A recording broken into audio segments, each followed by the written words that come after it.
This story begins on the border between life and death, where the Reaper asks the soul of a dead man if he regrets anything. The soul is momentarily immersed in thought, as if deciding whether to voice its thoughts out loud or not. The Reaper says that a man can answer honestly and not worry about anything. The soul smiles and says that the Reaper is beautifully dressed and such clothes are not easy to get.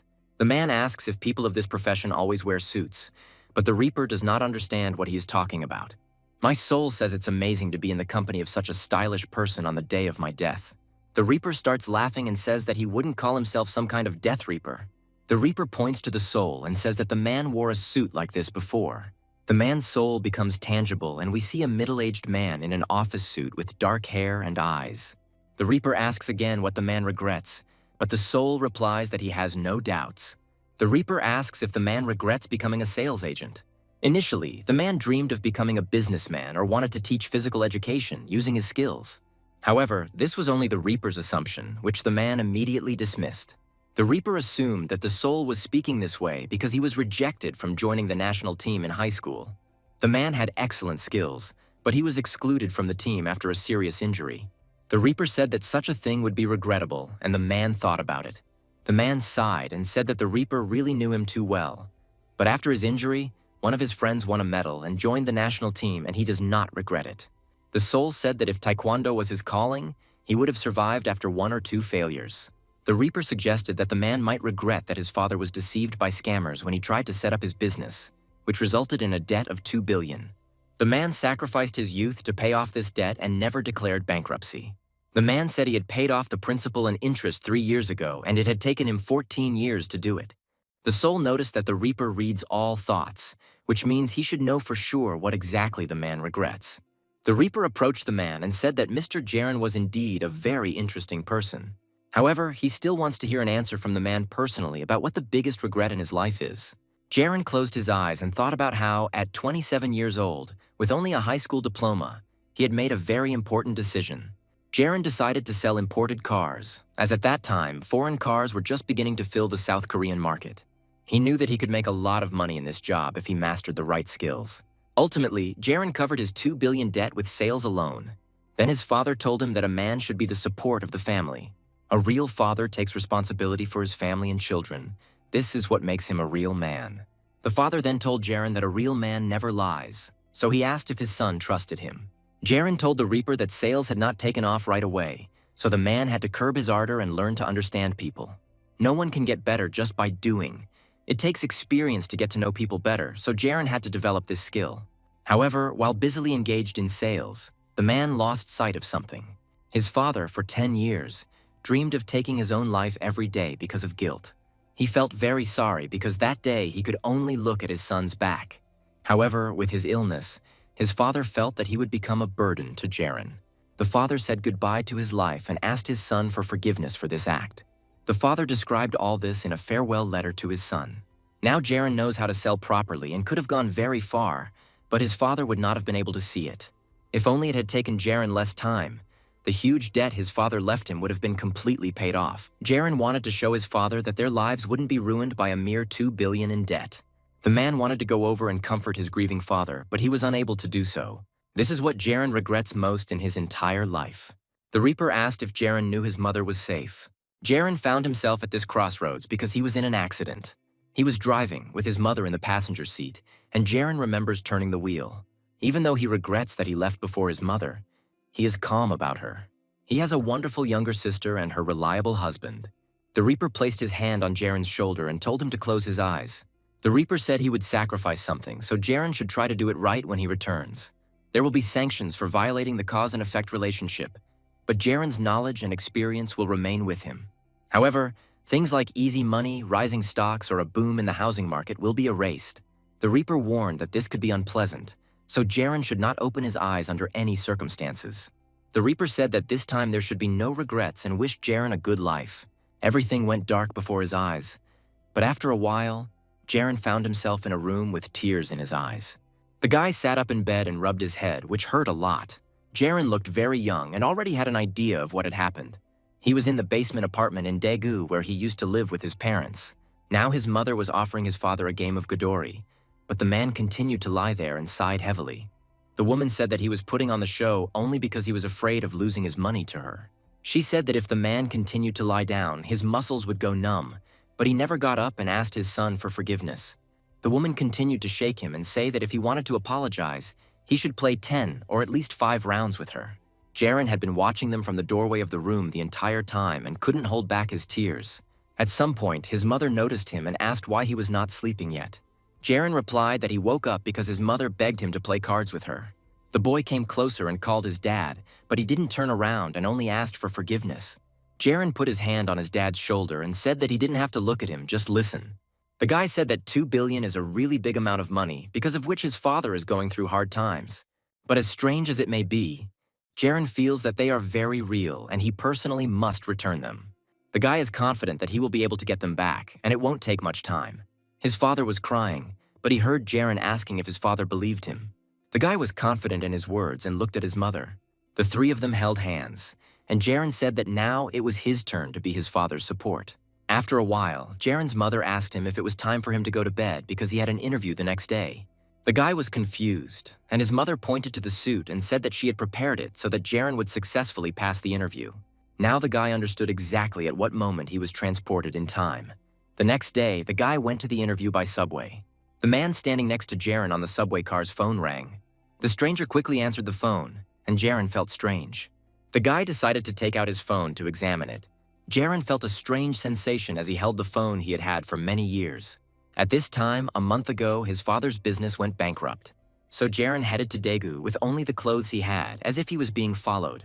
In his past life, Daegu became a city of love and hate for the boy, a second home, and also a strange place with no connections.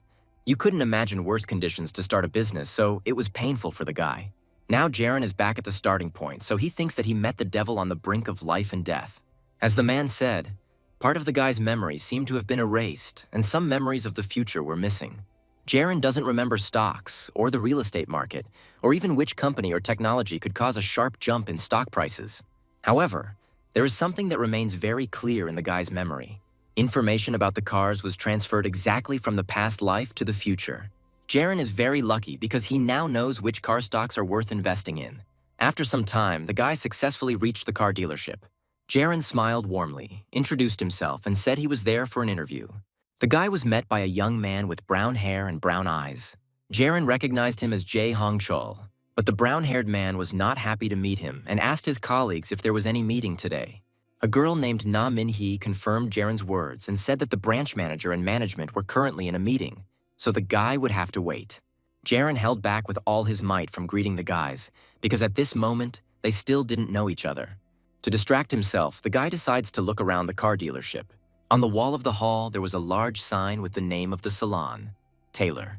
Even those who have never been interested in cars have probably heard of the Model T at least once.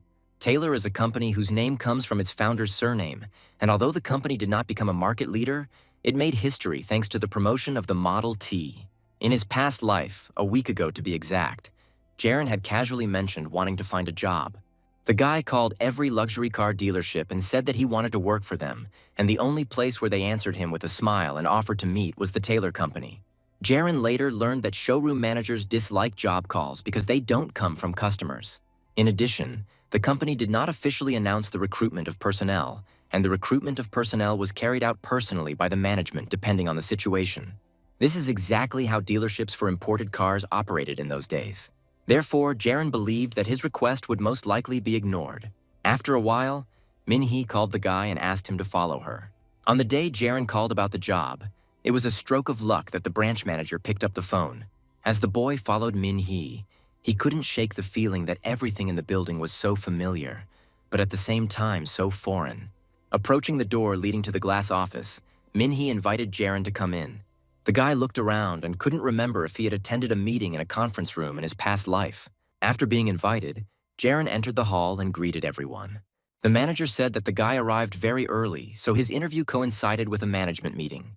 Because of this, the man decided to invite Jaren to join and asked if the guy was okay with it. Once all the executives were seated, the manager asked if Jaren wanted to work for their company. The guy didn't lose his composure when he appeared before his elders and confidently answered in the affirmative. Branch manager Lee Sang-shik asked what qualities the guy had that they should hire him. Jaren recalled that 2 years after he joined the company, Sanshik resigned due to his inability to handle the position. In this area, where achievements are a company's calling card and personal victories, the position of branch manager was under threat, given that there are few exhibition centers in this region. However, Sanshik was too soft a person for such a position, because he always cared about his subordinates first and foremost.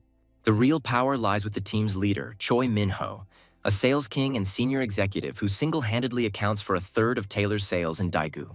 In the past, Jaren could never have dreamed of getting close to such a person, but now an experienced salesman lives in his body. Jaren lived for over 40 years, so now all the leaders were younger than him. The guy sat down on the chair in a relaxed manner, but manager Sanshik said that the atmosphere was very tense and asked Jaren not to worry.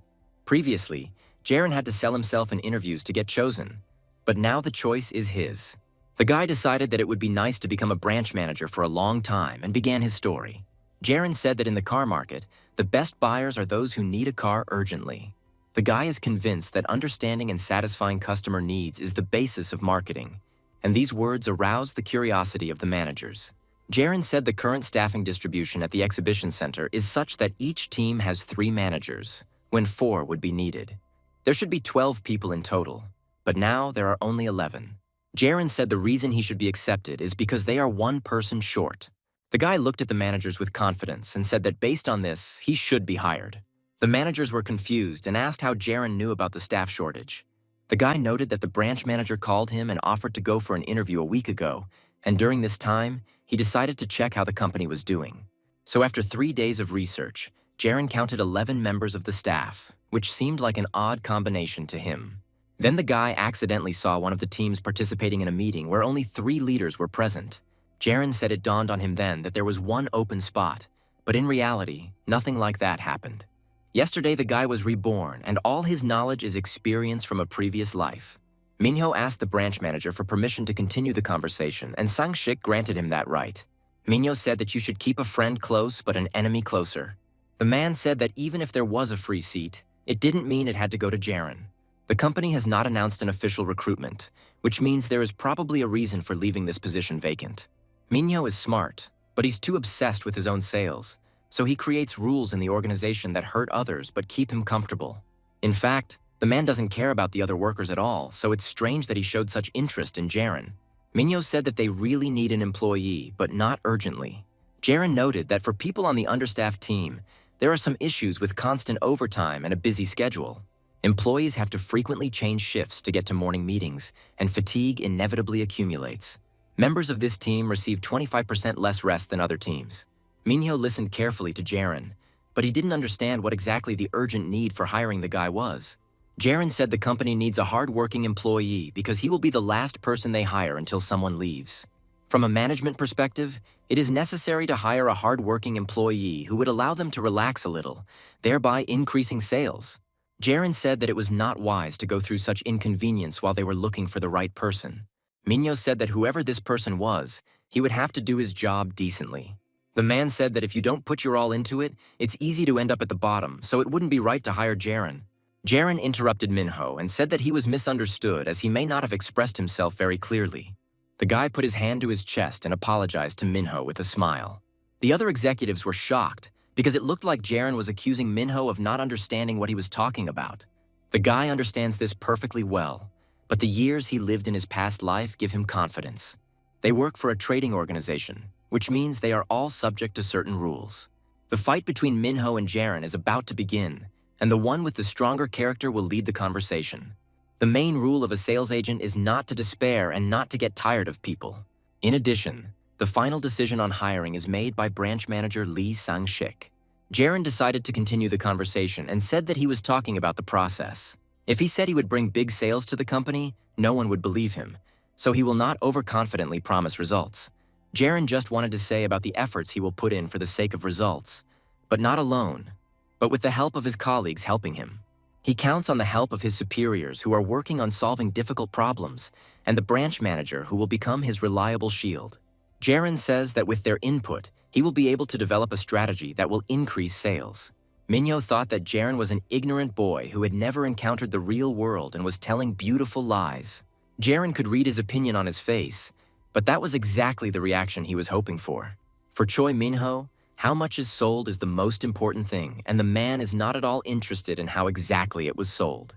Many of the staff adopted his values, and Jaren remembers the one person he felt the most sorry for was the guy who couldn't stop him. Sanshik asks if 1 week is enough for Jaren to prove his words, and the guy replies that a couple of days will be enough. The manager said he wanted the guy to get to work as soon as possible, but wondered if Jaren understood what exactly he was talking about. The guy answers in the affirmative, and this makes Sanshik laugh. The manager said that Jaren would be hired starting Wednesday of this week, and the guy would take a week off and return to work next Monday. Sanshik warned that once the guy goes to work, he will have many responsibilities, so he should prepare. Jaren said he agreed with everything. When the meeting and interview were over, the managers went to their offices. Following Sanshik, another manager with a sly smile entered the office. A guy with black hair ran into the office, closed the door behind him, and began to draw the curtains. Sanshik didn't understand what was going on, so he yelled at the guy, calling him Jong Baek. The guy turned to the manager with a sly smile and showed him 2 packets of instant coffee. Running to the cooler, Chon Baek began to brew the drink without answering Sanshik's question. The guy said that it had been a long time, so he gave the manager some special instant coffee from Chon Baek. The brunette handed the glass to Sanshik, but he refused since the guy's behavior frightened him. Yang Baek wanted to talk to the manager about Jaren, but he got his last name wrong, causing the man to correct him. The brunette reminded them that now was the perfect time to reshuffle their team and asked to assign Jaren to them. Sanshik said that even if there was a redistribution, he still would not assign Jaren to Jong Baek. The guy started to get indignant and asked why Sanshik was treating him like this. Soon the manager got tired of listening to Yang Baek, so he kicked him out of the office. On the way, the guy crossed paths with Minho, who was also heading towards Sanshik's office. The manager invited the guy in and asked him what he had come to see him about. Minho reminded Sanshik about Jaren and asked for permission to take him into his team. The manager didn't quite understand why Minho needed this. However, the guy did not answer precisely and only said that he would like to become Jaren's mentor.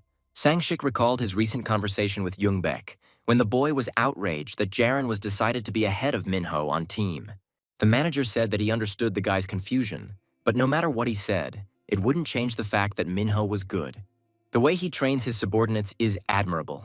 Jungbaek said that Minho doesn't teach him to be a salesman, but rather teaches him to be his obedient slave who can't do anything without his master. Sanshik noted that the employees under his command still completed the tasks assigned to them well. Jungbaek was angry about the whole situation. He reminded Sanshik that in a competitive environment with other teams, Minho would not play fair. Jungbaek says that in this fight between Minho and Jaren, one of them will have to go, and reminded him of the situation with Sanhee. Sanshik was already tired for the day and told the guy that he would make his own coffee and that he wasn't paid enough to listen to all these complaints. Jongbaek flew up to the manager and said that the man was completely unable to take criticism. The guy reminded him that Minho wouldn't help him in the future, even if Sanshik treated him well. Jongbaek said that there are things that Sanshik, as a branch manager, cannot see. Sanshik's head hurt even more from his screams, so he asked Jongbaek to calm down and leave his office. Finally, Jungbaek said that there was much more truth in his words than the man thought, because Minho was a very greedy person. The guy asked Sanshik to think about his words, otherwise the man might make a decision that would be a fatal mistake. So the week came to an end, and we found ourselves at Jaren's house. The boy was reading when his sister brought him a shirt. Jaren thanked the girl for her help and said that next time he would do it himself, since his sister already had a lot to do. The girl said that she would now go about her business, but stopped at the threshold, asking what the guy was reading. Jaren showed a catalog with information about the cars and a table with all the characteristics of the vehicles in great detail. The sister looked at the catalog and asked if the guy really needed to remember all of this. Jaren said he had learned everything well in a week, but his sister was convinced that the company was asking too much of a newcomer. The guy said that he doesn't always go that far, because usually everyone just teaches an inept newbie and watches him master the skills day after day. Jaren remembered that after leaving the company, Jungbaek stopped him and handed him a bag of catalogs. The guy said that if the guy reads them all, he will feel more confident. Jaren told his sister that if he wanted to be a good employee, he had to put in the effort outside of work too. His sister reminded him that the guy had only found a part-time job. Jaren asked his sister not to overdo it, and thought that he would not let her take on too much this time. Monday marked Jaren's first day working for Taylor in this life. Sanshik met the guy in advance to take him to the hall and introduce him to the workers. The manager came forward and said that there were no special instructions regarding Monday, and informed them that they had a new employee at their exhibition center. Sanshik introduced Jaren, and at that moment, the boy experienced general jitters. In the past, Jaren was a sergeant and then became a lieutenant, but now he is filled with a strange feeling of joy. The guy stepped forward, introduced himself again, and said he was glad to be part of Taylor's team and had done his best. Sanshik said that the guy would really have to try hard, and today they would redistribute the teams. Jaren thought about how there had been no redistribution in his past life, as he had simply been assigned to a third team that was short a man. Sanshik announced the results of the redistribution and said that Jaren was assigned to the second group. The manager also said that there would be no management meeting today, so employees could go about their business and they would hold the meeting later. Jaren noticed that something had changed in this life, but he couldn't put his finger on what it was. While the boy was deep in thought, Chunbek approached him and said hello. The guy was beaming with joy and positivity, and he said that Jaren was really tall. Chunbek suggested that the boy go outside and talk. Jaren agreed, as he found all these changes quite funny. Jongbak decided to introduce Jaren to manager's son, who was the oldest in the company, but was also distinguished by his modesty. Jongbak introduced another employee, who said his name was Manager Park, but everyone just called him Hongju. Immediately after this, the manager announced that the meeting was over and it was time for the guys to get to work, after which Manager Song and Manager Hongju left. While Jaren was trying to figure out what had happened, Jongbak quickly moved to the vacant seat next to him. The manager moved closer to Jaren with a wide smile on his face. He asked the guy if he liked sitcoms, but he said no. Moving closer, Jongbak asked if Jaren liked something more dynamic, but the answer remained the same. The manager moved closer and asked if the guy was swearing at someone who really annoyed him, but the answer was also negative. Jongbak pulled back and said that he envied the guy's endurance since he wanted to beat up someone, or more precisely, ask Jaren to do it. The manager said he didn't want to get his hands dirty. Jaren was shocked by his words and didn't know what to say. Jongbak began to feel the guy up and ask if he did any sports, to which Jaren replied that he did taekwondo. Jaren felt like he was on a blind date, but that was to be expected, since it was Jongbak's trademark to put people in awkward situations. After completing the inspection, the manager asked why Jaren decided to go into sales. Jaren needed to hook Jongbak, so he said he needed a lot of money. The guy also added that he really loves cars. Jongbak replied that he didn't know anyone here who didn't like cars, but was there a specific reason? Jaren turned away and said he had motivation. The boy remembered the plush dog shaking its head and the rosary beads hanging on the mirror. I remembered my dad's smile when they met each other's eyes. I remember how my mother sang along to the music from the speakers in the warm sunlight.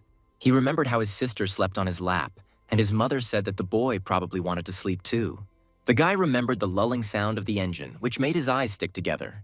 The gentle rocking of the car reverberated softly through his body, and behind the wheel was his father, who loved their family. It was such a warm atmosphere, sitting in the back seat and watching Dad drive. Jaren said he always liked it. The guy thought that this is probably where his love for cars came from. After working for a while, Jaren remembered that just a month ago, he was the best foreign car salesman in the country. But here he is again, an ordinary intern, and all he can do is watch others do it.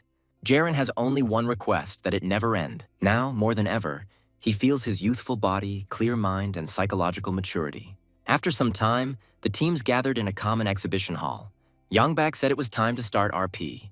RP is an acronym for role-playing game, and in real life, employees also play the roles of a buyer and a seller and do this every morning. Jongbak said that yesterday it was Mr. Shin's turn, and today it is Chai Hongchul's. The guy started to get nervous, but the manager tried to calm him down, saying that it wouldn't be difficult to sell this car. Hongchul didn't think so, because he had only been working here for half a year, and in 3 months, including night shifts, he had only made 4 successful deals. The task of the RP was to get into the role of a seller and a buyer, and work out a scheme for selling a particular car. Hongchul got to work and greeted the guest in the person of his colleague and introduced himself. Team leaders were present during the roleplay to provide feedback on the conversation. Sanshik was the first to make strict corrections and said that it was impossible to call the buyer respected in this context. The other leaders immediately pounced on Hongchul, but this was not surprising, since the role-playing game is a public execution, a legalized roasting. Of course, to withstand such pressure, you need to train a lot, and this is a great way to understand your weak points. It was clear to everyone that Chunhul lacked discipline, so the decision was made to move on to the next person. Minyo couldn't help but take advantage of this opportunity and invited Jaren to roleplay. The boy looked back at him, not at all embarrassed, as he was wondering whether he would be called today or not. Jongbak raised his hand and said that he didn't agree with Minho's choice. Yongbak asked why it was necessary to assign a junior employee who had not even been on the job for a month to the roleplay. Minho replied that the guy still needed to gain experience somewhere, so shouldn't they keep an eye on each other and point out mistakes? The other staff members began to chatter as this was the first time they saw Yongbak and Minho directly speaking to each other. Yongbak insisted that according to company rules, Jaren had to work for them for at least 3 months. Minho responded that he thought his proposal was a good idea, so his colleagues should calm down. Yongbak wanted to continue the argument and defend his employee, but Jaren interrupted him.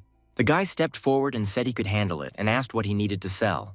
Minho was somewhat irritated by Jaren's smugness. Yongbak didn't understand Jaren's actions, and the boy apologized to him in his mind, since Minho gave him a great opportunity. Jaren said in his defense that he had not yet received his business card. Now the guy has no choice but to show everyone what he is capable of, so he must seize every opportunity. Jaren wanted to do something different, so he asked if he could borrow someone's business card. The guy understood that of the 11 people present here, not one had more experience in RP than he did. There's also no one here who has sold more cars than Jaren. Yongbak still gave his business card to the guy and said that they would talk later. Minho smirks and offers to sell Jaren a model called the 1000. The manager turned to one of the employees and said that the customer's name would be Mr. Che. Minho said that Jaren should greet the client at the entrance as if he were a real consultant. The boy understood that Minho was trying to put him down, but the manager shouldn't write Jaren off just because he was new to the job. The RP begins, and the first thing Jaren does is lean over, introduce himself, and give the client a business card. The logo should not be covered by a finger, and the business card should be presented with the side where a person can read the employee's name. It is these little things that provide half the success. The client said he had never been to this salon, so Jaren offered to give him a short tour. The client agreed, and Jaren asked him if he already knew what kind of car the man would like to buy. The customer said he would like a roomy sedan, and Jaren responded that he had a special offer. Jaren led the man to a large sedan, a Taylor signature car called the 1000. The client started to dodge and say that the car was somehow ugly. Jaren thought that RP was originally intended to teach employees how to work with different clients, but now managers almost never allow newcomers to use it. Jaren stood to the side of the front of the car and motioned for the customer to come over for a moment. The employee playing the client chuckled, but still decided to approach the guy. Finding himself in the place where Jaren had previously stood, the man was surprised. Jaren said that if you look at the car from here, you can immediately see the overall shape, in all 3 dimensions. Thanks to this, the car is immediately transformed and looks completely different. The rest of the staff looked at Jaren in amazement. Even though it was just a role-playing game, the guy really played his part well. While the client was looking at the car from the indicated angle, Jaren walked around it and approached from the side. The guy pointed to the car and asked the customer how the side view looked. The employee playing the customer quickly moved closer out of interest. Yongbak realized that Jaren was asking casual questions to keep the conversation natural. He thought that usually beginners use phrases, "come here," "look here," but speaking in a commanding and pointing tone is a mistake. Hongkal, in turn, decided to focus on the fact that the car was too tall and therefore repelled him. However, this looked rather stupid on his part, so he decided to change his strategy. The guy also decided to skip the wide hood stage and just got into the car. The customer said that because of the height, the car feels like a Jeep when driving, not a sedan. Jaren sat down next to the door and asked if he could change the decor. The guy lowered the sun visor halfway, but Hong Chul started to complain and say that it was annoying. Jaren remained optimistic and said the height of the visor matched the interior height of the client's previous car. His words made Hong Chul even more nervous. The client no longer knew what to latch onto, so he began to look around the car from the inside. Before Hong Chul could find anything, Jaren said that this car provided more comfort than a traditional sedan. Hong Chul didn't understand how the guy knew that this car was different from a regular sedan. Jaren said that this was the main advantage of the 1000. Jaren understood Hong Chul, because if the customer started to reject the fact that the car had a lot of space, then he would be the one who would lose. Hong Chul looked at the branch manager from the car window, and he was on the verge of exploding. Jaren knew full well that the guy would need much more to defeat him. Initially, Yongbak thought that Jaren didn't understand what he was getting himself into, but now everything has changed. Minho kept making excuses to keep Yongbak off balance and landing the right punches. Such blows happen in a real battle, when the distance to the enemy and his skills are calculated down to the smallest detail. All these blows were not aimed specifically at the newcomer, but were directed towards Yongbak and the branch manager Lee Sang-shik. But thanks to Jaren, he ended up hitting himself, and although Minho looks unfazed, his blood boils inside. Jongbak decided to ask manager Sun about Jaren. The manager replied that the younger one was doing an excellent job and was working hard at his studies. Jongbak was very happy to hear this. Minho realized that he wouldn't be able to fail the newbie so easily, so he suggested finishing the RP. Jaren wasn't surprised because the manager saw how involved he was in the process. Minho said that they have to evaluate the new employee and his RP is lasting longer than it should. Jongbak decided to intervene to further irritate Minho and asked Jaren to tell him the exact length of the 1,000. Jongbak understood that Minho wanted revenge, and so he suggested testing the newcomer. However, such unpredictable blows would sooner or later lead to his defeat. Minho made the decision to stop RP, but Jongbak didn't pay attention to him. The manager asked Jaren again about the length of the 1,000 and turned to Minho, reminding him that the RP was not over yet. Jaren turned to the executives and replied that the length of the car was 5,100 millimeters. In trade, character is the most important thing. In a financial organization, those who show it receive special treatment. The rest of the employees obey such people and are like ordinary soldiers. If you are a salesman who can sell any car, you have to pretend to fall. This must be done even if the blow did not hit you. This is exactly what Jongbak thought all his life, since he went through all this on his own. However, Jaren was not like him, so he decided to test the newcomer himself.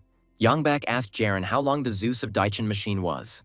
Without thinking, as if it was imprinted on the subcortex of his consciousness, the guy answered that the length was 5,120 millimeters. Jongbak said that Zeus was quite long and asked what Taylor had to boast about in his cars. Jaren responded that Taylor's car models have wheels that are spaced further apart.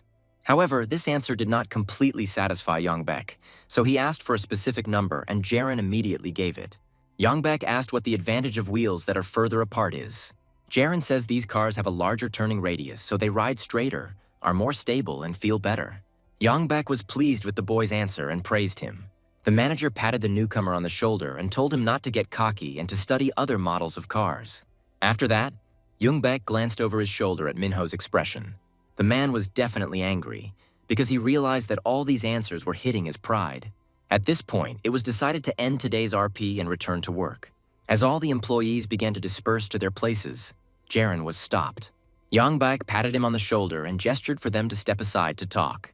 Manager Song went with them and the elders sat down opposite Jaren, preparing to interrogate him. Jongbak asked with a serious expression if Jaren was living a second life. The guy was scared at first and didn't understand how to answer this question. Jongbak was confused because he decided to joke about the guy since he did the task very well, but Jaren was puzzled after that. Jongbak tried to smooth things over and said that if the guy was a sales agent in his past life, then he was looking forward to good results.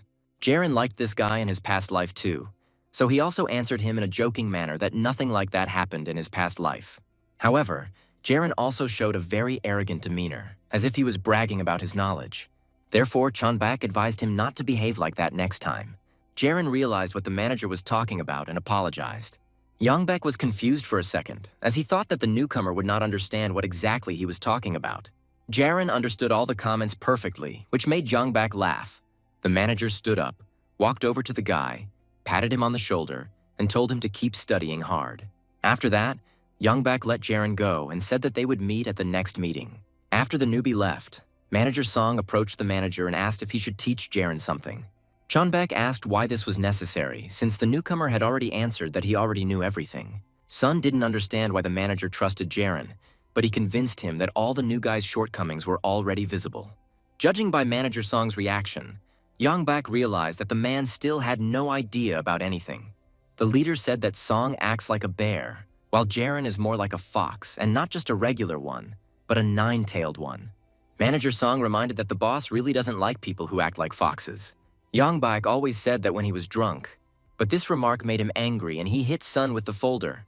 Jongbak asked how Song, being a person with no emotions, decided to sell cars and continued chasing the employee with the folder. Meanwhile, Jaren continued to review the materials and remembered that Jongbak was the first to join the company. But despite this, he was inferior to Choi Minho in terms of position, experience, age, and sales. The reason why the boys don't get along is because even though Minho's accomplishments are taken into account, the branch manager still sides with Jongbak since he contributes significantly to the overall sales.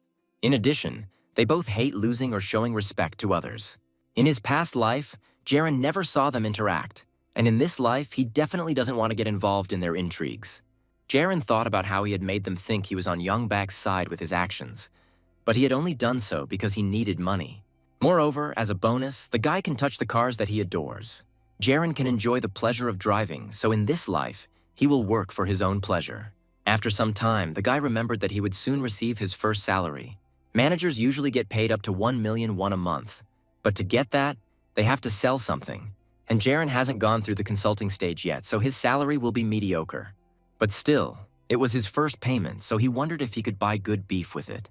The next moment, the entire car dealership shook from a loud scream. The employees were scared and didn't understand what was happening. Sanshik ran out of his office and started yelling at the workers because he found out that there had not been a single client for the entire month. Jaron felt sad at the same time, because it had been a long time since he had seen the branch manager throw a tantrum. 25 days out of 30, he is kind, calm, and always looking for new workers, but for 5 days, he turns into a monster. Sanshik scolded the employees and demanded that they bring at least someone or at least sign documents so that he would not go completely crazy. This happened every month when deadlines were tight and the sales plan was not met. Sanshik shouted that at this rate they would all die, and Jaron was already predicting the leader's next phrase. The branch manager yelled at everyone to get out, after which the employees ran away. Manager Song approached Jaron and said that he should leave too. Jaron listened to him and thought that the beef bought with his first salary was really the most delicious. The next day, Jongbak asked Jaron if he was scared by how much Sanshik had changed by the end of the month. The manager praised the guy for coming to him to report despite this, and asked if Jaron himself would like to buy a car. His question greatly surprised the guy, since he had never received such an offer in his past life. Chonbak thought that he was mistaken and decided to check if the guy had his own car now. Jaron thought that a car salesman without his own car did sound illogical. In his past life, the guy also had a hard time at the beginning of his career due to the lack of a car, so he should at least buy a used car. This made it harder for Jaron than the other workers, but he was too stubborn. The guy asked how Jongbak found out about this, and he replied that he saw him at the bus stop since he lives nearby. Jaron said he would buy a car soon, and Jongbak said he really needed to do it. However, the manager handed the newcomer the keys to the car and told him to take them today. Jaron was very surprised, and Jongbak said that he could not provide him with a car for a test drive yet. Rumors might start if someone sees a newbie taking the car for a test drive. Jongbak said he usually gives the car to customers who have been in an accident and are unable to drive their own car yet, so it even comes with insurance. Jaron took the keys and thanked the manager, which surprised him greatly, because the guy thought that they would start to refuse his offer. Jaron said he understands how important it is, so he is grateful for the opportunity and says he will be careful with the car. Jongbak playfully hit the newcomer and said that now he had someone to talk to normally, since it was simply unbearable to communicate with others. Jaron said he was happy to try, and the manager sent him on his way, saying the car was in the parking lot. The guy thanked Chonbak again and headed out. The manager returned to reading the newspaper and watched the guy go with a smile on his face. Jaron headed straight to the inner parking lot to pick up the car. The guy was deep in his thoughts about how the situation with Lee Sang-shik, Choi Min-ho, and Jung Baek had developed in his past life.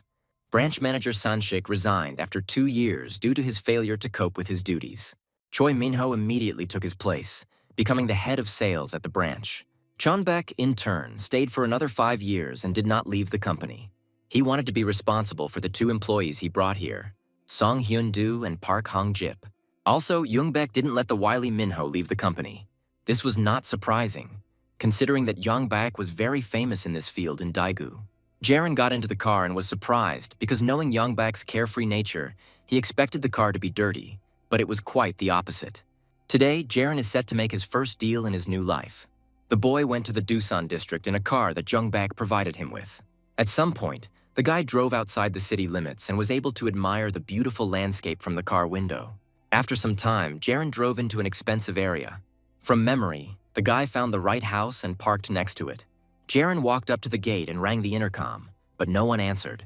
The guy stepped back a little to try to look over the fence because he didn't remember the buyer being away from home that day. Jaron was sure that the man was always at home during the day. The guy was about to ring the intercom again, but he was stopped by the sound of the door opening. Jaron walked up to the fence again so that the owner of the house could see him. An elderly man came out of the house and asked who had come to see him. Jaron smiled and introduced himself to the man, saying he was from the Taylor Auto Show. The man asked the boy why he had come. Jaron replied that Mr. Choi had sent him to introduce him because he had information that the man was planning to buy a car. The man looked at the guy standing behind the fence for a while. However, he later let him in, for which Jaren thanked him. The man asked again who had sent the boy, and he replied that he had come at the request of Mr. Choi Jin-soo, who ran an interior decoration company in the Mancheon district. The man understood who was being talked about, but said that he was not telling him about his intentions to buy a car. In fact, Jaren lied, since no one sent him, and he took the information that the man wanted a car from his vulgar life experience. But Jaren couldn't say that. So he lied that he and Mr. Choi had been drinking a couple of days ago, and he told him this information. The man thought about his words and asked which convention center the guy was from, and Jaren replied that he was from Taylor. The guy remembers his first consultation with this person, and in addition, the experiences from his first failure were very strong, so they were clearly imprinted in his memory. The man sat down on the sofa and asked what kind of cars Taylor sold. When he learned that they were selling American cars, the man said that they were indeed quite good, but he did not understand why the consultant had to travel so far. The man said that if he really wanted to buy a car, he would have come to the center himself. Jaren ignored the question and asked the man to bring him a glass of water. The man did not quite understand this request, and the boy repeated the request again, saying that he was very thirsty. The owner of the house decided to simply fulfill the young man's request and went to the kitchen. Handing the glass into Jaren's hands, the man told him to drink the water and leave. The owner said that he would come to their showroom when he really wanted to buy a car. Jaren slowly sipped his water and tried to catch his eye on something that would help him get the man to talk. The guy noticed a photo on the wall and asked the owner if he was a good golfer. Jaren pointed to the photo and said that the man's physical condition indicated that he was a professional player. The man looked at a photo of himself with his friends on a golf course and replied that he was a late starter. Jaren said that he liked golf, but his skills were far from perfect, and his words surprised the man because the guy was too young for this sport. Jaren said that when he got older, he would have more time to play, so he asked the man to teach him how to play. His words melted the heart of the owner of the house, and he smiled. However, after that the man turned away and said that it was cold outside, so the guy could warm up with him and then leave. Despite the man's request to leave, there was a soft smile on his face. In my past life, everything was completely the opposite. The man ordered Jaren to leave and never come back, as he really didn't like the guy. Then the man told the boy to come back when he had gained experience and became the king of sales. These words remained forever in Jaren's memory. That is why the guy came to this man first, because now he has become the king of sales. Jaren had wanted to meet this man for a long time. In his past life, Jaren did not have time to return to the man, because one day he received a message from his son that he had died. This message was sent to all his contacts, and the guy's attention was immediately drawn to the name of the dead man. The man's name was Cho Polmuk, and Jaren remembered the people he met, the promises he made when he was in business. One of the guy's mantras for maintaining a good relationship is to prioritize exploration over inclination. Perhaps this is because the guy knows that the more dire the situation, the greater the need for counseling. The reason is that even on the day the client died, Jaren wanted to remind him that he was still his consultant. The guy wants to help people until the very end, and if they need something, they just need to tell him. Moreover, Jaren wanted to fulfill his promise, which consisted of meaningless words. The guy didn't want his work to end when he sold the car. At the funeral, the son asked Jaren what his relationship was to Mr. Cho, and the boy replied that he was his sales agent.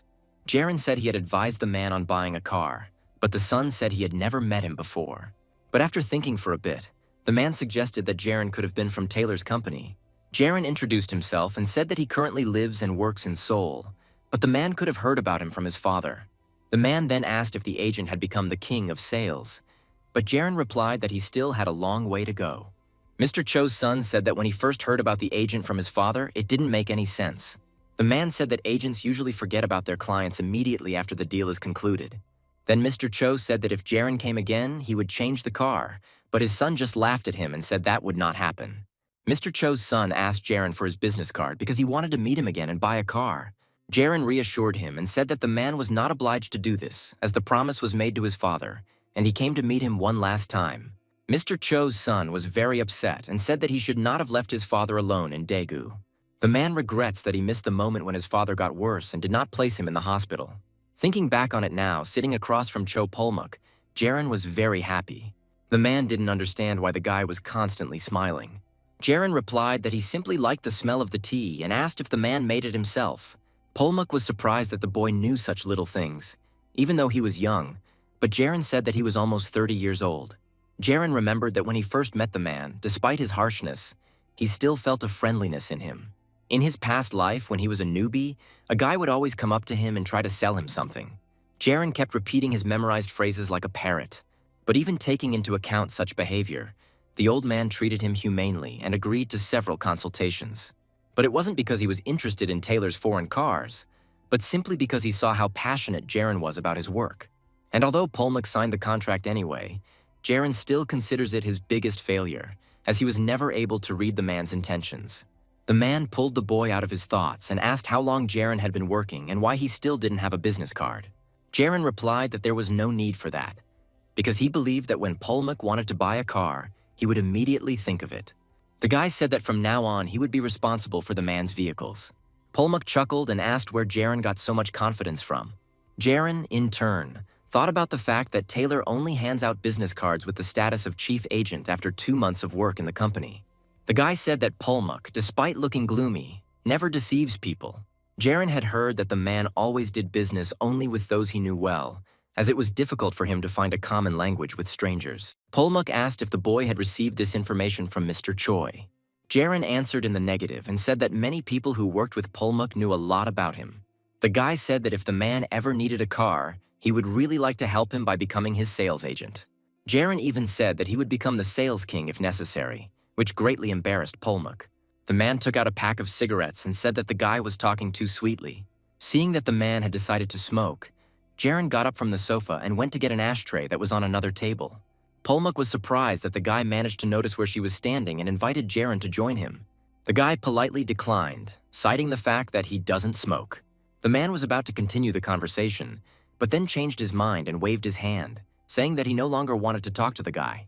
After that, the room fell silent for a while. After finishing his cigarette, Polmak asked what kind of cars Jaren was selling and whether he had brought one he might like. The guy replied that he had a car that he would like, and he had arrived in it today.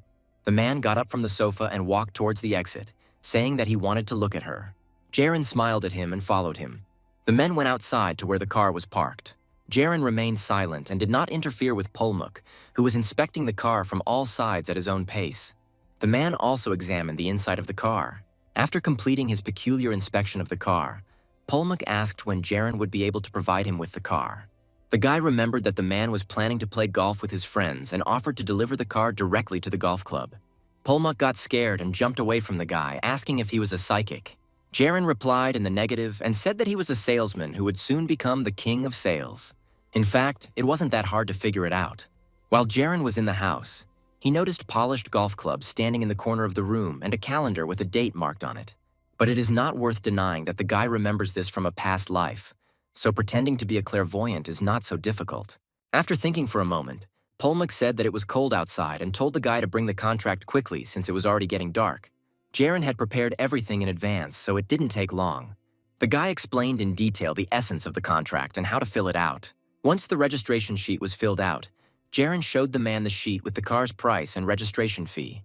Polmak asked the guy if he was sure the price was good and asked if he could pay after he received the car. Jaren advised the man to prepare the money in advance and be ready to transfer it when the guy contacts him.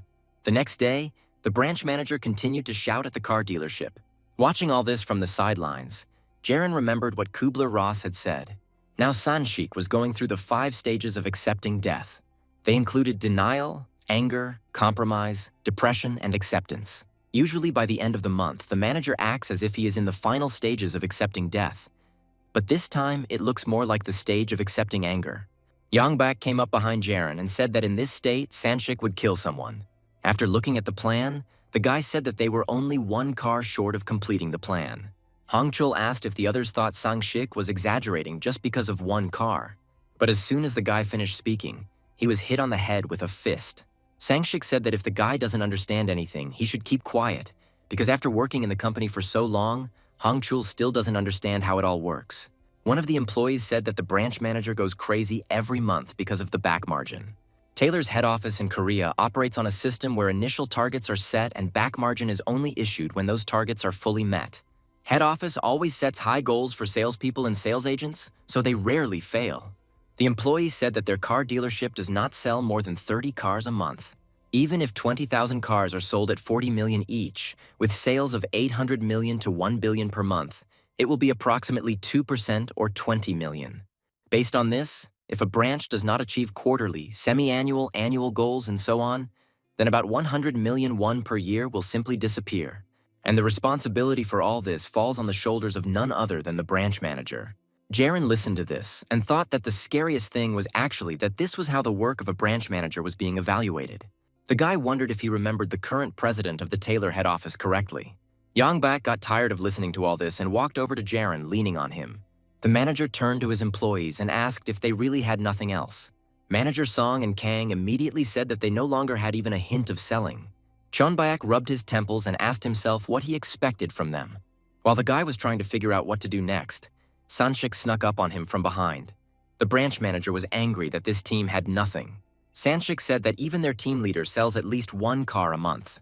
But as for Team Yongbak, they suffered a crushing defeat this month. Sanshik shouted and asked why he needed such workers who could not sell anything. While the branch manager was distracted by the shouting, one of the employees approached him from behind. Manager Song grabbed Sanshik tightly and began to swing him, asking him to repeat the Buddhist prayer after him. Under the influence of the calm and measured voice, the manager began to come to his senses and calm down. After some time, the man finally calmed down and exhaled. Sanshik said they still have a few days before the period closes. If the team signs the contract today and ships the car immediately, they will receive an additional bonus of 1 million won. Sanshik said again that they should sign at least one contract. Because of the promised reward, the team noticeably perked up and loudly shouted that they would try their best. The working day began in such a state of mind. However, by 10 a.m., there had been no progress. Jaren looked at the clock on the wall and decided it was time to act. The guy took out his phone and quickly dialed Polmuk's number. The man was expecting Jaren's call, so there was no problem. Polmuk asked if he could make a deposit now, to which the guy replied in the affirmative and asked if the man was currently going to the golf course. The man said that he played in the second half in the last group and asked if the guy understood what he was talking about. Jaren said he understood everything and would arrive on time with the man's car. As soon as he heard this phrase from the guy, Chonbyak immediately appeared next to him and sat down closer. The manager said that he had a dream yesterday in which a large peach fell and asked if Jaren knew what it meant. The guy said he had no idea, and then Jongbak asked if the new guy wanted to give him something. Instead of answering, Jaren looked at the leader with a smile. Yongbak was very happy and asked if the guy could give it to him right now. Jaren replied that he could give away the stock of cars now. Stock cars are those that are bought most often, so they are always in stock at the showroom, and the 1000 in black is one of these cars. Chonbak asked how Jaren knew that they had stock in the showroom and clarified that payment had been decided. The guy said that the buyer agreed to pay the entire amount in cash right away. Yongbak was very happy, but some doubts continued to torment him. He picked up the landline and told Jaren to take his time, as one wrong move could have a bad effect on the guy. Yongbak called the finance department and asked if any money had arrived today. The girl said that a certain amount of money had been received from Cho Palmuk, and Jaren confirmed the client's name. Yongbak slammed his pipe down on the table and called the guy a magnificent bastard. These shouts and noise attracted the attention of the entire team. Sanshik also came running to the screams as he guessed the reason for the noise. In the field of trade, the most important thing is sales volume. Because of this, when things are going badly, even one successful trade seems like a big win. All the staff began to jump around Jaren happily, and Sanshik threw himself into his arms. Jaren was very pleased with how it all worked out. One employee watched all this from the sidelines and took no part in it. Minyo heard everything, but pretended that it didn't bother him at all. After some time, Jaren went to the golf club as agreed with Polmuk. Since the guy is just a new agent, Chonbek volunteered to accompany him. However, the leader decided not to interfere and said that he would wait for the guy on the side, for which Jaren was grateful to him. Yongbak said that from the guy's work, you wouldn't know that he was the youngest of them. The manager said he had to help Jaren with something, but the boy said he was being spoiled. Yongbak helped him a lot, and Na Minhee handled the delivery paperwork. Mr. Yun, in turn, helped with registration at the office, and even the owner of the tinting shop helped Jaren with this order. The guy had to involve many people to quickly deliver the car. Jongbak helped make this whole job easier, but Jaren could have done it without him. The manager was smoking and enjoying the good weather when the car arrived. But despite all his experience, Jaren still believes that all of this was only possible thanks to Yongbak. The guy also managed to notice an approaching tow truck with a new car. This was truly a huge step in Jaren's career. After stopping near the club, the driver got out of the tow truck to discuss all the details with Jaren. The man said people would definitely be unhappy if he drove onto the golf course. Jaren reassured him by saying that he had already contacted the club and agreed with them about everything. The guy had assumed that there might be problems with this, so he had decided everything in advance. But Jongbak didn't understand why this was necessary. Jaren replied with a smile that it was some kind of show for one old man. Jongbak didn't quite understand what was being discussed, but there was no time or point in explaining. Polmuk came out of the building with his friends and waved his hand at the guy. Jaren and Jongbak bowed to the man in response. Jaren turned to the tow truck and told the driver he could lower the car. All the friends were surprised and asked if the man really bought the car. One of the friends was sure that this was the reason why Polmuk played so well today. What surprised everyone was that the car was delivered to the club, while their sales agents sent cars to their homes. The men became interested in finding out what kind of car it was, what company it was from, and after a short inspection, they realized that it was a foreign car. Polmuk watched this with a smile and said that he had just wanted to sweep the car away. And although he did not understand the characteristics, the car drove well. Jaren thought that sales agents were not used to delivering cars these days. This is not due to high costs, but because they do not really understand the system. People usually drive cool sedans, but Polmuk is used to driving off-road vehicles. The old man felt that he was lagging behind the others, so he needed a new car, and it was important to deliver it to the golf club. One of Polmuk's friends approached Jaren and asked if he bought a car from them. Would they deliver it wherever he wanted? Another man ran up and pushed away the friend who was speaking. He said he wanted to be the next customer and asked if they would arrange for the same delivery for him. Jaren thought that for these old people, the process of getting a car was more important than buying it. The guy thought that it would be bad of him to answer all the questions with yes, because then the special service that should be unique would be lost. Jaren sighed and said that the president had just purchased a new car, so it would be impolite to lend his friends the exact same foreign car. The guy said he would agree only if his client did not object. Jaren also added that he would feel guilty towards Mr. Cho if he provided the same delivery to his friends. Polmuk laughed and said that the guy, as a merchant, should think about sales and gave permission to deliver the same model to all his friends. Jaren said that it would be bad manners, but the man continued to convince him otherwise. Polmuk put his hand on the boy's shoulder and told his friends to write down his phone number and that he would arrange for them to be served without any problems. Jaren said that if a man insists, he has no right to refuse. When Jaren and Polmuk were left alone, the man handed the boy an envelope with money and said that he had tried hard. Jaren started to refuse, but the man insisted and asked to consider it a tip. Polmuk said that he won this money not long ago, so he wants to share it with the guy. Jaren didn't resist for long and accepted the envelope, bowing and thanking the man. It is important that clients remain on the agent's side, so the most important thing is to serve them properly. Chonbak watched all this from the side. The manager was shocked and did not understand who Jaren really was. At the end of the workday, the employees of the Taylor car dealership decided to get together for a corporate dinner. Sanshik praised Jaren for his good work. Modesty is the sister of talent, so the guy said that he was just lucky. Sanshik poured the guy some alcohol and said that in their field, luck is very important. Yongbak hugged Jaren and said that he hoped that the boy would stay with them for a long time. Jaren was happy to be here with everyone, but something was bothering him. The boy told Jongbak that it was time for him to go home, which greatly upset the boss. However, the manager understood Jaren and advised him to leave quietly so as not to be caught. The guy thanked the manager for his understanding and went home. Before leaving, Jaren walked up to the bar and asked for a package of grilled meat, 6 servings to go. The guy took out the envelope that Polmuk had given him earlier and counted out the required amount. But when there was still a lot of money left in the envelope, Jaren asked to change the order so that there would be 10 servings. Having picked up his order, the guy headed towards home. Jaren remembered returning home along the same route in his past life. The old him, before his rebirth, was someone who was ignored. Because of this, his relationship with his father did not go well.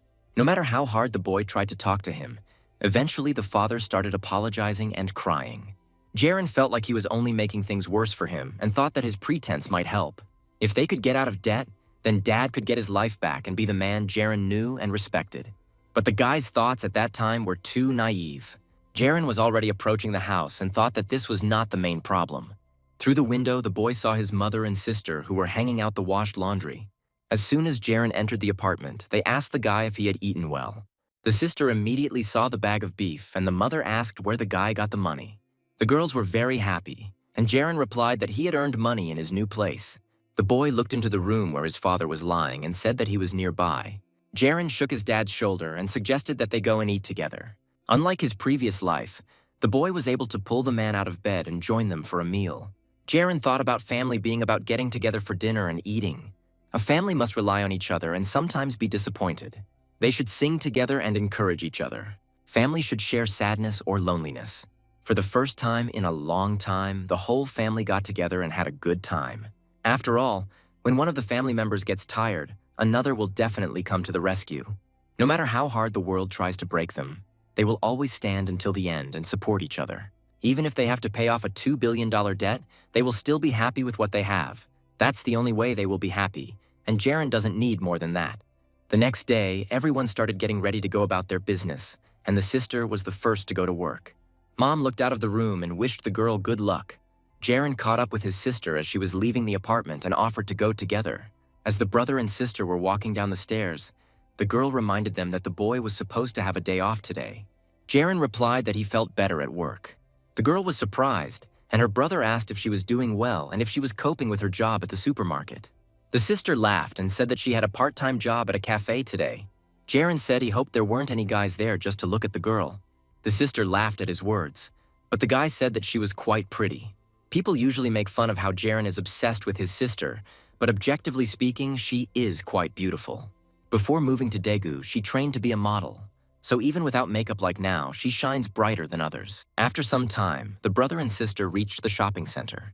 Jaren looked around and realized that the cafe was next to a shopping mall, although he didn't know that before. The girl said goodbye to her brother and ran to work.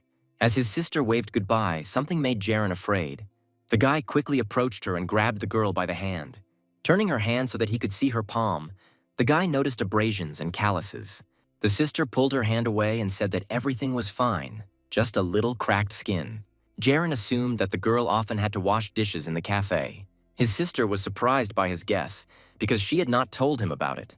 Instead of explaining, Jaren dragged the girl by the hand towards the shopping center. After some time, the brother and sister came out of the perfume store with an expensive good cream. Jaren said that a girl shouldn't save it just because it's expensive and should use it every time after work. The guy said he would buy more cream when this one runs out. The sister became sad and asked if her brother was doing the right thing, given the situation they found themselves in.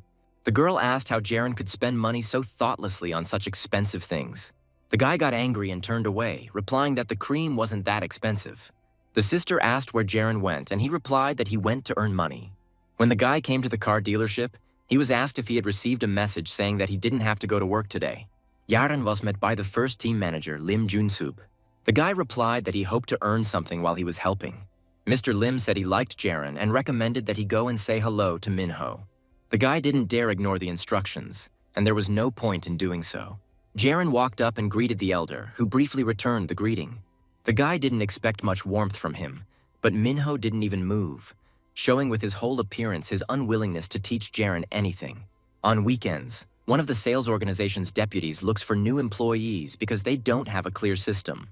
They handle everything from parking and front desk duties on weekdays to greeting guests and serving refreshments on weekends. They have to be on the phone all the time, even on their days off from work, under the auspices of staff training. Mr. Lim offered Jaren a rest in the office and promised to call if he needed help. At that moment, their conversation was interrupted by the loud sound of an approaching yellow car. Mr. Lim was scared that the woman had come to visit them again. Jaren assumed that she was already known in the salon, and Jun-sub replied that she could be very difficult.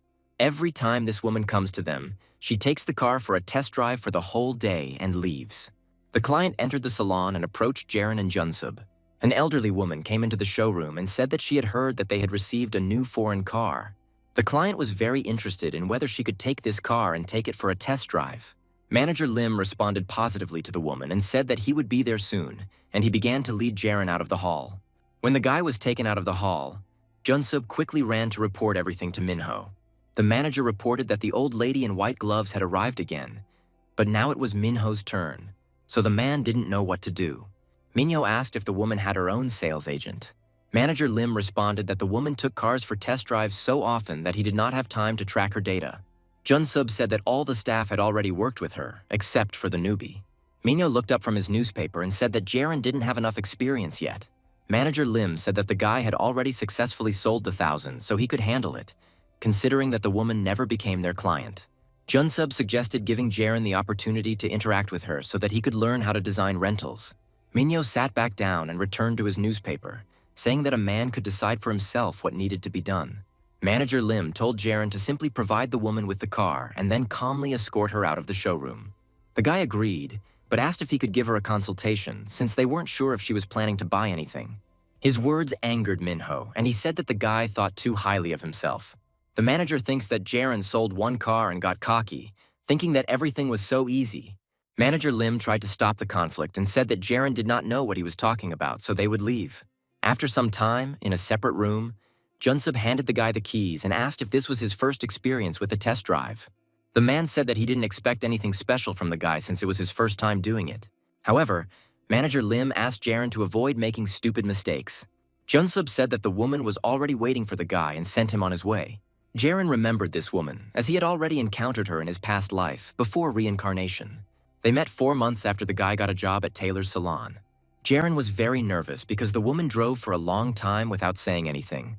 Then the guy tried to start a conversation and asked if the woman liked the steering wheel. The customer responded that it was very smooth and nice, so she wanted to drive the car a little more. The woman asked if she could continue, and Jaren couldn't refuse her. The next day, the guy tried to contact the client, but she did not answer the phone. That day, the guy was yelled at because he still hadn't brought a single contract to the management. The manager pointed out that Jaren had promised that the deal would take place today because the woman liked everything. However, in reality, the guy had already arranged for her to rent 3 times, all without success. The other staff just laughed at how Hongchul bullied the boy. Sanshik intervened and told Jaren the woman's secret so that the other employees would pester the guy less. It was because of memories like these that Jaren had a privilege. The guy confidently approached the woman and said that he would accompany her today. Jaren introduced himself to the woman and remained calm and friendly despite the fact that he was worried inside. The woman reassured Jaren that she had not made an appointment and knew she would have to wait. The lady said that she would look at the car for a while, and if she liked it, she would ask the guy for parts. Jaren agreed and opened the door for the woman, assuming she wanted to see the driver's seat first. Madam got into the car and Jaren explained to her in detail how it works and what is where. The woman thanked the guy for his story and said that it was a wonderful car. Jaren offered to tell her more about the car, but the woman said she wanted to get straight to the test. The guy agreed with her and asked her to slowly go outside while he prepared the car. After a while, Jaren pulled up to the dealership and moved to the back seat, giving up his seat to the woman. The lady looked at him doubtfully and asked why the guy decided to sit in the back. Jaren said that in Korea, sales agents are required to accompany customers during test drives, sitting in the back, but suggested moving to the front if the woman was uncomfortable. The lady declined his offer, but said that she would feel a little awkward taking the test drive. The woman adjusted the rearview mirror so that Jaren's face was visible in it and thanked the guy for his understanding. Jaren watched the woman and remembered that in her past life, the lady bought herself a car a year later. What was surprising was that she bought a Japanese brand car, but at the same time, she constantly drove a yellow sports car that looked like a frog. What bothered Jaren the most was the Japanese car dealer's words about how every time a woman came to the dealership to buy a car, the guy buckled up and asked the lady if she had ever been to Germany, and the woman didn't understand how he knew about it. Jaren reminded the woman that her yellow car, Sweet Pond, was from Germany. The lady repeated the guy's words in bewilderment as if asking a question. The guy heard her repeat the name of the car and said that the woman had been living in Germany for a long time, since she had perfect pronunciation.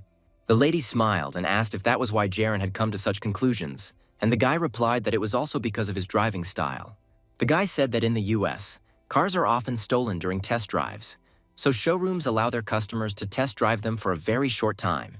Since the consulting scheme for Korean imported cars was adopted from American firms, a sales agent must travel with the client. When Jaren sat in the back seat before the test drive, the woman felt some relief and was satisfied with the guy's explanation, so he thought she was from Germany. The woman smiled and said it was funny because they had only spoken to each other for a short time.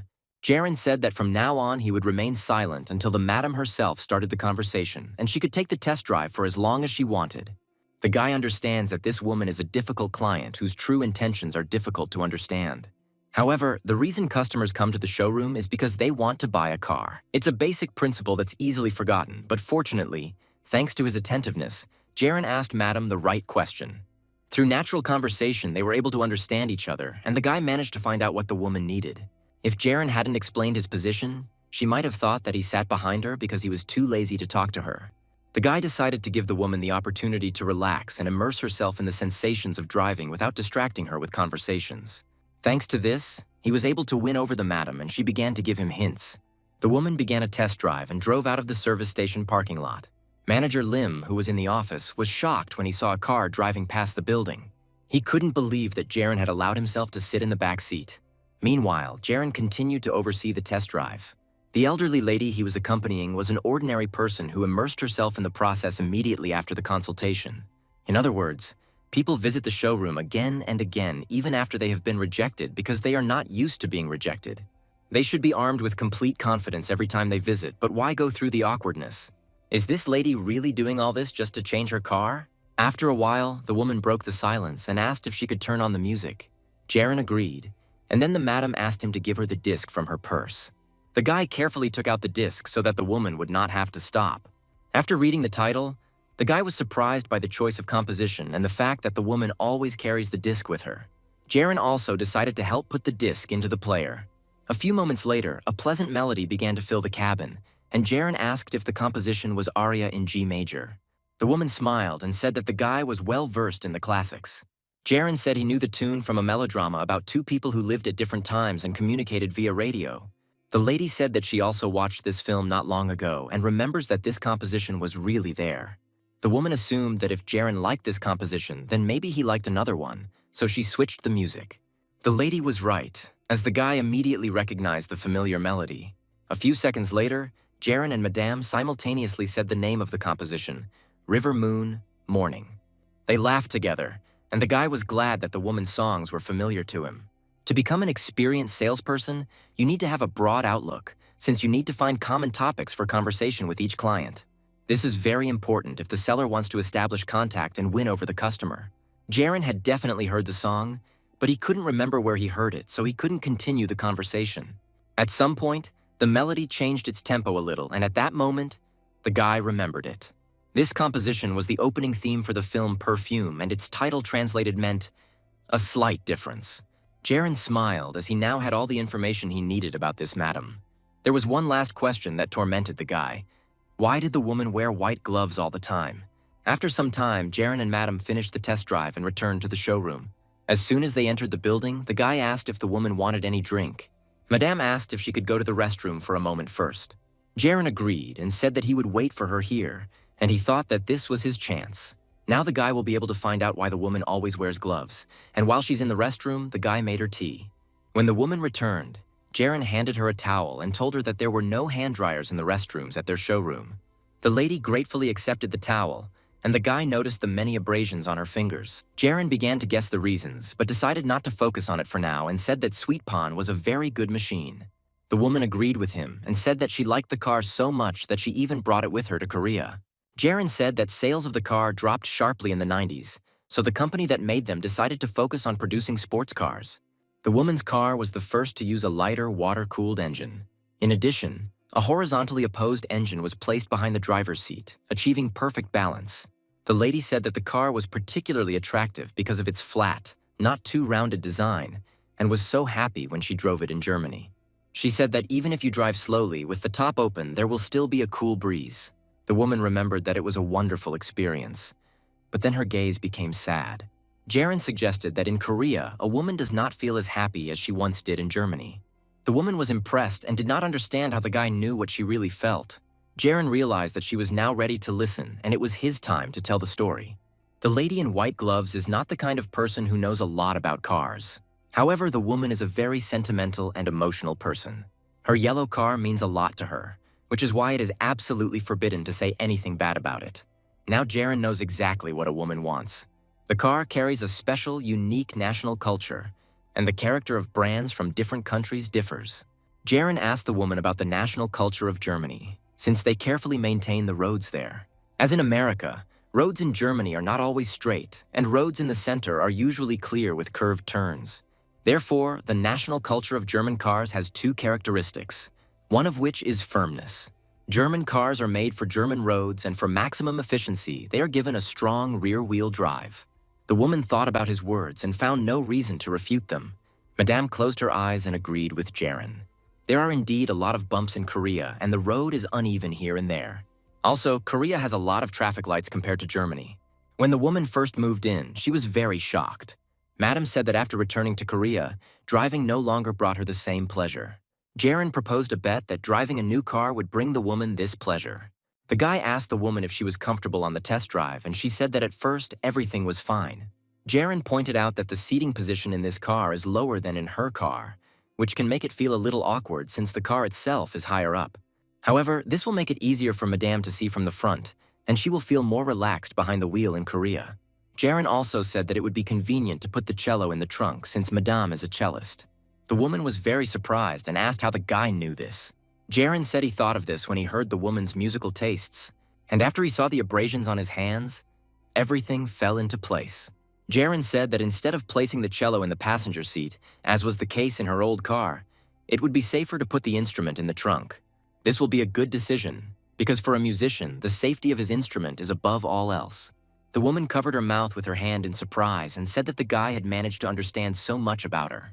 Jaren asked if the woman had been playing the tunes they had been listening to in the car.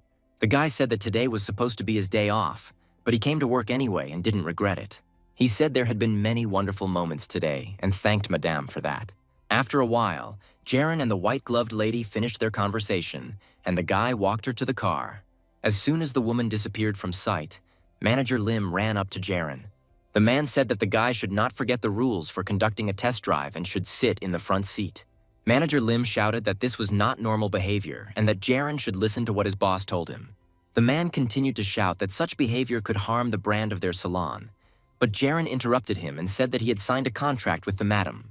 Manager Lim paused for a moment, and the guy clarified that the woman wanted to buy a white 1000 car.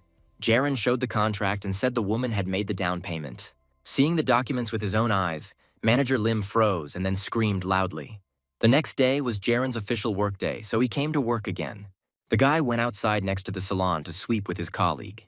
At some point, a colleague broke the silence and called out to Jaren. The guy was about to say something, but he was interrupted by Yongbak's shout. The leader ran towards them and shouted that they would have a lot of luck today. Yongbak was about to jump on Jaren with a hug, but the guy managed to jump to the side in time. The manager flew past, but was not very upset, turning again towards the guy. Yongbak finally caught Jaren and said that Manager Lim told him everything and praised the guy. The manager asked if the guy had told the other guys that he had signed the contract yesterday, to which he received a negative answer. Yongbak assumed that only he, the branch manager Min-hee, Manager Lim, and Minho knew about this event. Jaren replied that it was probably the same, to which the manager said that the guy really didn't suit that manner of speech. After some time, all the employees were gathered in one place, and Sanshik said that the results of the first quarter would soon be announced. Sanshik said that it was not according to official documents recognized by the head office, but the boss had already announced the bonus amount for first place in sales. The bonus this quarter is 5 million won, while employees who have worked for 1 year receive an average of 1 million won. Sanshik told the staff this news and said that they should work hard. After this, the man turned to one of the employees and asked if he was the one working on the status board. When the boy answered in the affirmative, Sanshik told him to write the newcomer's name at the top. The employee did not understand why he had to do this. Other employees began to doubt and ask when the newbie had managed to sell anything if only 10 minutes had passed since the beginning of the month. Yongbak replied that yesterday, during his day off, Jaren sold the 1000 to the old lady in white gloves. The staff had encountered this lady before, but no one had ever been able to please her, so they thought the guy was just lucky. Meanwhile, Manager Song and Yongbak danced around Jaren in a circle. One of the employees asked his friend Hong Chol if he had any contracts. The guy replied that he didn't have anything yet, and then the employee reproached him for intending to give up his place to a newcomer. Hong Chol became very angry after these words and looked towards Jaren. Meanwhile, the guy with glasses who was working on the status board was also watching Jaren. When it was time for lunch, Jaren decided to go to a small restaurant near the car dealership. The guy was glad to be back in this place for the first time in a long time and eat some hangover soup. Jaren remembered this taste from the past and thought it was the best soup. Previously, the guy often went to this establishment with one other person. While Jaren was reminiscing, a guy wearing glasses from his salon walked past. The boys immediately recognized each other and exclaimed in surprise. It was most likely a coincidence, but it was the same person from Shin Wangan's past life. The guy assumed that it was Jaren's first time dining here and said that he also loved the food here. Vangan was a little embarrassed and didn't know what to say next, but Jaren invited him to have lunch together. The colleague immediately perked up and happily accepted the invitation. Jaren remembered how in his past life, The boys spent their time in the same way. Then Vangan said that he would pay for Jaren's food, and in return, he could call him Buddy. Jaren knew that in a normal situation, he would never have thought of calling the guy that. After all, only he knew all this, while for Vangan, he was a complete stranger. Jaren remembers how they communicated in their past life. Now he is very happy to see his good friend in this life. Jaren remembers how in the past, Vangan said that he works in order to eat well. The guy said he had no one else to care about except Jaren. So Vangan put a fried dumpling on the guy's plate and said that from now on he would feed him. Now the guys are back together in this life, but Vangan still doesn't know Jaren very well. The guy said he was surprised that he wasn't the only one in the office who knew about this place. Jaren remembered the times when both of them couldn't afford such a meal. He thought about paying for the guy's lunch for his kindness. Jaren usually ate at McDonald's, but Vangan made sure the boy ate well and became his only friend. Not long after, Vangan quit and contact with him was lost, and Jaren himself managed to forget about the guy. It's just a memory for Jaren now, but he still regrets it. When lunch was over, the boys paid and went back to work. Vangan said that if you go a little further, you can find a cafe that serves very tasty fried meat. The guy suggested that Jaren go there together next time. Jaren immediately agreed, as there was no reason to refuse. Returning to work after lunch, the guys continued to talk and did not notice anything around them. When they were already climbing the stairs of the car dealership, Hongchul called out from above. The guy ordered them to go to the warehouse immediately. Hongchul ordered the guys to clear out the warehouse while he planned to go out and have a smoke. Jaren said he understood everything and got to work. Vangan also agreed and began cleaning. However, Hongchul didn't like how the boys responded and accused the boys of not meaning anything to them. The guy ran up to Vangan and started yelling at him because he thought the guy was too slow. Hongchul continued to yell at the boy and he knocked over the bucket of water as he stepped aside. This made Hongchul even more angry and he kicked the bucket, saying that Vangan simply didn't like being subordinate to someone younger than him. Vangan didn't think so at all, so he started apologizing and bowing. But Hongchul didn't like that either. He started poking the guy in the head with his finger and demanding that he hit him if he wanted to be treated as an equal. However, Vangan is not that kind of person and cannot hit anyone, so he had to just stand and endure all the humiliation. Realizing that he would not be answered, Hongchul said that the guy should address him with respect since he could not answer. Jaren watched this from the sidelines but did not interfere, as he was the youngest in the group and could not help. He only looked with disapproval at Hongchul, who had started smoking without even leaving the warehouse. The senior behaved this way because he had failed to graduate from university and now felt lower in status than other employees with an education. While Jaren was cleaning up, he remembered that Hongchul had said the same things to him in the past. When the guy first got a job at the car dealership, they also constantly yelled at him, just like at Vangan. If there were low sales, then it was definitely his fault because he was too stupid. Jaren was distracted from his thoughts by Hongchul calling him. The guy threw a cigarette butt towards the new guy and told him to catch it and said that he had a headache because he had already sold 2 cars today. However, Jaren didn't even intend to catch the cigarette butt, so it hit his pant leg and fell to the floor. Hongchul took this as an opportunity to make fun of another newcomer. He swung at Jaren and told him to be careful or he would break him. But Jaren has already lived one life and knows very well how to deal with such people. The guy didn't pick up his cigarette and came closer to Hongchul, which scared him. From a distance, Jaren didn't look that big. But when he got close, Hongchul became scared. Jaren pointed out that he had sold more today, so he should be the one with the headache. Hongchul didn't expect that they would dare to answer him. After a brief lull, Jaren reminded them that it was the end of the quarter and there were only 3 employees who had been there for less than a year. Despite all this, Jaren now has twice the sales. Not having waited for a normal answer from Hongchul, the guy asked if the elder was going to argue with him further. His words made Hongchul even more angry and asked why Jaren was doing all this. The guy, in turn, replied that he was doing all this for fun. After that, Hongchul decided that he should leave and not interfere with the junior staff cleaning up. After a while, Wangan broke the silence and asked why Jaren was talking to Hongchul like that. Jaren replied that there was no particular reason for his behavior. Vangan warned his friend that the guy could easily be fired since Hongchul had connections. He used to work at a local car dealership, but then manager Chansu invited him to Taylor. Jaren knew all this very well, so he told Vangan that this was what made him angry. The guy thinks that he should not only put Hongchul in his place by reminding him of the sales figures, but also hit him. Vangan was a little scared, but replied that it was Jaren's personal choice. Vangan asked the guy to simply avoid communicating with Hongchul next time. Jaren understood that his friend had acted on the principle of avoiding problems in his past life. So now he told Vangan that if a person encounters difficulties, they will still catch up with him. Jaren also said that if a guy avoids everything, he will never be able to win. In his past life, Vangan was always trying to avoid trouble, so he kept changing jobs, never staying in one for long. So this time, Jaren told him that she didn't think it was a good idea to avoid trouble all the time. However, the very idea that it was possible to act differently and not tolerate insults caused panic in Vangan. The guy stubbornly believed that if problems could be avoided, then it should be done. Vangan asked what Jaren would do if he couldn't fight back against the offender. The guy is convinced that it is impossible to win in this game, and he does not have such good abilities, because he does nothing else but consult. Vangan said that in order to win, you have to be patient. From Vangan's reaction, Jaren realized that he had touched the boy's values. Vangan always preferred to avoid quarrels, dangers, burdens, because the main priority was safety. The guy overreacts to criticism because it threatens his safety.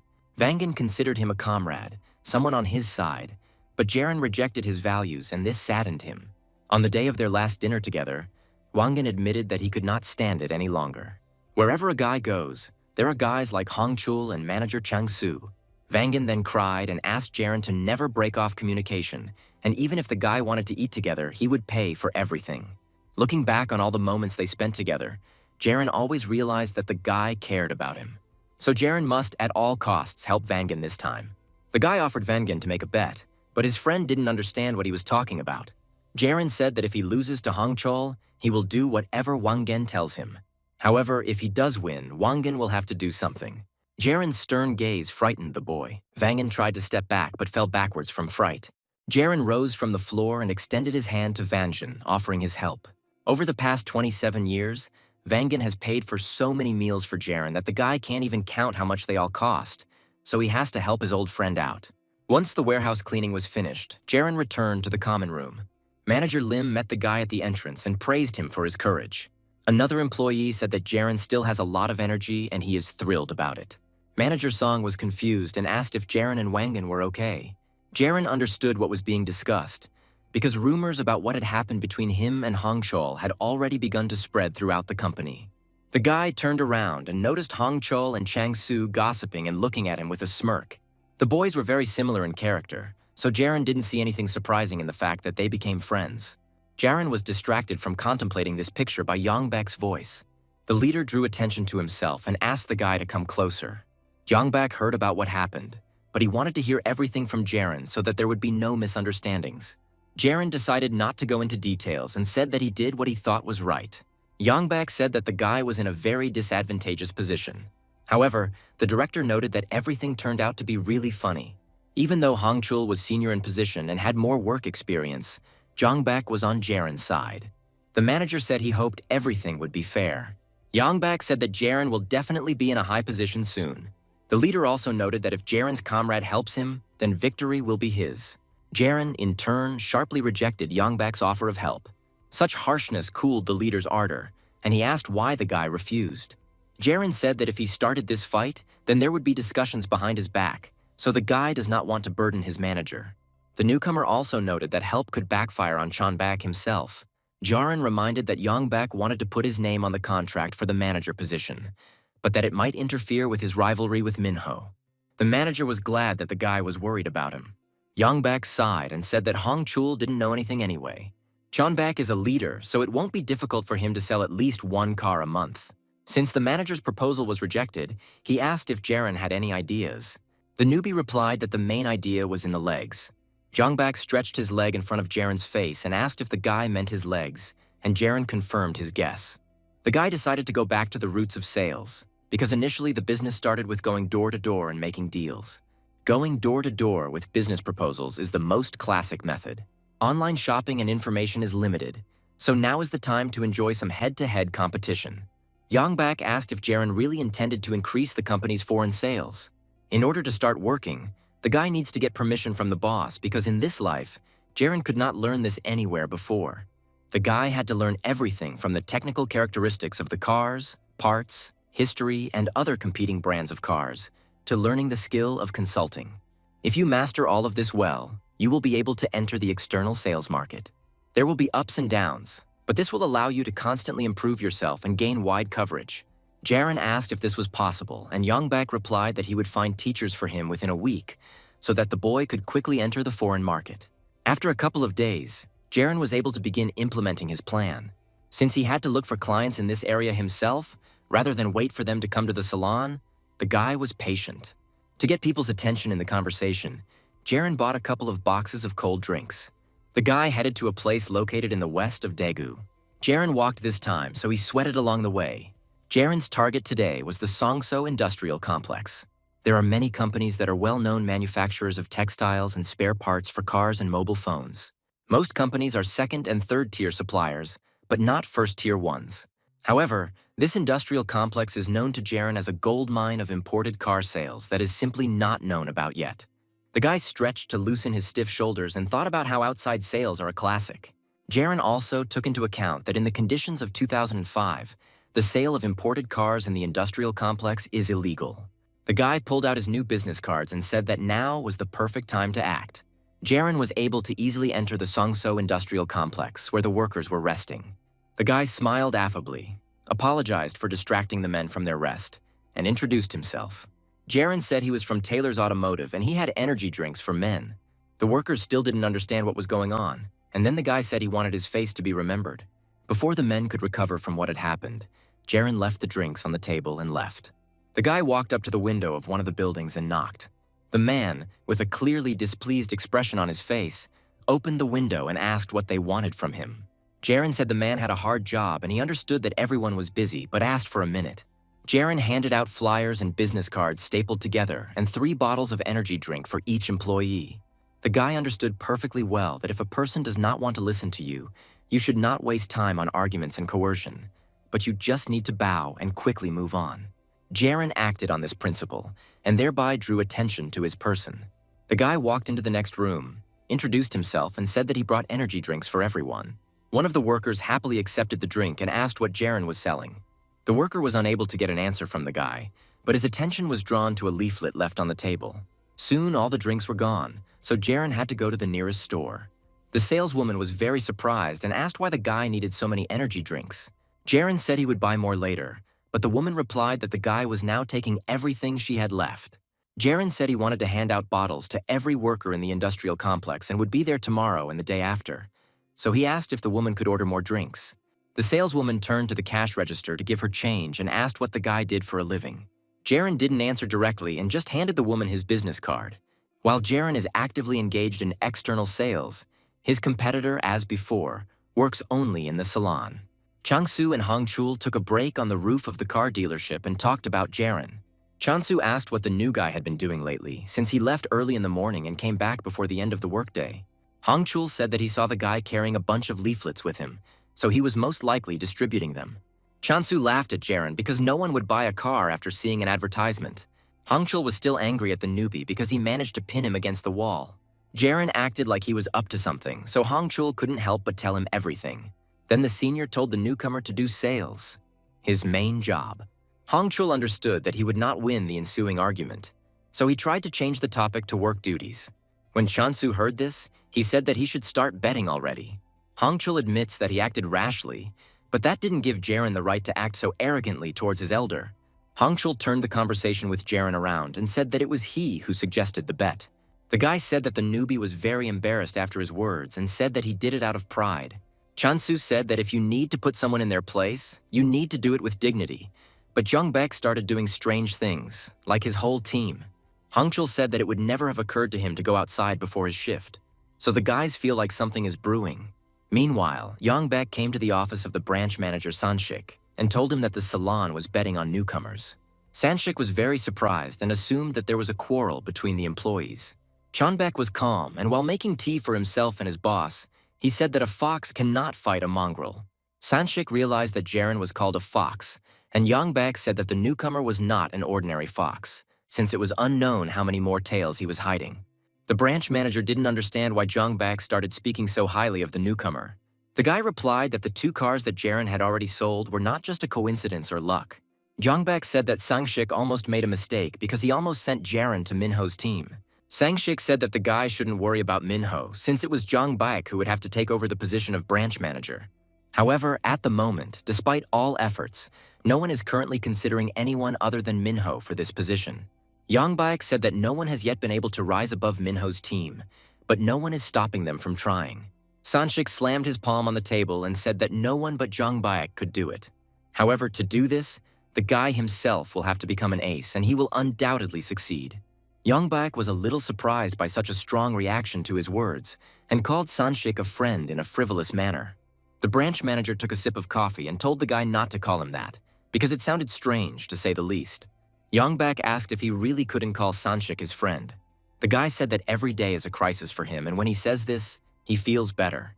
Jung Baek knows Sanshik's character very well and understands that the man is not one of those who are ready to step on heads without a second thought. However, no matter how hard Jung Baek tried, he could not achieve good results. Sanshik replied that the guy simply shouldn't do that and handed him a pack of cigarettes. Jung Baek looked at the cigarettes doubtfully. The guy decided not to refuse and took one, saying that he was indeed inferior in sales to Minho's team. However, Jung Baek is confident that he will be able to make Jaren an excellent employee. Sanshik said that Jung Baek needs to build up his influence but not quarrel with others, otherwise he won't be able to cover for him. The guy asked why he shouldn't spread the rumor, since the new guy had created a favorable atmosphere in the company. Sanshik was happy about this news, and Jung Baek asked if they could order more leaflets. The branch manager was surprised and asked how many months one box would last. Jung Baek said that Jaren decided to pursue foreign sales because he already knew the basics. Jung Baek recounted a recent conversation he had with a new recruit and said he suggested using his legs to boost sales. Based on the guy's words, Sanshik also thought about external sales first. Jung Baek said that Jaren distributed all the leaflets in 15 days, although it would take the entire staff a month to do the same. The manager thinks that the newcomer is a truly amazing person. Jung Baek said that Jaren has the head of a fox and the heart of a bear. The manager imagined the newcomer in his head and froze for a moment. Afterwards, he was shaken and said that he constantly got goosebumps when he thought about Jaren. A few days later, Sanshik gathered all the employees in the main hall and reminded them that there was 1 week left until the quarter was closed. The branch manager ordered everyone to pull themselves together and keep up the pace. He stood next to a board where deliveries were marked with red magnets and vehicles that had not been delivered after the contract was signed were marked with blue ones. Sanshik turned his attention to the staff and noticed that Minho and Jung Baek's teams were working non-stop, and even Hongchul wasn't idle. Last December, the team sent several cars, but this month, only one.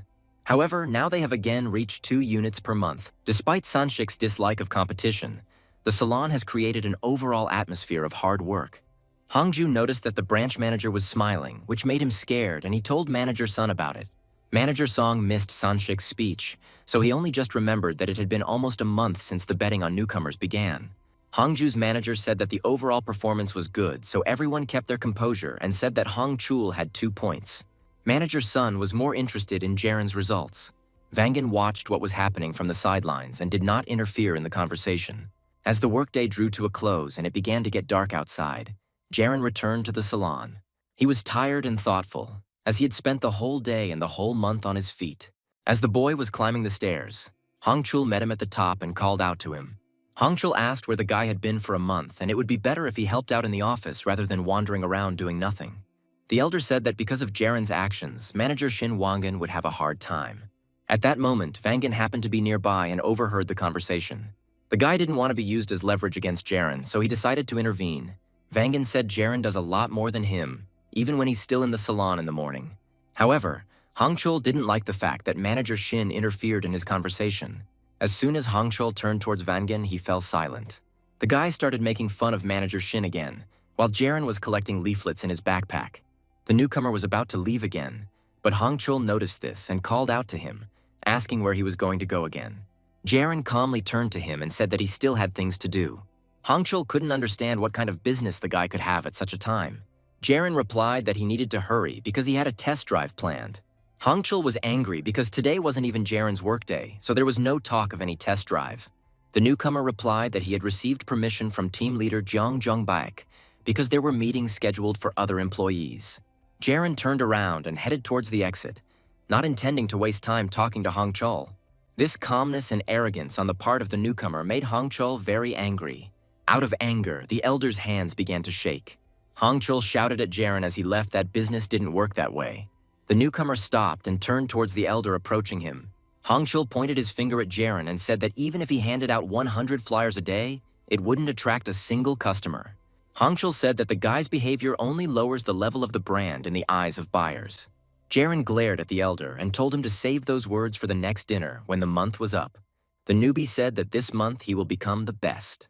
Leaving a bewildered Wangin and an angry Hongchul alone, Jaren left the room. A few moments later, Hongchul came to his senses and angrily kicked the wall, while manager Shin chose to run away. Hongchul was angered that Jaren went for a test drive, but even after that, the guy was sure that the newbie wouldn't be able to sell the car. For the past 3 weeks, Jaren has spent all his time within the Songso Industrial Complex. The guy came there every day without rest or days off. Jaren handed out the remaining flyers in the dealership to everyone. At the same time, the guy helped the workers with small tasks, thanks to which he established contact with them. All the workers treated Jaren well and took an interest in his affairs and work every day. The guy even managed to give one of them a test drive. Jaren was then praised for his hard work and boundless curiosity.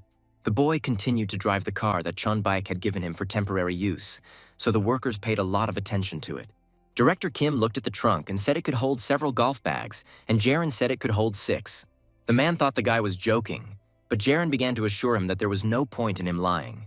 Director Yoon came over and said that Jaren was really a good guy and had been walking around the industrial complex for the entire month and working without days off. The man looked at Jaren and said that the guy really knows his stuff when it comes to sales. The colleague's words convinced Director Kim, and he asked how much such a car would cost. Jaren said that its price was just under 40 million won, and then the man asked how much the Zeus car cost. Director Yoon also remembered this car and said that it cost around 60 million. The men began to talk among themselves and discuss why an American car costs less than a domestic sedan. Jaren watched this and knew that his plan had succeeded. In order to interest people, you need to pay a lot of attention to them. Jaren just had to be there at the right moment, and then people would remember him, even if it meant introducing themselves several times. One time, one of the workers was almost buried under large boxes, but Jaren was nearby and helped. This is how he managed to attract the attention of other people from the industrial complex. Thanks to this, people started talking to Jaren and paying more attention. It was the best he could do in the last month. Jaren understood that Taylor was not a luxury brand, so his cars were cheaper than luxury domestic cars and more affordable than other foreign cars.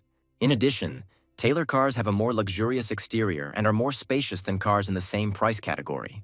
Another plus is that the appearance of these cars is not familiar to residents of Korea. Therefore, by selling 1,000 models, you can see an excellent result in terms of the number of successful transactions. After examining the car again, Director Kim said that he was buying the car and was not interested in other options, since this car was neat and beautiful. Jaren was pleased and said the man had made an excellent choice. However, their conversation was interrupted by Director Yoon, who said that the black car would be his. The men began to quarrel, as each of them wanted to buy this particular car. There was the same model in white, but men were in the mood to buy the black model. While the two directors were arguing and deciding who would get the black car, another employee approached Jaren. The man said he called Jaren first and he specifically needed a black car. He asked to send him the account number, and then he would transfer the money faster than anyone else and the car would be his. The man picked up a pen and asked if Jaren understood his train of thought. The guy said that everything was so and handed the man a sales contract. Meanwhile, business was in full swing at the car dealership. Youngbak called Minho and said that they had signed 3 contracts and had already made the payment. The manager asked if it would be possible to send the cars immediately and received a positive answer. Having dealt with his business, Chun-baek picked up the phone. The man stretched and looked very pleased. Youngbak looked around the main hall and noticed Hongchul hurrying. The guy was talking on the phone with a certain director and said that he would immediately arrange delivery. When Hongchul left the hall, Youngbak turned to Wangan. The manager asked the boy to mark 3 more points on the board. Manager Song and Manager Hongju approached Youngbak and asked if he really had signed 3 more contracts. The manager just smiled at their words. However, he then turned to Vangan and said that the 3 points should be attributed to Jaren, not him. Vangan was already setting up magnets, but after these words he froze in place. Hongchul, who briefly returned to the hall, heard his words and was shocked. Youngbak specifically said this when the guy was within earshot and asked if Hongchul was in any trouble. This time, Jaren returned to the dealership much later than usual, and it was already dark outside. The guy was climbing the stairs to the 2nd floor and didn't expect to meet anyone. However, he was distracted from his thoughts by Youngbak's voice. The manager called the guy a star and said that he did a great job. Jaren asked why he hadn't gone home yet, and the manager replied that he was worried about his star because he didn't take care of himself at all. Jaren was indeed very late today, since he usually left work at 6 in the evening. Yongbak grabbed the newcomer by the hand and led him towards the exit, saying that they were going to the store. Jaren stopped and said that he needed to make a copy of the contract and give it to Minho, so he couldn't leave now. Yongbak reminded him that it was already late and Minho had already left work, so he would need to hand over the documents to him tomorrow morning. The manager led Jaren towards the exit and said that all the stores would be closing soon. The boys got into Chonbek's car and set off. Jaren sat next to the leader and remained silent the entire way. Soon they found themselves near a shopping center where Jaren's sister works. However, they had no intention of going into the cafe. The guys went into the mall and went shopping. Yongbak walked along the rows of expensive watches, examining the samples. Then the manager went to the shoe department and looked at several options for good men's office shoes. The guy picked up one of the samples and asked what Jaren's shoe size was. Yongbak guessed that it was most likely 285, and placing his boot next to the newcomer's foot confirmed this. The manager approached the consultant and asked if they could try on the boots, to which he responded positively. The girl offered her help, but Chonbak politely refused and said that they could handle it themselves. Jaren felt very strange as the elder knelt down in front of him and began to remove his boot. Jaren asked confusedly what Yongbak was going to do. The manager looked up at him and replied that he was going to buy shoes for the star. Jaren looked at Yongbak and said that he already had shoes. The manager said that men are not horses and they need to have several pairs of shoes and change them every day so that they last a long time. Before Jaren could react, Yongbak pulled off his boot and put on a new one. The manager said that the guy should wear leather shoes and preferably have 2 pairs of them since his feet get hot and sweaty. If you don't give your boots a rest, even the best pair will quickly wear out, which is why even the toughest soldiers are issued 2 pairs of combat boots for duty. When the shoes were on Jaren's feet, Yongbak jumped up and said that the pair suited the guy very well. The manager said that the guy was tall enough so whatever he wore would look good. Jaren said he felt awkward, but Jungbak interrupted him and said that they would beat Minho's team this month. The leader was glad that his goal was now very close. Jaren inspired the boy a lot when he started handing out flyers, so they decided to start all over again. Yongbak asked if there were any more people interested in purchasing the car, and Jaren replied that he would sign 2 more contracts tomorrow. The manager said that with these deals, they will definitely be able to surpass Minho's team. Yongbak said that if they succeed, he would give the guy 5 million won at the end of the quarter. The manager told Jaren not to worry about the shoes because they weren't that expensive. Jaren thought about the fact that in his past life, no one gave him gifts. She and Yongbak spent a whole year in the same company, but they only knew each other's names. It was only before Jaren moved to Seoul that they ended up on the same team and spent some time together. But by that time, the leader of Chonbak had already lost his former grip. One day, Jaren and Yongbak went out to drink together because the older one was depressed. Jaren then asked why the man didn't just change jobs, since it wasn't necessary to work in Daegu.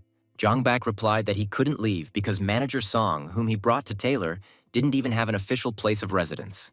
If the manager leaves his position, it will be very difficult for Manager Song and Manager Hongju. He could not take on such a burden since it was he who offered them such work. Jaren thought back to that moment and realized that he and Yongbak never had the chance to become friends. In the end, they both ended up with nothing. This time, Yongbak and Jaren's relationship was going very well, and the manager even wanted to buy the guy 2 pairs of shoes. After hearing the price at the checkout, Jaren tried to take the card from the manager, saying that he didn't need the shoes. Yongbak waved it off and handed the card to the cashier, saying that the guy had been wearing the same shoes and they were now too worn out.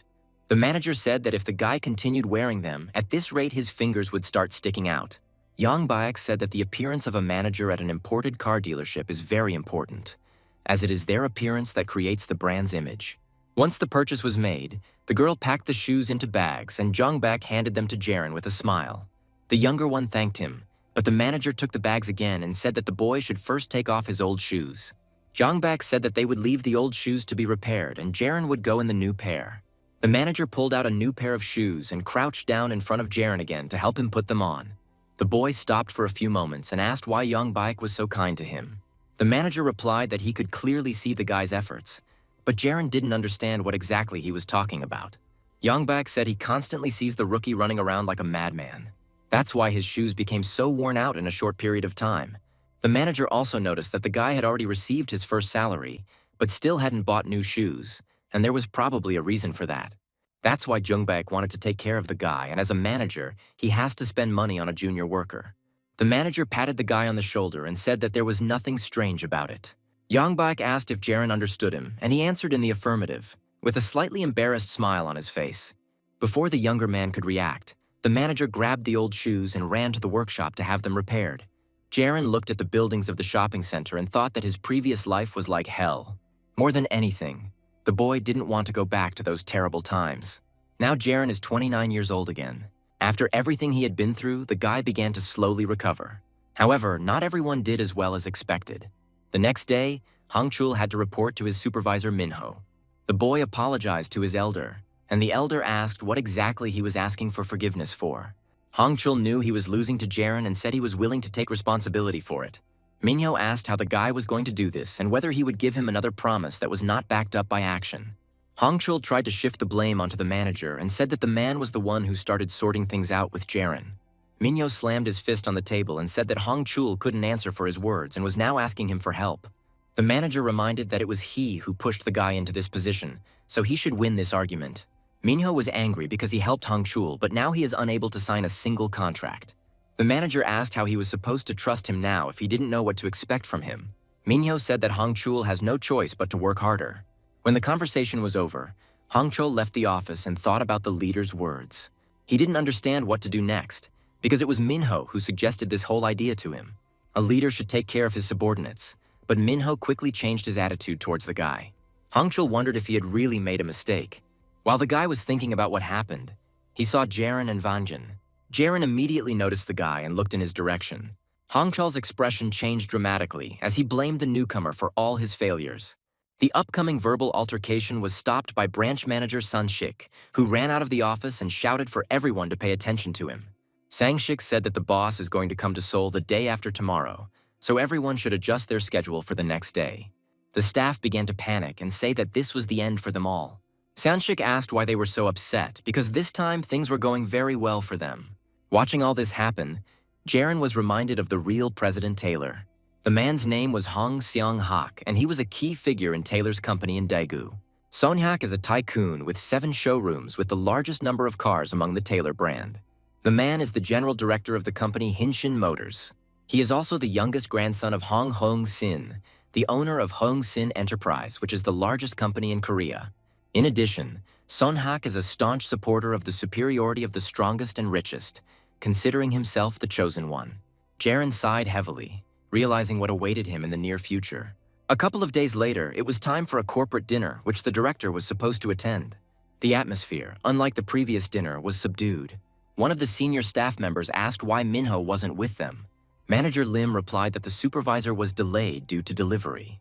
At this time, Chonbaek had already gone to meet the branch director and the company president, as they were supposed to arrive soon. Each of the employees felt the pressure, and some began to feel sick from nerves. Jaren was worried in advance that everyone would be nervous, so he bought a tonic drink. The newcomer handed out a bottle to everyone present, which touched the elders with his concern. Manager Lim asked if Jaren knew the boss since he had managed to prepare for his arrival so quickly. Jaren replied that he had seen his performance the other day and decided to be prepared just in case. The staff thanked the newcomer for the small gift and drank some drinks. A couple of minutes later, the door opened and a man walked into a separate room where the employees were sitting waiting for dinner. For a few moments, the room was plunged into oppressive silence. The middle-aged man, who was Seong-hak, said that he was very happy to see them all today. All the employees stood up from their seats and bowed to the man in greeting. The man said that they had not seen each other for a long time and advised everyone to finish all the food they had ordered for themselves and walk to the other end of the room to sit in the center. Sanshik helped the man take off his outerwear, and the president asked how the boys were doing. Despite the boss's seemingly good mood, all employees preferred to remain silent. Seong-hak waved his hand and told the staff to start pouring alcohol. Yongbak and Sanshik immediately placed the glasses in a row. Seong-hak picked up the bottle of soju and said that they should move on to alcohol right away. The senior staff masterfully mixed alcoholic drinks, making cocktails for everyone. This event was the basis of the corporate dinner. The president suggested first of all to drink to health. No one had the right to refuse the elder, so everyone joined in. The first portion of cocktails had to be drunk in one gulp. Following the president's example, no one dared to do anything differently. Seong-hak drank the first drink and shook the empty glass with a smile on his face. The man immediately began pouring more, offering to drink another one. No one dared to refuse the man, so without a break, the glasses clinked again. After some time, the employees could no longer drink so much without a break, so they were forced to refuse. At that moment, Minho entered the room and bowed, apologizing for being late. Sonyak was glad to see him and said that their pro was busy until the last working day. Minho bowed to the elder, accepting the praise, and sat down on the right side of the president. Jaren thought about how Minho had only sold one car and he wasn't the type to be late. The manager's appearance gives the impression of being the hardest working person in the Daegu company. Sonyak handed the guy a glass of alcohol. Pouring soju into the beer, the man said that they had already managed to drink 2 glasses each, so the guy should catch up with them faster. Sunhak thought that the guy was working even on his days off, so he asked if he was being too hard. The president poured more alcohol and said that the guy should take care of his health. Minho handed the glass to Seonghak and said that he was doing it, but it wasn't enough yet. The president said that it is useful to take a little rest, for example as a deputy leader, because he also works a lot. Minho felt that this sounded like a reproach, so he said that he would work even harder from next month. Sonhak most likely did not want to offend his employee and said that the guy should not put so much pressure on himself. The president raised his glass and said that since their star had already joined them, it was time for another drink. The man held out his glass and said that they would only drink if they wanted to. Jaren, in turn, wondered if there was any sense in these words at all. After a long silence, Sonhak turned his attention to Jaren's new employee. The man said that he was glad to meet him and hoped for fruitful cooperation. Jaren thanked the president for his kind words and recalled their meeting in a past life. That time, the first thing the man asked was his name, but this happened only after 3 years of working at the car dealership. Sonyak was a fierce man who was only focused on results and considered himself the chosen one. Now the president offered Jaren a drink separately, and the guy happily accepted his offer. Contrary to expectations, the newcomer, held out a shot glass. Sonyak noticed that Jaren hadn't had a drink yet, so he offered to pour him a glass. The newcomer calmly replied that the man could pour him some into a soju shot glass. Jaren had already noticed that only 30 minutes had passed since the start of dinner, but everyone was already drunk. Sonyak assumed that it was the guy's nature to do as he was told. The president laughed loudly and said that he found it amusing that the guy had already sold 5 cars in just 2 months of working for them. Sonyak mixed a cocktail for Jaren and invited him to drink it with the president. The guy looked at the outstretched glass and realized that the man had poured a lot of soju into it. Jaren decided to play by his rules and said that as a thank you, he would also prepare a special cocktail. The man held out his glass and the newcomer mixed the alcohol. The cocktail he made for the president looked much paler than his, indicating that it contained more soju than beer. However, Sonhak had no intention of showing his confusion and drank the drink in one gulp. Jaren couldn't help but follow his example and did the same. Both glasses were dropped onto the table with a loud bang. Sonyak asked Jaren if this was his first time working in sales. The guy replied with a smile that the man had guessed correctly, and he said that he was good at it. The president asked how quickly the boy had gotten used to the job, but Yongbek answered first, saying that the boy still had a lot to learn. Yongbek said that it had only been 2 months, and according to the rules, Jaren would only become an official employee after 3 months of work. Sonyak suggested to Sanshik to take the newcomer on as an official employee starting next month, and the manager replied that it could be arranged. The president was pleased with this and poured Jaren another cocktail. Sonyak assumed that the boy's father owned a business since he had so much experience in sales. Jaren replied that it was his first time in Daegu and he was probably just lucky. Sonyak's mood changed a little, and he asked the guy if sales seemed difficult since he was just starting out in his career. Jaren remembered thinking exactly that way before. Both in the past life and in this one, things are really hard. Jaren accepted another cocktail from the president and drank it down in one gulp. The newbie said that it was marketing, and in a broader sense, business. Jaren admitted that he lacks experience, but he believes that the business is his, so he works hard to improve himself. The boy said that there was no hard work for him, and noticed that Sonhak had already begun to give in under the influence of alcohol. Jaren decided to act while he still had the chance. The guy suggested that Sonhak make another cocktail. Only now did the man begin to understand who exactly he was dealing with. Everyone understood perfectly well that the fight had begun for Jaren, who had ambitions on his side. They were opposed by Sonhak, who had power on his side. The president did not refuse Jaren's offer, and they drank another glass. The rest of the staff watched all this from the side. Right after Sonhak and Jaren drank, the president offered to pour more. The newbie agreed and said he wouldn't mind another try.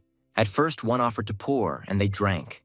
Then they would switch places, and Jaren would offer to pour, and Sonhak would agree. Time after time, they drank more and more. In this way, they tried to check who would be stronger. The other staff watched in horror as Jaren and Sonhak continued drinking, barely stopping to eat. Minho, who usually keeps his cool, also broke out of character. Yongbak watched in surprise as Jaren gave the president no quarter. Sanshik preferred to watch silently, but hoped that it would not end badly. Behind the cover of drinking alcohol was hidden a crazy fight with sabers. This is where Hong Seong-hak's essence manifested itself. In his past life, Jaren had a very difficult time meeting the president's demands. This madman fired countless employees. Jaren believes that as a rookie, he does a great job. By drinking alcohol, Seong-hak tries to decide whether to accept the newcomer as one of his own or not. Jaren sees doubt in the president's eyes, but this time it's all in his hands. The guy took his glass and poured more soju into it. Now it is he who makes the decision. Jaren can decide whether to sink this third-generation rich man or let him float. Jaren drank the contents of the glass and turned it upside down, as if asking Seong-hak what he should do next. After some time, dinner was already over, and Seong-hak found himself at the hotel. The man did not understand how he ended up in this place and looked at himself and his appearance. The last thing he remembers is drinking his second shot of liquor. Straining his brain, Seong-hak remembers that Jaren took charge of the president after the evening ended. The president was surprised that it was the newcomer who brought him to the hotel. The man finds this situation absurd, since he can count on the fingers of one hand all the times he got so drunk. Seong-hak found himself following the newcomer's example and drinking as if he were 20 years old. Looking at the city through a large panoramic window, the man noted that it was fun. However, all patience comes to an end sooner or later. The man believed that the guy behaved this way in order to avoid becoming another piece of trash under his feet. So the guy drank with him actively and squirmed as best he could. In a world where there are many different unpromising people, Seong-hak feels like he has found himself a fun toy. The man chuckled and reminded himself that he was the boss. 4 hours earlier, Seong-hak and Jaren's conversation had moved to another place where there were no other company employees. The man asked how long the guy had known him, and the answer was negative. Seong-hak said that the guy has no information on him in this case, but he continues to behave strangely. Jaren replied that he felt that the president liked to drink, so he decided to support him in this matter. Seong-hak didn't believe him and told him to tell him everything the guy wanted to tell him. Jaren said he drank alcohol not because he liked it, but because it was a special evening. Seong-hak assumed that the boy was drinking with him out of respect and asked why this evening was special.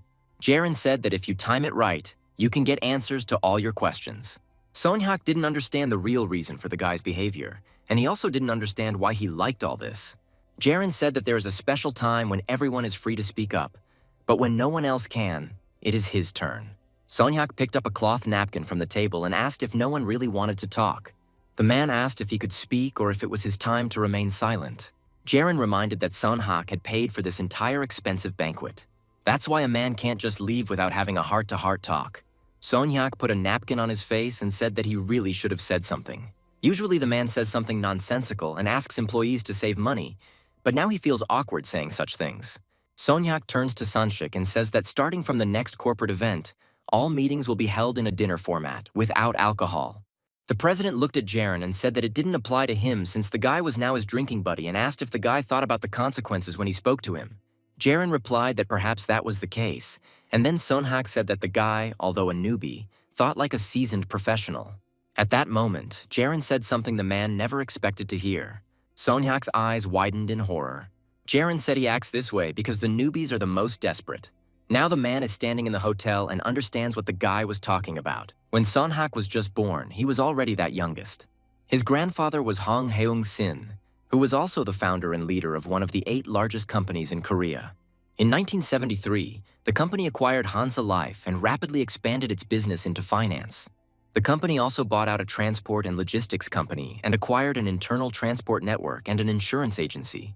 A stable company with a constant cash flow began investing in 1980. Once the International Monetary Fund got involved, it banned the Hungshin merchant fleet to minimize damage.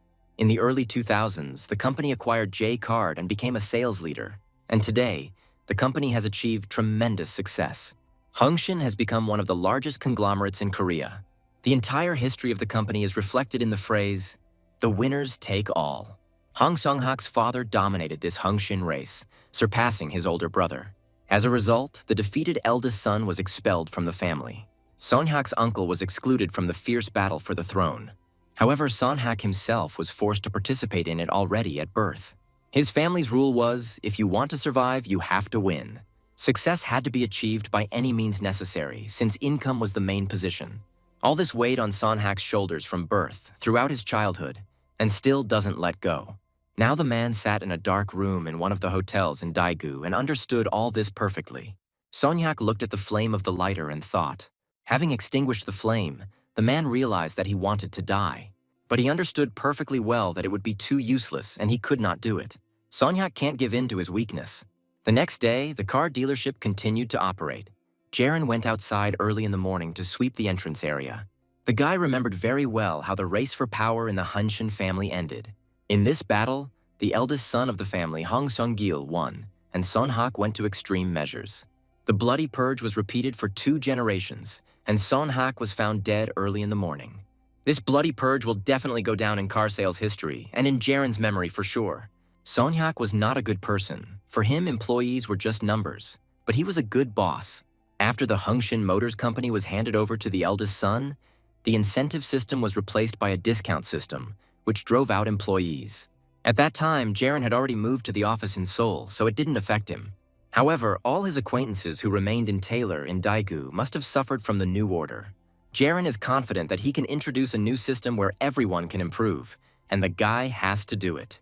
Jaren was the first one to arrive at work, despite the fact that he drank more than anyone else. After some time, Vangan came and greeted the guy. Jaren was polishing his car at the time, but he responded to his friend's greeting.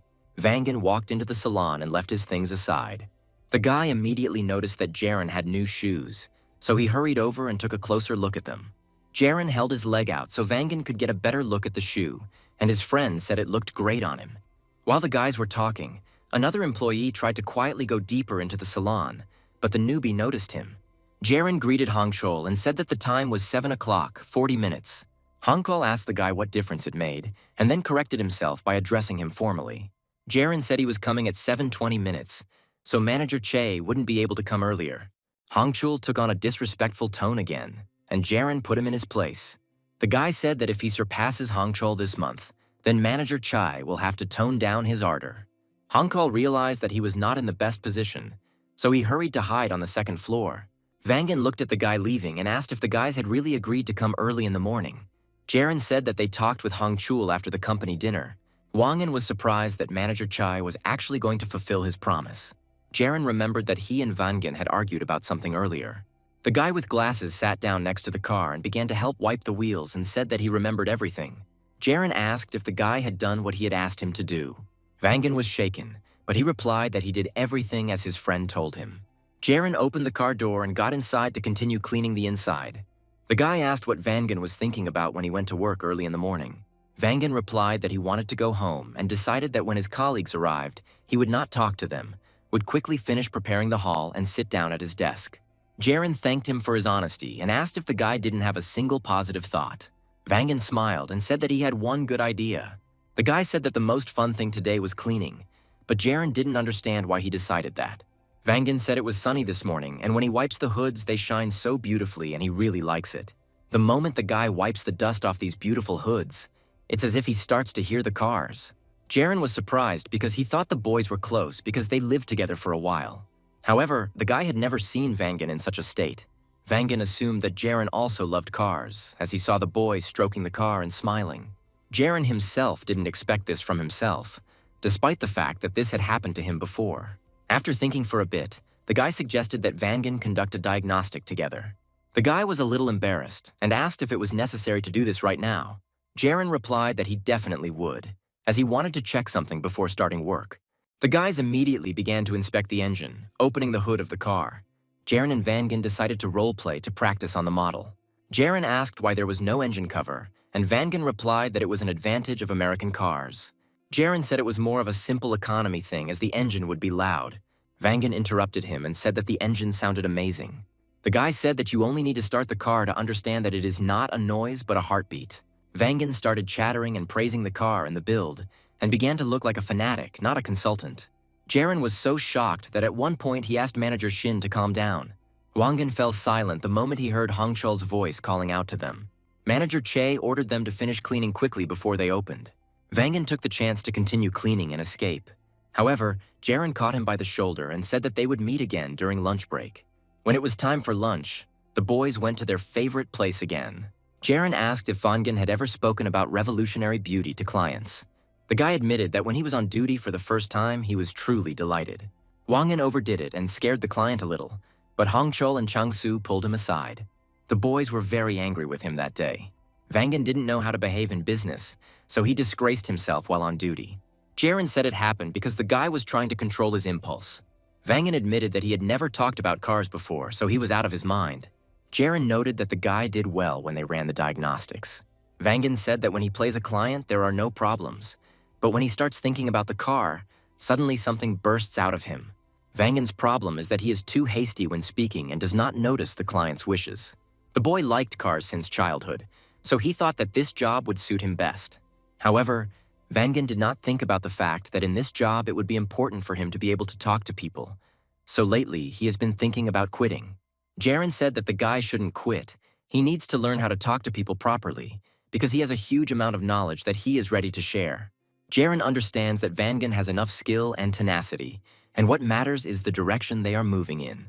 The guy said that clients don't need all the information at once. It needs to be given gradually, as needed. Jaren said he would teach the guy everything during a 15-minute diagnostic in the morning. Vangan was grateful for the offered help, but he was embarrassed by the fact that it was he who should be training the boy and not the other way around. Jaren considered the correctness of his words. Vangan has actually been with the company longer than he has in this life. However, the guy helped him a lot in the past, so he wants to pay off this debt. Jaren suggested calling it recruit training, and Vangan agreed. The whole day passed in this mood, and the working day was already coming to an end. The staff had already begun to head home, but Jaren continued to talk with Wangan. Hongchul was about to go home when he noticed the guys sitting together. The guy was clearly unhappy that they had become so close. Changsu approached Hongchul from behind and called him, but noticing that he was looking at something, he asked what was the matter. Hongchul asked what Jaren and Wangan were doing, and Changsu replied that they were studying. The guy didn't quite understand what was being discussed. Changsu started to go down to the first floor and said that the guys were very funny. He heard them talking about studying together so that they could know a lot. Changsu looked towards Hongchul, who was standing there, and asked if he wanted to join them. Hongchul asked why he needed it, and Changsu said that he was right, because the newbies were inexperienced, and the guy was on a completely different level. The boy agreed with the elder and followed him. At the bottom of the stairs, Changsu slowed down and said that Hongchul had been quite respectful towards the new guy lately. Hongchul flared up and said that all this happened not because of him. Chance didn't like the guy's tone and said that it was wrong to break existing boundaries and get out of control. His words brought Hongchul down to earth and he apologized, switching to a more respectful style of speech. Changsu and Hongchul went home, leaving Wangan and Jaren in the office to continue studying. A whole month passed at this pace. Several employees gathered in the break area for a break and marveled at how quickly April had passed. Yongbak was calm and said that there was nothing strange about 1 month replacing another. The manager said that their junior had only recently started working officially. The staff didn't understand why Jaren was so lucky. The guy just started going out on shifts from 4 groups, but there is no result. Yongbak is confident that at least one of them should work well. One of the German brand's executives said that they sprinkle salt on both sides of the entrance to the showroom, protecting it from negative energy. Manager Song asked if his colleagues knew that manager Im Jun's sub only wore red underwear to work. Yongbak froze for a moment and imagined it in his head. After that, he looked depressed and asked if he really needed to know that. Jaren thought that there are no specific standards for good sales, hence the madness with superstitions and evil eyes. Team leader Yongbak also wears the tie he wore during his previous victory over Minho, and he doesn't take it off day or night. In her past life, Jaren also had a lucky tie, and it is by such things that you can recognize a salesman whose business is going badly. Chonbak ordered to stop panicking and look at the new guy. The other employees don't understand how Jaren has managed to sell 5 cars already, and Yongbak says that the guy should take a rest. Jaren remembered that there were typically about 5 shifts per employee per month, but the situation varied from brand to brand. In Taylor's case, 12 salespeople work twice in the showroom. In fact, they don't have much work to do. Jaren has worked 4 times in the showroom this month, and now he fears that his newbie status might upset the others if he continues to take such initiative. Jaren said he wasn't very good the first 4 times, but he's gotten better now, so he thinks he's just lucky. Yongbak said that sometimes there comes a time when it is good to take a break. The manager started waving his hands and said that there are successes and failures. He said that in bad times you need to gather strength to catch luck by the tail next time, and then everything will work out. The colleagues started laughing, which put Young Baek in an awkward situation. A few moments later, no one could hold back their laughter any longer and burst out laughing. When the break was over, Jaren went down to the first floor where he accidentally ran into Vangan. The guy didn't notice his friend approaching and was breathing heavily. Jaren asked the guy what he was doing, and he replied that he was very worried. Jaren realized that today was the guy's first time working in the showroom. Vangan confirmed that he had no previous practice, so today would be his first time speaking with a client since his training. Jaren remembered giving the boy advice, like tugging on a rubber band on his hand when he was stressed to distract himself. The guy also advised recording lines in advance so as not to make them up on the fly. Jaren recalled all this while Vangan prepared himself for work. The guy said he was sure Vangan would do a great job, but he kept shaking. Jaren knew the guy needed something to help him calm down, so he started to take off his tie. The guy handed it to his friend and said that if he wanted, he could take the tie, which had already sold 5 times. Jaren handed it to Vangan and said he would look forward to victories. The guy was so distracted by the tie that he even stopped shaking and thanked his friend. The guys quickly swapped ties as Vangan gave the guy his. Jaren was well aware that the tie was a kind of superstition, but it gave him a certain confidence. This is exactly what Vangan needs most now. When the guys finished preparing, a visitor entered the car dealership. Jaren gestured to Vangan that everything would be fine, and the boy went to work. Vangan quickly approached the middle-aged man and introduced himself. Watching his friend from the side, Jaren understood that today he was capable of anything. After some time, Manager Lim began to praise Wangan, who had the first consultation. The man said that when the guest came into the room, the report would begin, and Vangan would have 20 minutes to conclude the contract. The guy was a little embarrassed, but said that he would try to do everything in his power. Manager Lim interrupted Wangan and asked where his confidence was, since everyone else believed in him. Everyone congratulated the guy on the fact that he finally started working officially. Jaren didn't get too close so that Vangan could feel the good atmosphere around his other colleagues. For the first time in a long time, Wangan looked genuinely happy. The next day, Manager Shin came to work very early. The guy waited for Jaren to arrive and waited for him outside. Jaren was very surprised and asked why the guy came so early since their training had already ended. Besides, today was Vangan's day off, but the guy came to thank his friend. The guy took 3 different new ties out of his bag and handed them to Jaren. Vangan remembered that the guy was on duty today, so he thought they would come in handy. Vangan thanked Jaren for his assistance. Yesterday, the guy signed his first contract, so he was too excited and couldn't sleep. Jaren looked at the ties, and Vangan said that his uncle had sent them to him to encourage him to work hard. Jaren didn't understand why his friend was giving him 3 new ties.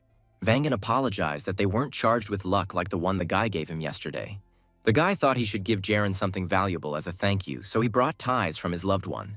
Vangan bowed and said that if the guy needed more, he would buy them for him. Jaren declined the offer and said that these were enough for him. The guy took a blue tie with white polka dots out of the package and put it on, thanking his friend. Vangan gave a thumbs up and said that Jaren would definitely handle everything today. After this, Vangan ran towards the exit since today was his legal day off. Jaren watched his friend run away and listened to his feelings. He was confident that this day would be a lucky one for him. After some time, a middle-aged man entered the exhibition hall with bags in his hands. Jaren walked up to him and greeted him and was about to introduce himself. The man was apparently in a hurry, so he interrupted the guy's speech and said that it was his first time in Daegu. The client started looking around and said that he needed a person with experience in sales in the car market. Jaren was a little taken aback by this presentation and request. The man said that he was in a hurry and needed a car this month, and he would also like to get a discount. Based on this, the client would like to immediately start talking with a knowledgeable manager. Jaren smiled at him and thought that his luck had come. After a while, the man was already smiling and holding a signed contract in his hands. Jaren congratulated the man on his purchase and said that the car would be delivered in the middle of the month, for which the customer thanked him and left. When Jaren returned to the exhibition hall in a good mood, he was met by an angry Chang-soo. The man asked Jaren what he had done, but the boy did not understand what he was talking about. Chang-soo called the guy names and said that he shouldn't do that. No matter how urgently a client needs a car, it is important to understand that it cannot be done that quickly. Chang-soo threw the papers in Jaren's face and told him he was crazy. The guy's mood was good just a minute ago, but the behavior of manager Chang-soo completely ruined it. Jaren tried to remain calm and asked permission to explain his actions. Chang-soo was outraged that the guy, being a newbie, was selling cars at a discount. Jaren, in turn, thought that the system of discounts has been practiced for a long time for the sale of imported cars. This method existed back in 2005 when competition for car discounts was not so fierce. Discounts were applied to new series cars in order to attract buyers' attention to the desired cars. Due to the high inventory value of cars, discounts have been around for a long time. However, there is a difference between I sold a car and had money left over or I sold several cars and made a lot of money. The latter option is currently valued much more. Chansu said that all of Jaren's efforts were meaningless if he was giving discounts on cars without permission. The manager asked the guy if he really thought anyone could be in business. Jaren picked up the documents from the floor and asked if Chansu knew how much of a discount he had given. The manager replied that it didn't make sense, since it was the guy himself who had given the customer the offer to buy at a discount. Changsu shouted that it was the company that was setting discounts, and because of Jaren, they lost 1 million won in revenue. The manager asked if the newcomer was now going to give discounts to every client within his radius of action without a reason. Jaren said he didn't know what the manager had heard, but he had no intention of getting a discount from the company. The guy said that everything was sent under official conditions. Chansu pointed his finger at Jaren's face and asked if the boy was going to pay the 1 million won discount from his salary.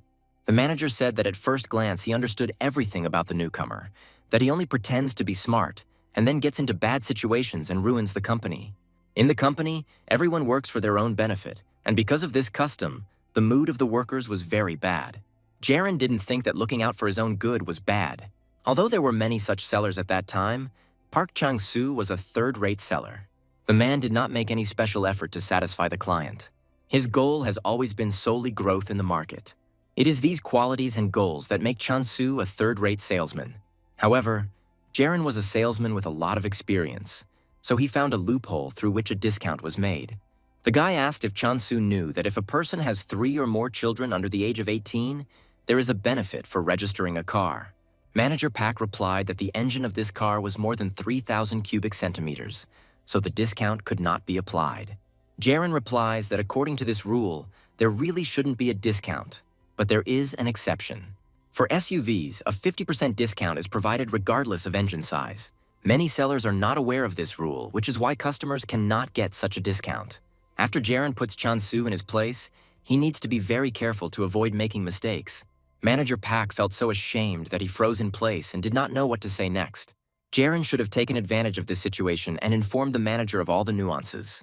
The guy said that in Seoul, a customer received a discount that was 90,000 won more than the official conditions. Taylor can afford such a discount since discounts on this model are currently 30%. The client's hands were full of baby supplies and his eyes were worried. Jaren guessed the man was between 30 and 40 years old and was looking for a large SUV, which would indicate he had several children. The guy recalls that after 2010, the benefits will change, and cars with 7 or more seats and an engine with a volume of 3,000 cc or less will receive a full reduction in the registration tax.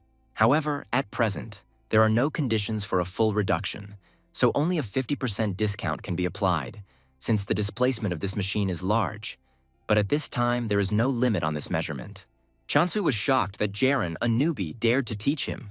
Jaren said that this client was expecting his 3rd child in 2 weeks and wanted to change cars before then so that the whole family could travel. The guy said that if he had sold the car immediately, the benefits for large families would not have applied. However, when applying for the birth of a 3rd child, the client will receive a 50% discount on the registration fee, and the amount will be just over 1.8 million won. Chansu interrupted the guy's explanation and pointed his finger at him. Manager Pak said that this is not a discount but a scam. Jaren said no discount was given. He just informed the customer of the benefits. This customer went to other car dealerships to buy a car at a lower price, but no one told him about these benefits. The man was very happy even before the birth of his 3rd child. When Jaren looked at the smiling customer, he thought that he had done a good deed. The guy said that it's good to sell a lot of cars, but it's even better to sell them well. His words made Chansu even more angry, but he couldn't say anything against it. Jaren put the contract in order and went to the 2nd floor, leaving Manager Pak alone. As Jaren approached his workstation, he thought that he had been too harsh. The guy wanted to help someone fill out paperwork at least once, and since he was the only one on duty today, he took this as an opportunity. While Jaren was wondering if he had done the right thing, his phone started ringing. The guy noticed the incoming call and was a little surprised. Now he received a call from a lady in white gloves, to whom he had recently sold a car. Jaren took the call and greeted her and asked how she was doing. The lady said that she would like to visit the salon with her friend if the guy has free time. Jaren said they could come and he would wait for them, after which the phone conversation ended. The guy smiled and thought that this was a good sign. After some time, the women drove up to the salon in their new white car. Jaren realized from the start that the lady in white gloves was a caring type of customer. So visiting the salon with her friend means that she wants to provide the guy with a new client. In such a difficult time, Jaren was glad to meet a good person. While the guy was giving a tour to the ladies, his gaze caught on Chang-Soo, who was also giving a consultation. Jaren didn't stop and asked the ladies if they wanted to look at and relax in their car showroom, or if they wanted to buy a car. The guy decided to ask this question first in order to correctly build a further dialogue with the client. Things weren't going well for Chang-Soo at the time, and his client said he would come next time. Manager Park asked the man to leave his contact information so that he could contact him later. The client didn't know how to respond to this, because he didn't like Chang-Soo's approach to the consultation. Without answering anything, the man left the car dealership without leaving his information. Chang-Soo was very angry, but what made him even angrier was that Jaren had clients coming to him again, and their conversation was going well. While Manager Park was eavesdropping on the newcomer's consultation, a man he knew entered the salon. Minho came in and asked Chang-Soo if he could test drive the 1000 car now. Manager Park bowed to the elder and said that he could arrange it. Minho said he needed the car in 30 minutes and asked to make an appointment for an hour. Chang-Soo looked very upset, but said that he would do everything now. While the manager went behind the reception desk, Minho's attention was drawn to Jaren talking to two ladies. The conversation was quite lively, but in contrast to this, Chang-Soo looked sad. Minho walked closer to his subordinate and asked what happened. Time passed, and Jaren's consultation with the two ladies came to an end. When they finished, the guy walked the women to their car. Jaren returned to the dealership and thought that today was a really good shift for him, as he had already seen 2 customers. The only thing that upset the guy was that one of the sales would take place next month. As Jaren approached his seat, a man entered the exhibition hall. The guy immediately ran up to him and greeted him. The man said that the boy looked very good and asked how old he was. Jaren was a little confused, but replied that he would be 27 years old this year. The client said he would like to see a sports car and that it had an opening roof. Jaren assumed the man meant the Mustang and invited him to follow him. The guy showed off several models of red cars. Jaren also showed the 5th generation model, which is the leader among American sports cars. The man was very happy and offered to check which of these models suited him best. The client walked up to one of the cars and posed for a photo. After a few moments, the man changed his position and asked how it looked from the outside. The client then squatted down next to the darker car. Jaren said the second one looked better, and the man didn't argue with him, relying on the opinion of a young, handsome guy. The client threw up his hands and said he needed 2 of these cars because he wanted to drive a couple of cars with his girlfriend. Even though Jaren was an experienced salesman, he was still surprised by such a quick purchase. However, the guy did not object and immediately brought the contract so that the man could read it and sign it. Immediately after this, the client left, asking for the cars to be delivered as quickly as possible.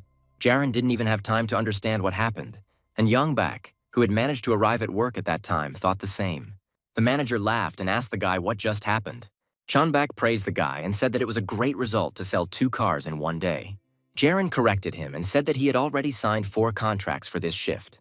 After his words, Youngbak froze in place. The manager even dropped his can of drink when he heard the news.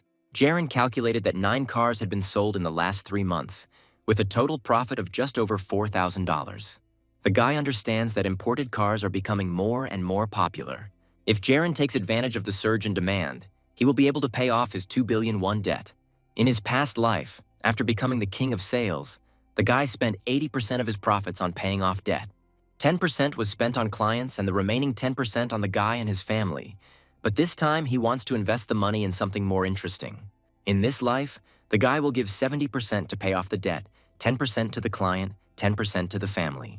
The guy plans to spend the remaining 10% on lottery tickets and entertainment.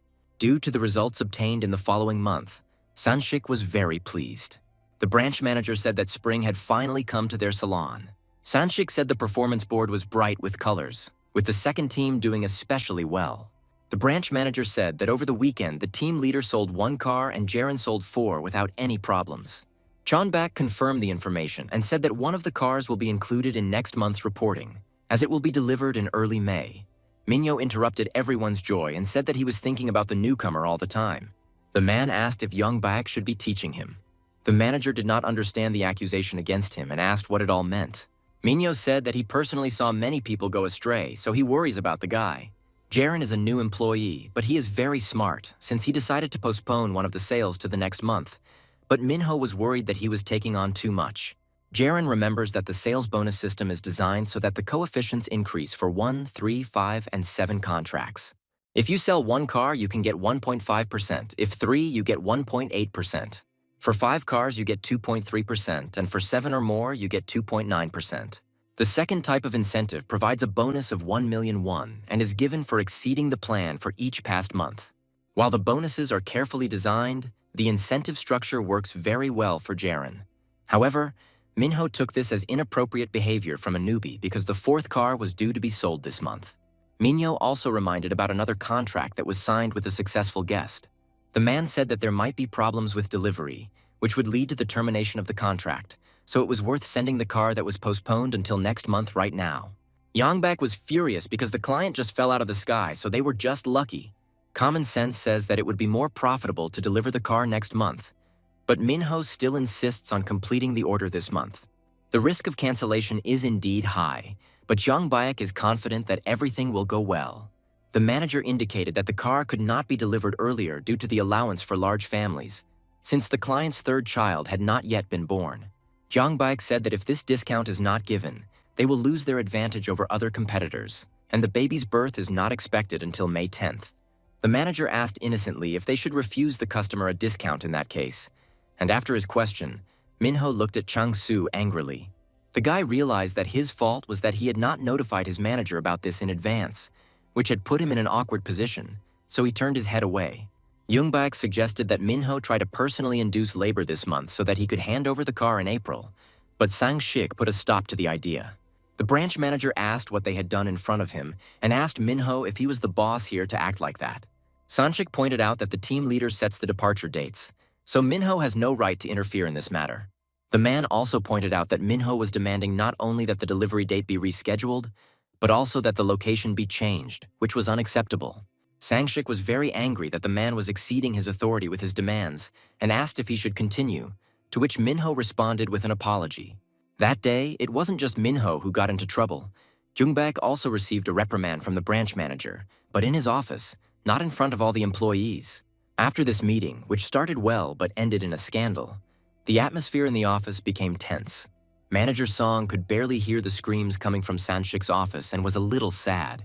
The office became noticeably colder from this atmosphere, and the man became bored. Manager Song approached Manager Hongju and asked who turned on the air conditioner since April was not over yet. The next moment, the man sneezed, for which he received a scolding from Hongju's manager. Minho watched Jaren and thought that the guy was very dangerous. The guy, after talking to the client, realized that he had several children, chose a car design that the man would like, and adjusted the delivery. You can tell from Minho's fingers that he is nervous, as he scratches the skin around his nails. The man understands that the newcomer cannot help but cause concern. Jaren's position in the company, his self-esteem, and his profits speak for themselves. Compared to Jaeon Jongbak, Jaren is more dangerous to Minho. We are transported back in time to the funeral of Jaren's father. The guy sat in the hall for a long time, even after his mother and sister had already left. Jaren blamed himself for not having had time to help his father while he was alive. The guy then thought that death had come for him too, since he could not fulfill his promise. Because of the endless stream of regrets from relatives and friends, the position of the mourner is similar to that of the guilty. This feeling was dragging the guy down, but there was one person who didn't talk to Jaren and went straight to the memorial plaque. The man ran past the boy and fell to his knees in front of a photograph of the father of the family. The man scolded Taehoon, Jaren's father, for never coming to see him. The stranger said that if he had known how everything would turn out, he would have definitely come first and he had to come. The man blamed himself for not being able to help Taehoon and asked how this could have happened. We return to the present day and see the weather forecast for the first weekend in May. The weather promises to be warm, so people must have a lot of plans.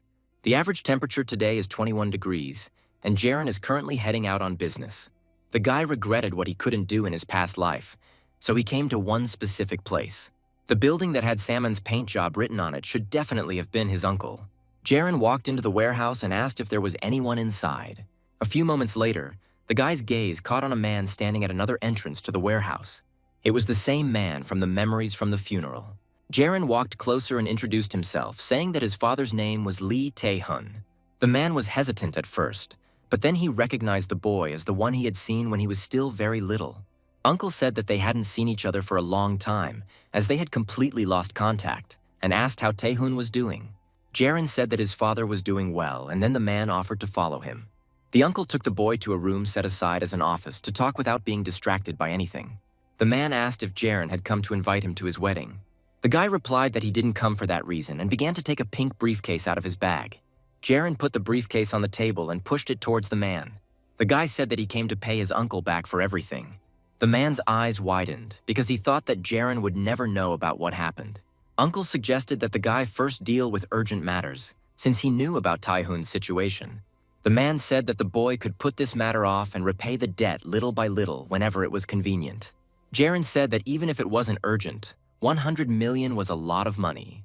If the boy contributes even a little, his father will feel more at ease, so he insists that his uncle accept them. Jaren said that only after this would his father be able to look his uncle in the eyes. The man smiled resignedly and asked where the guy was working now. Jaren replied that he was developing in sales. The uncle immediately perked up and asked what brand the guy represented, and Jaren replied that he worked at Taylor. The man said that the guy had guessed the time of the visit, because if he had come a week earlier, it would have been annoying. The uncle came up to the table, took a few brochures, and said that he was just looking for a car. Jaren said the man didn't have to do it through him because that's not what the guy came here for. The uncle asked if the boy had seen a white car in front of the building. The man really likes his car because he has been driving it for a long time, but his other half would like to change it because the car is already old. Uncle wanted to exchange her for Zeus, so he was still going to come to Taylor and spend a few $100,000 there. Jaren asked if the man wanted the contract delivered to him soon. The uncle replied that he just needed to find out their account balance and he would immediately make a deposit. Jaren replied that it was all very sudden because he only wanted to see the man smile and talk to him. The guy pointed to the backpack with money and said that there were 15 million won in it. Then Jaren picked up his bag again and found a copy of the contract there. The guy handed it to the man and said that all that was left was for him to sign it. Uncle smiled sadly and looked at the contract. The man asked if Jaren would continue to visit him once he had paid off his debt. The uncle still didn't sign it and told me to put it away and take the money back. The man also said that he didn't need any discounts, which made Jaren sad. The uncle asked if the boy remembered his daughter Sonju. Jaren only remembered that the girl had been very ill as a child and asked if she had recovered. The man answered positively and said that it was very difficult for him during those times. Everyone pretended not to care, but Tae-hun helped with hospital bills, bought diapers, formula, and even clothes and toys. The man brought all this to his uncle and even bought meat for Sonju's mother to eat. Uncle doesn't remember how many tears he shed then. Tae-hun is his friend and his uncle never imagined that he could give him 10 million won. No matter how many times the man said that everything was fine, Tae-hun was always worried and Jaren took after his father in this regard. The uncle said that the guy shouldn't worry and asked him to sell him the car and then he would get the money back. Jaren was not satisfied with this request, as he believed that if he took, he should give back. Besides, Uncle is always trying to make sure that Jaren gets more benefit from the agreement. The guy realized that he couldn't win the argument with the man and suggested they come to an agreement. Jaren works in Daegu, so when Uncle gets his car, he and his father will buy some sea eel and soju and invite him over. The man was very surprised when he heard that Tae-hun now lives in Daegu. The uncle agreed to this proposal and asked to arrange delivery for him as soon as possible. The man filled out and signed the contract and said that he couldn't wait to see Tae-hun. The next day, Jaren had a work day. Sang-shik reported that Jaren, Wangan, and Hong-chul will be training new staff starting next week. Hong-chul will join last, depending on the number of people. Sang-shik said that starting from May 9th, from Monday to Friday, the location, schedule, and details will be sent in a message. The man said the boys should be prepared for this. Jaren remembers training newbies from his past life. Employees from Gyeonggi-do and Seoul have different levels of competitiveness. Jaren looked towards Hong-chul to see his reaction to this information. The guy was very happy, as he was expecting to meet the guys from Seoul. Jaren felt a chill run through him at the thought of this ordeal. Several days passed, and it was time for the employees to go out and train the newcomers. All three guys went in one car and Hong-chul got behind the wheel. The guy was very happy, so he sang along to the radio the whole way, not paying attention to the reaction of the other guys. When they stopped at a traffic light, Hong-chul noticed that Wangan didn't look very well and asked if the boy was sick. Hong-chul reached for the bag in the car door. The guy handed it to Wangan and said that if he felt sick, he should say so, because if he got the car dirty, Hongchul would personally kill him. Vangan pulled the bag up to his face and said he was just nervous about driving someone else's car. Hongchul pointed out that the bag contained anti-nausea pills and said that the guy would have to switch to a foreign car anyway because of work, so he should get used to it. Hongchul asked Jaren if he was afraid to go to training, but the boy did not answer. After a while, the guys arrived at the office and parked in Taylor's practice parking lot. Contrary to Hongchul's expectations, there were Japanese premium brand cars and German cars in the parking lot. The guy is outraged that the employees of this office were representatives of Taylor, but did not drive their cars. Having left the car in the parking lot, the guys went to the main office. Vangan saw several employees and said that these guys did not look like newcomers. Hongchul also expected to see something different, but the boys looked pompous. Jaren said that although these employees are new, they likely have some experience. Jaren said that there are many imported brands of cars sold in Seoul, and the market is changing rapidly. So many people are switching to other brands. Vangan was surprised, and Hongchul already knew about it, but he didn't think that everything would be exactly like this. Usually appearance is not that important, but this is not the case in the sales area. In this job, you constantly have to meet new people, so it is important to take care of your appearance. So all the new employees from Seoul looked very good, and besides that, they arrived in cars of other brands. They say that a customer doubts the reliability of a company if its employees do not drive cars of the brand itself. However, the real reason why these newbies behave this way is because of their vanity. Hongchul took some snacks from the buffet area arranged for the arriving employees, and when he was leaving, he ran into a guy. Hongchul looked up to apologize in his usual manner, but was met with the fact that the employee was very handsome. Hongchul immediately swallowed his apology and shook from the fact that he was several levels below this guy. The stranger let the guy go ahead, but he froze in place. Hongchul didn't understand what they wanted from him, but the guy took the glass from his hands and asked why he was still holding it. After this, the stranger pushed the guy to the side with his hand so that he would not interfere with the other employees. The handsome guy asked Hongchul how he heard about the training center. The stranger said that the situation on the used car market had worsened considerably, and that lately, things had not been going well for resellers. Hongchul didn't know how to act, because the guy mistook him for a dealer and not for a newbie in training. The stranger's friends called out to the boy and told him to mind his own business. Hongchul blushed from the humiliation he felt, and there was nothing he could do about it. The stranger apologized to him and said that he really didn't know who the guy was. The guy patted Hongchul on the back and apologized again. However, this whole situation was not an accident. The stranger deliberately started this conversation to humiliate the employee from a small town. At that moment, Jaren and Wangan realized that this stranger was an even bigger scoundrel than Hongchul. This guy's name is John Hensu, and despite his age, he's still a terrible person. Hyunsu has a good appearance, but his mind is empty and he doesn't fit any of the criteria for a good salesman. In Taylor, Hongchul was in charge of the first group, and when Jaren joined the company, the guy automatically became his leader. Jaren thought it would be funny to see the two work together, but Hensu is even worse than he expected. Jaren decided to intervene in the conversation and, coming closer, addressed Hongchul as you and said that he would bring him coffee. Hensu didn't like the guy's interruption, but he didn't lose his feigned friendly expression. Jaren had no intention of talking to him, so he squeezed between the boys using his height advantage. Hongchul looked so crushed for the first time, so he didn't resist when Jaren pulled him aside. Jaren sat Hongchul down at the table and asked if he would like some hot coffee, to which the boy nodded his head. Jaren walked past Hensu to get coffee and the guy called out to him. However, Lee ignored him, causing the boy to say that it was insulting to ignore a person when they were being addressed. Jaren remained silent, and after the coffee was ready, he took it to Hongchul, who was almost crying. A girl who was sitting nearby at a table alone watched all this from the side. The girl did not interfere in this situation, but kept a close eye on everyone. After some time, a lecture began from an office employee for the newly arrived newcomers.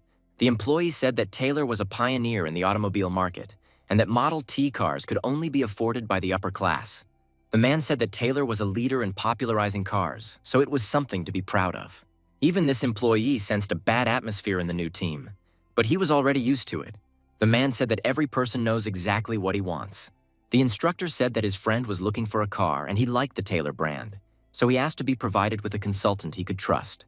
The man said that it was yesterday, and after his words, all the newcomers perked up. The instructor said that this week, during the training, he would give his friend as a client to the best trainee. He said the trainees would be assessed on 2 criteria, their first-time training and their answers, as well as on the results of a role-playing game that would take place on Friday. The instructor will select one of the newcomers based on these criteria. The man said that they should study hard, and then they would have a chance to sell one car. Hensu did not wait for the meeting to end and raised his hand, attracting the instructor's attention. The guy asked if he could answer the earlier question about why the Model T was important to Taylor. The instructor liked this zeal and allowed Hens to answer. The guy said that this model can be used to draw conclusions about the entire brand as a whole, because thanks to its availability, it can compete with other popular brands. The instructor thanked the guy for his good answer, but the man was a little disappointed with the results of this lecture. The man asked if anyone else could add to Hensu's answer. Hyunsu leaned down so that the back rows couldn't see his actions and pointed at Hongchol. The instructor followed his gesture and asked Hongchol's opinion. However, the guy had not yet fully recovered from his conversation with Hensu, so he could not answer anything. The guy tried to say something about the company's legacy, but his thoughts were confused and he couldn't put them together. Hensu interrupted the guy with their loud laughter, which even scared the instructor. Hyunsu once again called Hongchol a reseller, which made the guy even more angry and humiliated. Jaren deliberately sat next to Hongchol, so he could clearly see his colleague's reaction. Hyunsu's insults and actions are so low that Jaren would simply ignore them. However, now his words affect his colleagues, even if it concerns Hongchol, with whom the guy had conflicts before. Jaren is ashamed of Hensu's behavior, so he can't leave it like that. Jaren raised his hand, drawing the instructor's attention to himself. The man realized that the boy wanted to finish his answer and gave him permission to do so. Jaren said the Model T is the face of the brand, reflecting the direction and future of the company, and there are 3 reasons for this. Taylor is not inferior to other premium brands in terms of technology. This model even won at Le Mans in the 1960s, beating Rossetti. The Model T became the basis for the future policy of the Taylor company, proving that new technologies lacked popularization. The fact that the cars were supplied at reasonable prices was a friendly gesture to customers. Jaren thought that if he left a lasting impression at the right moment and then abruptly cut off his answer, the other person would be shocked. Roughly speaking, sales must directly involve both parties. Jaren operates on the principle that if there is a question, there will be an answer that the person wants to hear. The instructor succumbed to this provocation and asked what direction of development the Taylor company had chosen. Jaren said the custom plan was designed to outperform premium brands by using high-quality technology and materials to build the vehicles. However, the instructor said that using premium assembly, which is made by luxury brands, is extremely unprofitable. Jaren said these limitations can be turned into strengths for the company. The instructor asked the boy why he thought this would give Taylor an advantage over other brands. Jaren responded that not only can't Taylor rise, but luxury brands can't fall either. Such changes can mean a loss of uniqueness, and when a company loses it, customers begin to turn away from the brand. In other words, the profit per unit of goods will be higher for premium brands. However, simpler brands will win in the overall market due to the number of cars sold, not their high price. This is the most important and fundamental key to victory, and this is the direction that Taylor has chosen based on their main product, the most popular car, Model T. The instructor was delighted with such a complete answer and praised Jaren. According to history, the 100-year battle for the automobile market was won by such companies as the Japanese Kubota, the German Volker, Wagen, and the American Taylor. All of them are popular brands among cars. Taylor took over the American premium brand Washington and also acquired the British SUV brand Riley Rover and another premium brand, Swallow. Considering the rapid volatility of the market, this strategy is not entirely suitable. When the trend for owning a car ends, the next desire of buyers will be their own car, but not the same as everyone else's. Because of this, sales of premium brands will gradually begin to grow, and when electric cars appear, there will be confusion about who should sell them. The other interns were very surprised and said that the guy was a very experienced specialist. The instructor said that Jaren already had 100 points. However, they still had things to discuss, so he asked the guy to finish his speech. Jaren said that compared to premium brands, Taylor's prices are relatively reasonable. However, it is absolutely obvious that the car is an expensive product. If consumer goods have only monetary value, they will eventually disappear into oblivion. Jaren said the company's focus on minimizing risk for customers by reducing capital is especially relevant in an era when machines are so essential. Maintain premium quality while putting customers first. This is exactly what Taylor should strive for in the future. The instructor started clapping and said that Jaren had answered 200 out of 100. The man approached the guy and asked where he worked before he came to them. Jaren replied that Taylor was his first job and he had only been working in Daegu for 4 months. All the interns had shocked looks on their faces and wondered if the guy was lying to them. It was Thursday, and the first half of school was over. It was time to do some role-playing, and the instructor explained the rules in case anyone was unfamiliar with them. The man said that 2 people would take turns playing the role of first the buyer and then the dealer, and they could prepare lines in advance or speak on the spot as in real life. Jaren is already familiar with this task, but there are people who are very excited about the upcoming one, not because of the test, but because of their partners. Hongchul straightened his tie and said that he wanted to train with a girl named Im Na-yoon. Vangan was amazed at how good the guy looked today and asked if the guy was referring to the beauty who was training with them. Hongchul leaned towards the boy and asked if he doubted that Chai wouldn't be able to handle it. Jaren watched the 2 colleagues bicker and wondered if he should talk to Im Na-yoon. Before the girl could meet his gaze, Jaren turned away and thought that he shouldn't do this. The guy was afraid that even a simple meeting of eyes could become a starting point. When Hongchul dealt with Wangan, the guy finally decided to approach Na-yoon and offered to take the test together. The girl smiled and agreed, after which Hongchul turned towards his colleagues with a satisfied smile. Vangan couldn't believe what the guy had done. After realizing his situation, Vangan began to worry about not knowing who to form a team with.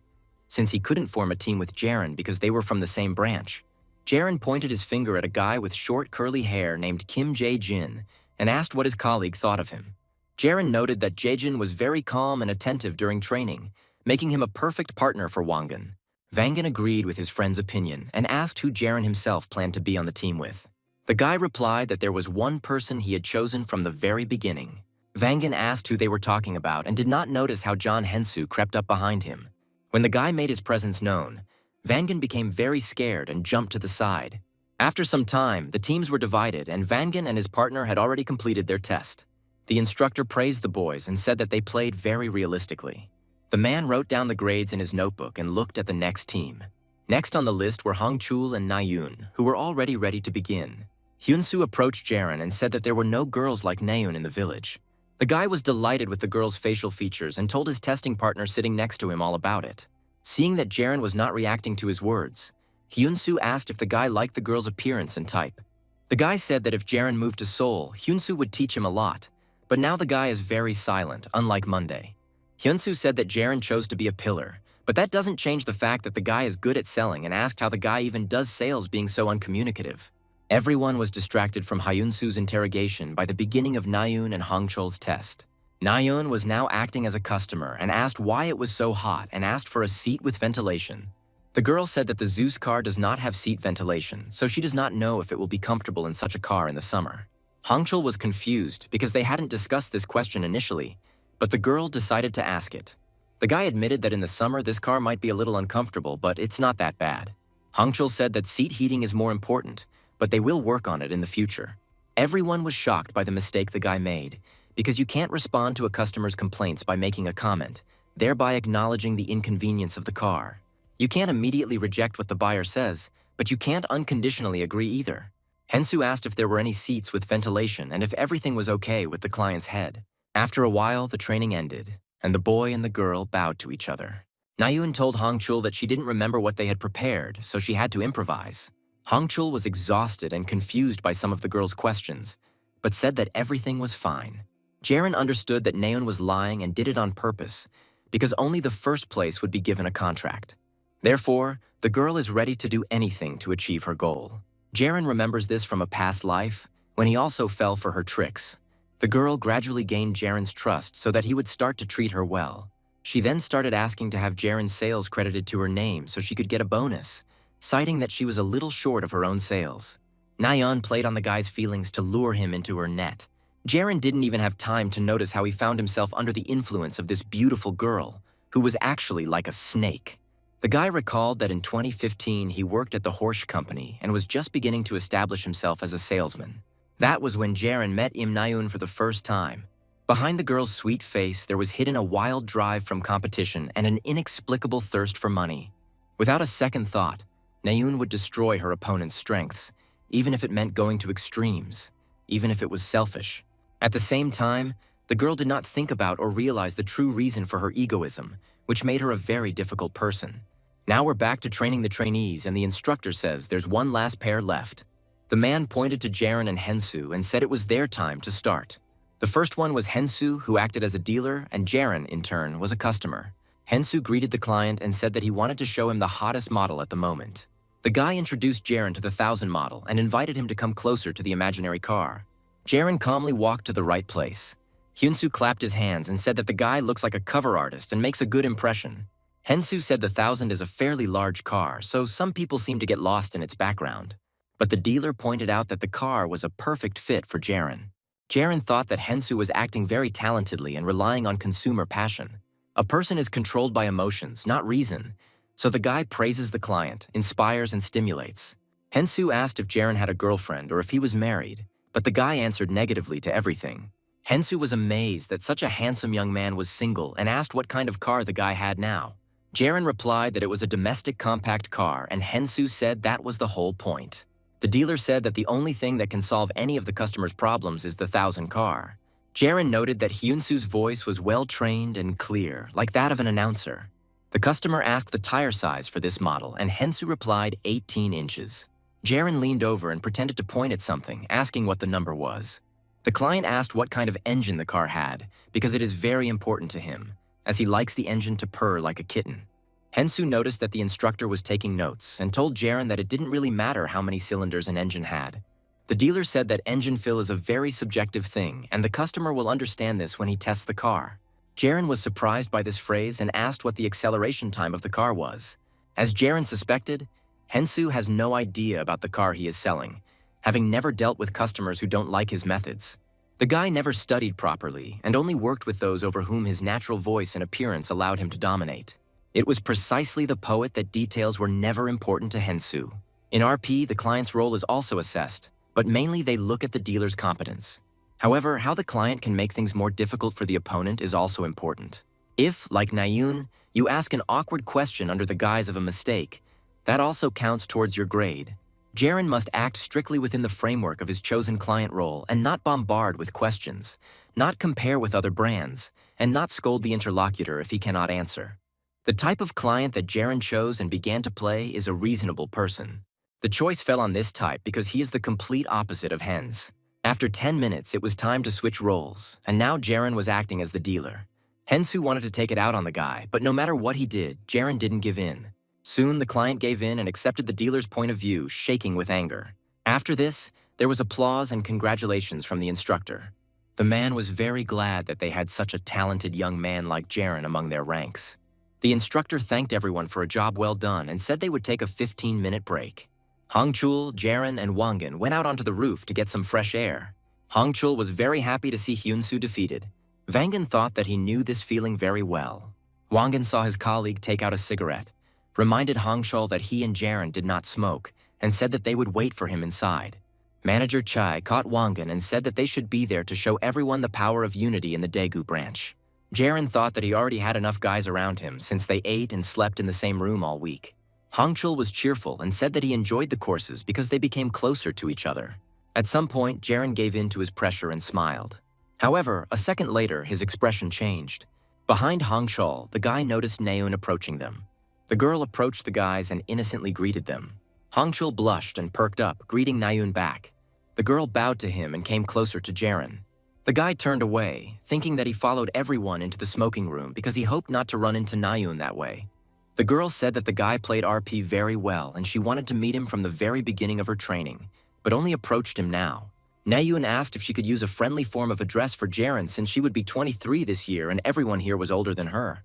Jaren responded that it would be inappropriate in the workplace. Naeun asked how she should address a guy if they crossed paths on the street. She handed her phone to the guy and asked him to give her his number. Jaren remembered that when they first met, they were already in their 30s. It was very strange, since Naeun, whom the guy knew before, could not read minds. However, her younger version does it so easily. Naeun is not interested in Jaren, but in the job, as she hopes that the guy will be useful to her. Jaren said that the girl should address him as a colleague, because there can be nothing else. The guy pushed the girl's phone away from him and said that he would not give her his number and justified this by saying that he had a girlfriend, and with these words he shocked his colleagues. Naeun realized that she had failed to gain the guy's trust, so she gave in and apologized to him as she left the roof. Jaren thought that if there was no contract at stake, he wouldn't have put on a show and attracted the attention of this girl. The guy hopes that he will be able to keep the girl as far away from him as possible in this life. Soon, Jaren took first place in the training and received the main prize. After receiving the client's data, the guy arrived at the right place. Unlike the previous life, the reward was unexpected, but it was not just a reward. As a result of the analysis of important information and personal data of the client obtained after the training, it turned out that the client is a young woman. She was a person like a star that once shone brighter than all the others. However, this car purchase is simply a disgrace for a celebrity that no one has ever managed to reach. Jaren now has enough free time to come to the outskirts of Gyeonggi-do in person. After some time, an instructor drove up to the place and asked if the guy had arrived safely. Jaren thanked the man for taking the time to come in person. The instructor decided that it would not be a bad idea to come and visit the girl, since they had known each other since childhood, and she was like a little sister to him. The man said that she was a good girl, but sometimes she could be difficult. After a few seconds of silence, the instructor advised Jaren to only speak when she asked a question. The man said it would be better if they signed the contract as quickly as possible and left, so he suggested going into the house. The instructor rang the intercom and the door was immediately opened for him. At the door, they were met by a beautiful girl named Shin Chae-yoon. She was an actress. The instructor walked into the house and asked how the girl was doing, after which he introduced Jaren as a dealer from his company. Jaren stepped forward and greeted the girl, who froze for a moment. Chae-yoon looked down at the floor and looked a little sad. The girl went deeper into the house, saying that the guests could wear the slippers she had prepared. Entering the large room, the instructor saw a lot of things scattered everywhere. The man asked why Chae-yoon didn't clean her apartment, even though she knew the dealer was coming to see her. The girl told them to put aside everything that was bothering them and offered them some delicious tea that her fans had given her. While the instructor was picking up Chae-yoon's things from the floor, he refused and asked if Jaren would like some tea. The guy agreed, and at that very moment a crash was heard from the kitchen. The instructor felt embarrassed by the whole situation and went to take the girl's things to another room. While everyone was busy with their own affairs, Jaren had the opportunity to examine the room he was in. There were paintings of Chae-yoon hanging on the walls. The coffee table was littered with scripts, some of which Jaren recognized. However, the girl has not yet acted in these films. The guy knows them from a past life. After a while, Chae-yoon brought a tray with tea and cookies, offering Jaren to help himself. The guy sat quietly and silently drank tea, following the instructor's advice. A few minutes later, Chae-yoon told the instructor that she didn't want a Taylor car. The man asked the girl why she thought so, and she replied that the brand was not right for her. Chae-yoon said she would like to buy a more premium car, but has not decided yet. The instructor was confused, because earlier the girl said that she wanted Taylor's car, and that was why he brought Jaren with him today. In response to his remark, the girl only rubbed her hands and said with a smile that she felt awkward. Jaren thought that every person who has reached the top has their own aura, and now it is especially strong next to Chae-yoon. After her debut in the film of a famous director, the girl continued to play leading roles in various dramas and films, as well as star in commercials. Because of this, Chae-yoon's face was constantly flashing on various TV channels, but this was until 2003. After a scandal involving a wealthy third-generation chaebol, this young goddess of the 21st century has not been seen for several years. Jaren told the girl that there was nothing wrong with it, and that he was lucky to meet his favorite actress and learn some unexpected things. The guy said that thanks to this, he didn't lose anything from coming here. Chae-yoon asked him if it was a surprise that she wasn't as polite as he thought. Jaren said that he was surprised not by this, but by the fact that the girl smelled of interesting perfume. The guy said that women don't wear this scent because of its heavy woody notes, but it suits Chae-young surprisingly well. The girl took it for granted and asked the guy if he knew the expression, "A scoundrel can wear anything."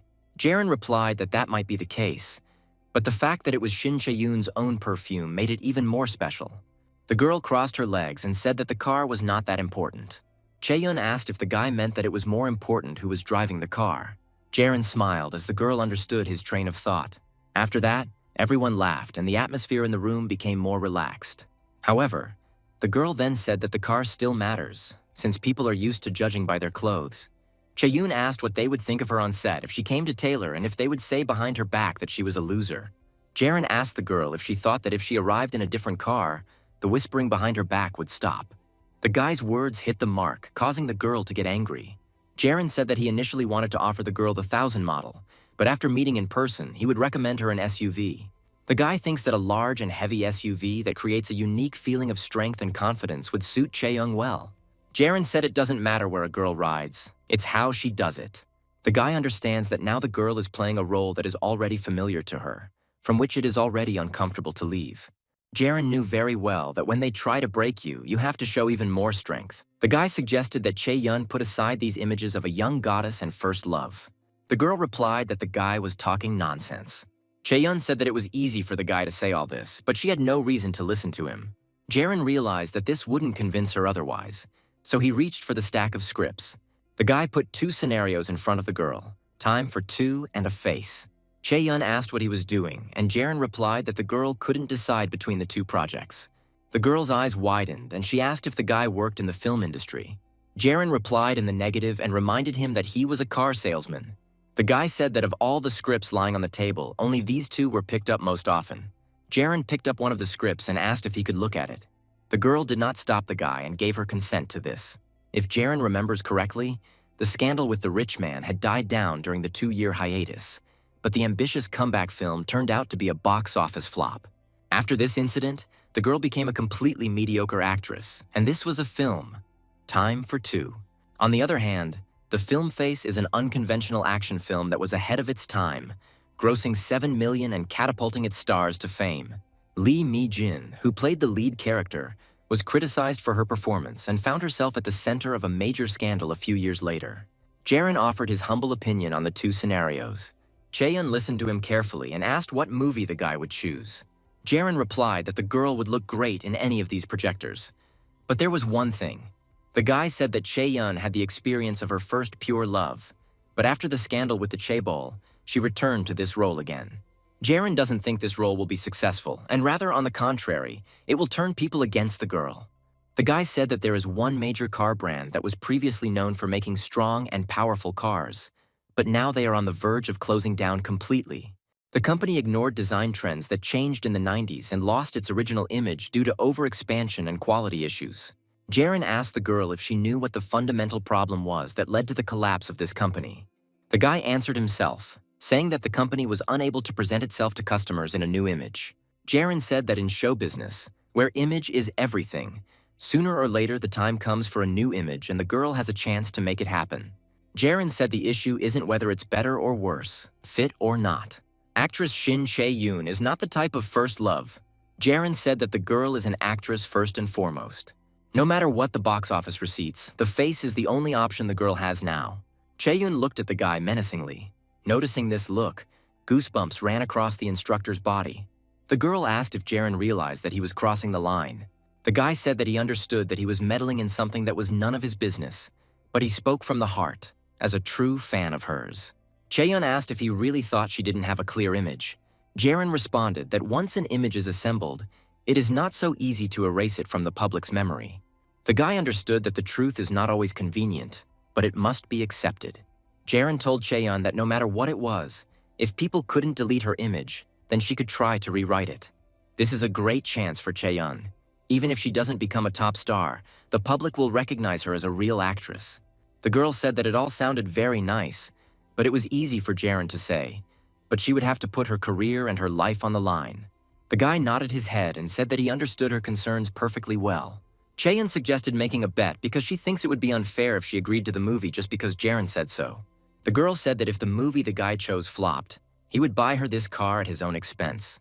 Jaren agreed with this proposal. Chae-yoon expected the guy to refuse, so she was surprised and asked if Jaren understood that she was not joking. The girl pointed her finger at the guy and asked the instructor if he had heard this promise. Chae-yoon was a little upset and didn't understand why she had given in to this provocation so easily. Jaren was confident that the girl would succeed, as her acting was top-notch. After this, the guy added that Chae-yoon was very beautiful, which made the girl cover her face with her hand. The girl leaned over, causing her hair to hide her face from her interlocutor's gaze. Chae-yoon couldn't stop laughing and told the guy to give her the contract. Jaren handed the girl the papers, and she said that the car should be delivered to her home within a week, since she had a meeting with producers on Friday. Chae-yoon said that the manager would contact the guy on Monday because a deposit would need to be made. Jaren said he understood everything and put the signed contract in his bag. Chae-yoon went to see the guests off and told the instructor that she wanted to be alone today. The man said that he would call the girl in a few days and walk towards the exit. The girl watched the departing guests and at some point called out to Jaren. Chae-yoon wanted to talk about her dating scandal. The girl said that in fact nothing happened, because she came to meet with the advertiser and he turned out to be her fan. Chae-yoon said that they only had dinner with that man and that was all. Jaren smiled at the girl and said that he already knew that. The girl's eyes widened in surprise. At this point, the meeting was over, and Jaren was heading to the hotel by bus. The guy remembers this story with Chae-yun from his past life. One day, the news reported that actress Shin Chae-yoon had fallen to her death. The news said it might be murder, so an investigation was opened. The guy who was involved in the Chae-yoon affair scandal gave a speech. The rich man gave a speech live on air in memory of the actress. In her past life, the girl was not destined to live a long and good life. Jaren said he only knows because he saw it on TV and he doesn't know what really happened. But when you have at least one person who believes in you, it's not so bad. After the contract with Chae-yun was concluded, the training was completely completed and the tailor staff from Daegu returned home. Jaren was sitting at work and saw an article about Shin Chae-yoon returning to the screen with a confirmed role in the film Face. The guy started reading the comments to the article and saw a wave of indignation and hate towards the girl. All users remembered the scandal with the chaebol and did not want to see the girl in the action movie. Someone wrote that the scandal had really hurt the girl and now she doesn't know what to do with herself and this will be visible on screen. Although Jaren expected this kind of reaction, he forgot that there was still a comment function for entertainment articles. The guy read the comments and each one was worse than the other, but Jaren thought that by now everything would have calmed down a bit. The guy felt very sorry, but his thoughts were interrupted by Jongbak, who ran up and hugged the newcomer. The manager said he heard that the guy was the best in training and was very happy to see Jaren again.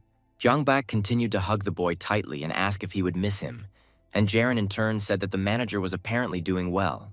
Jongbak turned his attention to the computer screen and saw an article about Chae-yun, after which he asked if the girl was really returning to the screens again. After some thought, the manager asked Jaren if he liked Shin Chae-yoon, but the boy didn't understand what that had to do with the article. Manager Lim interrupted Jongbak's interrogation and said that there is no person in Korea who would not like this actress, but if it weren't for that scandal with the chaebol. The man kissed the phone, which had a photo of Chae-yoon as the wallpaper, and said that 3 years ago his heart was broken by this scandal, but now it is starting to beat again. Jongbak leaned towards Jaren and said that he also liked the actress, but he was far from being Manager Lim. At that moment, the cell phone on Jaren's desk vibrated. The guy looked at the screen to see who had written to him. As soon as he saw that long-term client Shin Chae-yun was writing to him, the guy immediately grabbed his phone and ran out of the office. Jaren really didn't want the other employees to know that he had made a contract with Shin Chae-yun. The guy locked himself in the toilet, hoping that no one would follow him there. The girl sent a photo of herself with her hair cut into a bob and asked if an SUV would suit her with short hair. Jaren looked at the photo in surprise and thought that this haircut suits the girl very well. The guy wrote to Chae-yun that she looked great and the car would definitely suit her.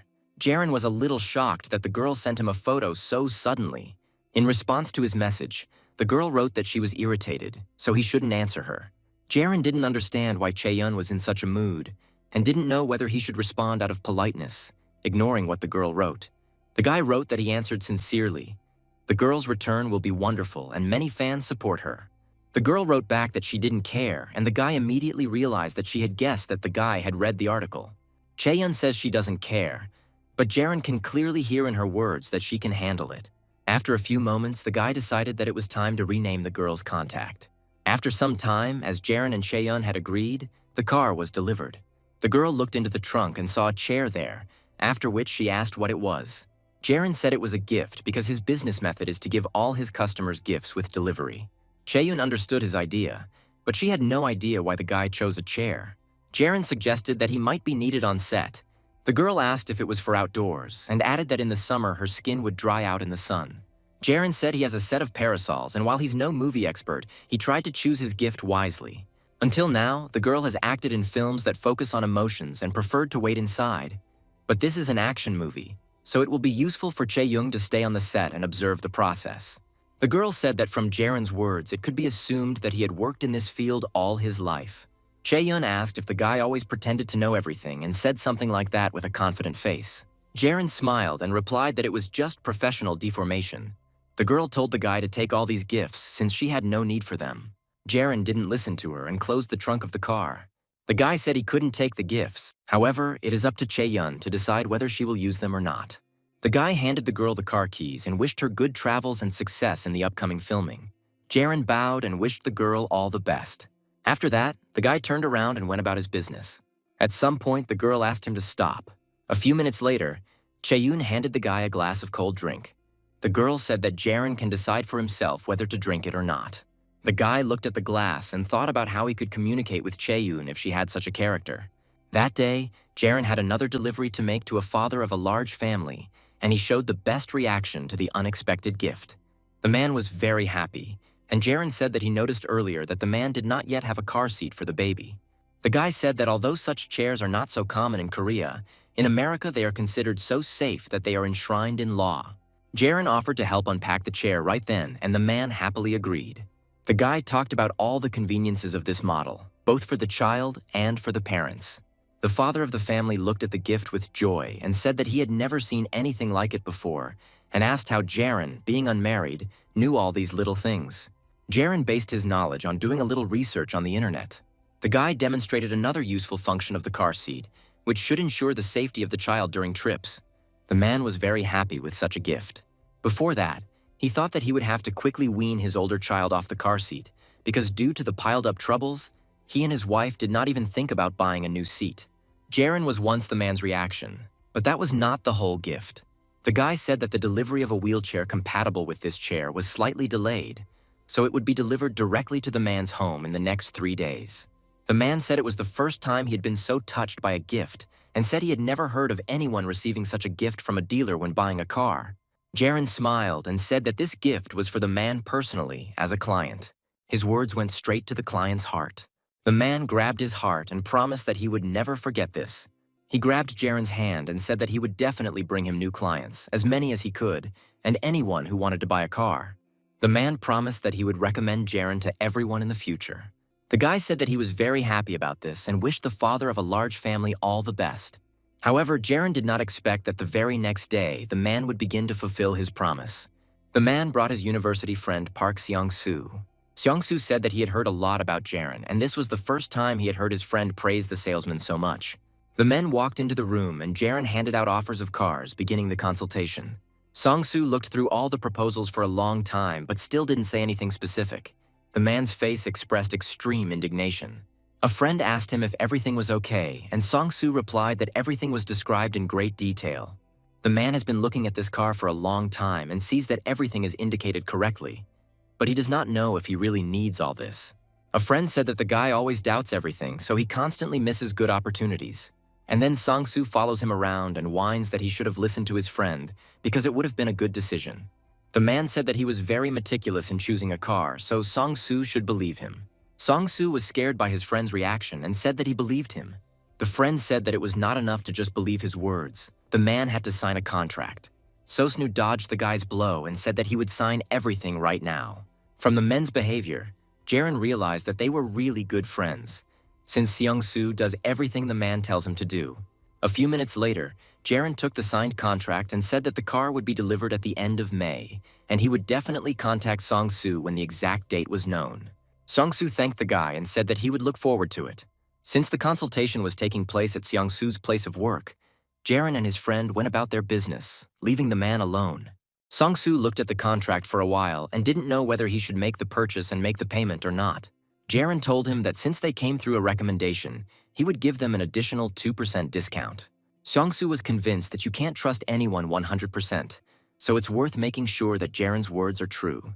The man found contact information for Taylor's support in Daegu and decided to call. Seong-soo wanted to do this before he made the advance payment to be completely sure. Choi Min-ho picked up the phone and greeted the man. Seong-soo was glad that someone higher in rank than Jaren answered and said that he wanted to know about discounts on towing. Min-ho thanked the man for his request and asked what exactly he was interested in.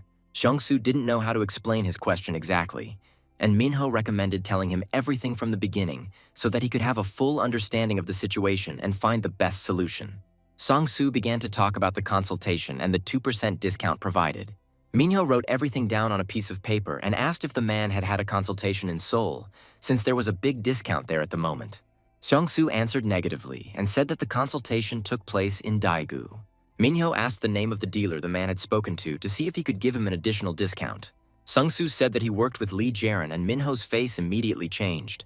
The manager asked if the contract had already been signed, and the man replied that he had signed everything but had not yet made the advance payment.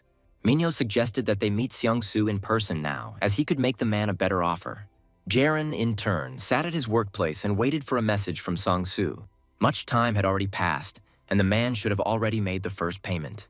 Jaron thought that he should write to Song-soo and remind him of this as politely as possible. At this point, Youngbak approached the guy and said that he had started the month very well, having already made 6 confirmed trades. The manager said that by the time they get the first payment for the towing, there will already be 7 deals. Jaron remembered that the boom in imported cars only started in 2008. So in 2005, the average number of cars delivered to the Daegu showroom per month was less than 30 units. If we do the calculations based on this data, then 7 cars per seller is a lot. However, at the moment, it is not the numbers that bother Jaron, but the strange atmosphere in the office. Manager Lim kept looking at him strangely, but as soon as he saw him look back, he would start hiding behind the computer screen. Hongchul and Chang-soo were also whispering off to the side, and judging by the looks they were looking at Jaron, they were talking about him. At the moment, everyone's attention was focused on the board with the results of the work. Jaron and Minho now had the same number of contracts and shipments.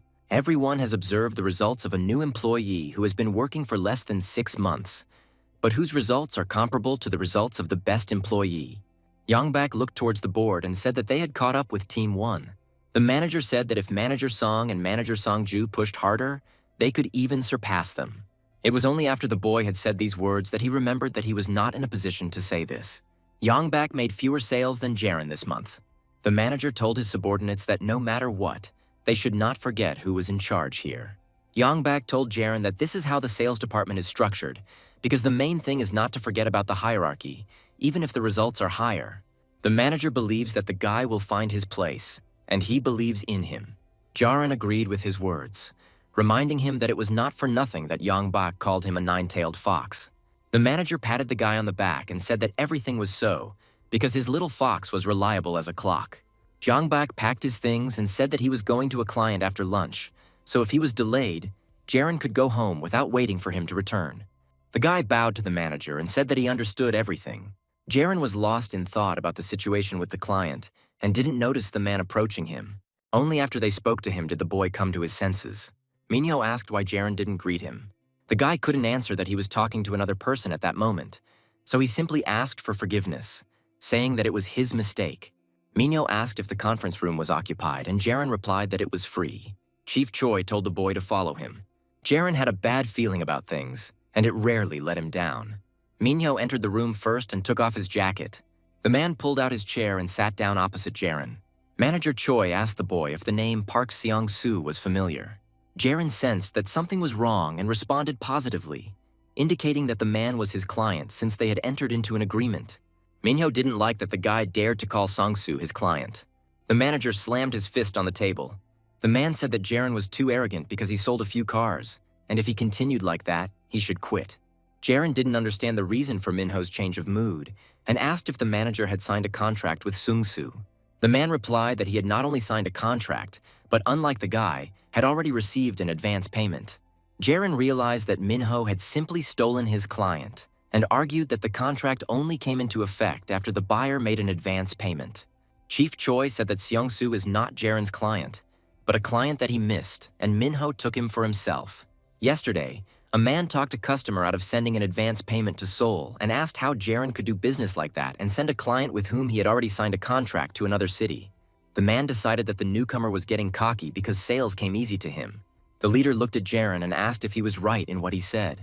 Minho said that such an arrogant upstart has no place in sales, so Jaron should quit. The manager used the second argument, which was that the client was going to send money to Seoul, allegedly due to Jaron's fault. Jaron thought that usually when people intercept a contract from a colleague, they try to be more careful so as not to get caught. Minho, on the other hand, uses power to justify his actions and mixes it with obvious lies that Jaron, unfortunately, cannot verify. The leader set everything up to strike, and now the guy understands exactly what this man is trying to achieve. Minho wants to get rid of the head of the department, Lee Sang-shik, in order to drive out the department head, Jung Jung-baek, whom he hates. In his past life, he succeeded in this, and in order to continue to bully Jung-baek, Minho did not allow Song Hyun-doo and Park Hong-ju to leave the company, mercilessly exploiting them. Jaron told Chief Choi that he would talk to the client and contact Minho again. The man asked what the guy was going to tell Seong-soo, and if he was going to ask why he made a contract with Jaron, the man would have to pick up the car from Seoul. Minho reminded that the client can sign a contract on the best terms for himself. The manager said Jaren almost lost the client and barely managed to get him back. Therefore, Sangsu has no reason to answer the guy's call, and therefore does not need to do so. Minho said that Jaren shouldn't get involved in this matter and that he should sit quietly and watch everything from the sidelines. The manager said that this was a great chance for the guy to come to his senses and reflect on his behavior. But Jaren couldn't help but laugh. Minho instantly fell silent and looked at the guy in shock. The man got angry and asked what was funny about the situation and called Jaren crazy. The guy wanted to apologize, but he couldn't because he couldn't stop laughing. If Minho only knew that behind the mask of this 27-year-old Lee Jaren was the #1 salesman in the entire country who was already 40 years old, he would not have dared to act like that. However, now, Manager Choi sees a newcomer in front of him who is mocking him. If Minho had heard even a little about Jaren, he would know his main rule. The guy acted according to the method. Don't covet what's someone else's, but don't give away what's yours either. Jaren moved closer to Minho, taking advantage of his silence. The guy stood right in front of the leader. Jaren asked if Minho knew how Jaren met this client. Manager Choi was stunned as he did not understand what was being discussed. Jaren recalled meeting Seong-soo and his friend, who brought him to the guy. If Minho had known about this, he wouldn't have dared to poach the client. It won't be easy to break this contract because the key figure is not Park Sung-soo. The main figure is his friend, who previously became Jaren's client, Kim Ji-suk. Jaren was calm as Minho's threats didn't work on him. At that moment, Jaren thought that he was very disappointed because he didn't give Minho even the slightest chance. The manager, in turn, decided to resort to such a cheap trick. Jaren thought he had overestimated Minho as an opponent, but that was not the case. In their past lives, they were formidable opponents, so Jaren himself idealized Choi. However, now, looking at Minho, the guy understands how primitive he is. Chief Choi tries to remain calm, but his gestures betray his confusion. The man blinks frequently and twitches his Adam's apple nervously. Minho lifts his glasses and rubs the bridge of his nose, both clear signals of confusion. Just a moment ago, Chief Choi felt he had the upper hand over Jaren, but now the situation had turned against him. Jaren told Minho that it wasn't the client himself that mattered, but the person who brought him. Manager Choi decided to take advantage of the situation and asked if the guy was doing this dating consultation. Jaren knew that Minho was no stranger to insight. To the manager, the guy looked like a newbie who had recently moved to the city, had no experience in car sales, no acquaintances, no connections, and no customer base. Minho said that even if this client came through connections, then the one who brought him should be contacted to sort out the situation. The manager reminded Jaren that even if the recommender found out about this situation, he would still side with Park Seong-soo and not with the rookie salesman. Jaren had no intention of denying that fact. Minho felt like he was winning this conversation and said that he thought Jaren was smart, but it was unfounded. Manager Choi advised the boy to give in because if he persisted, he would put himself in an awkward position. Minho said that he had never seen a customer take the seller's side. Jaren said that if the man viewed clients as a mere source of income, then such an attitude was understandable. At that moment, the phone lying in Jaren's pants vibrated.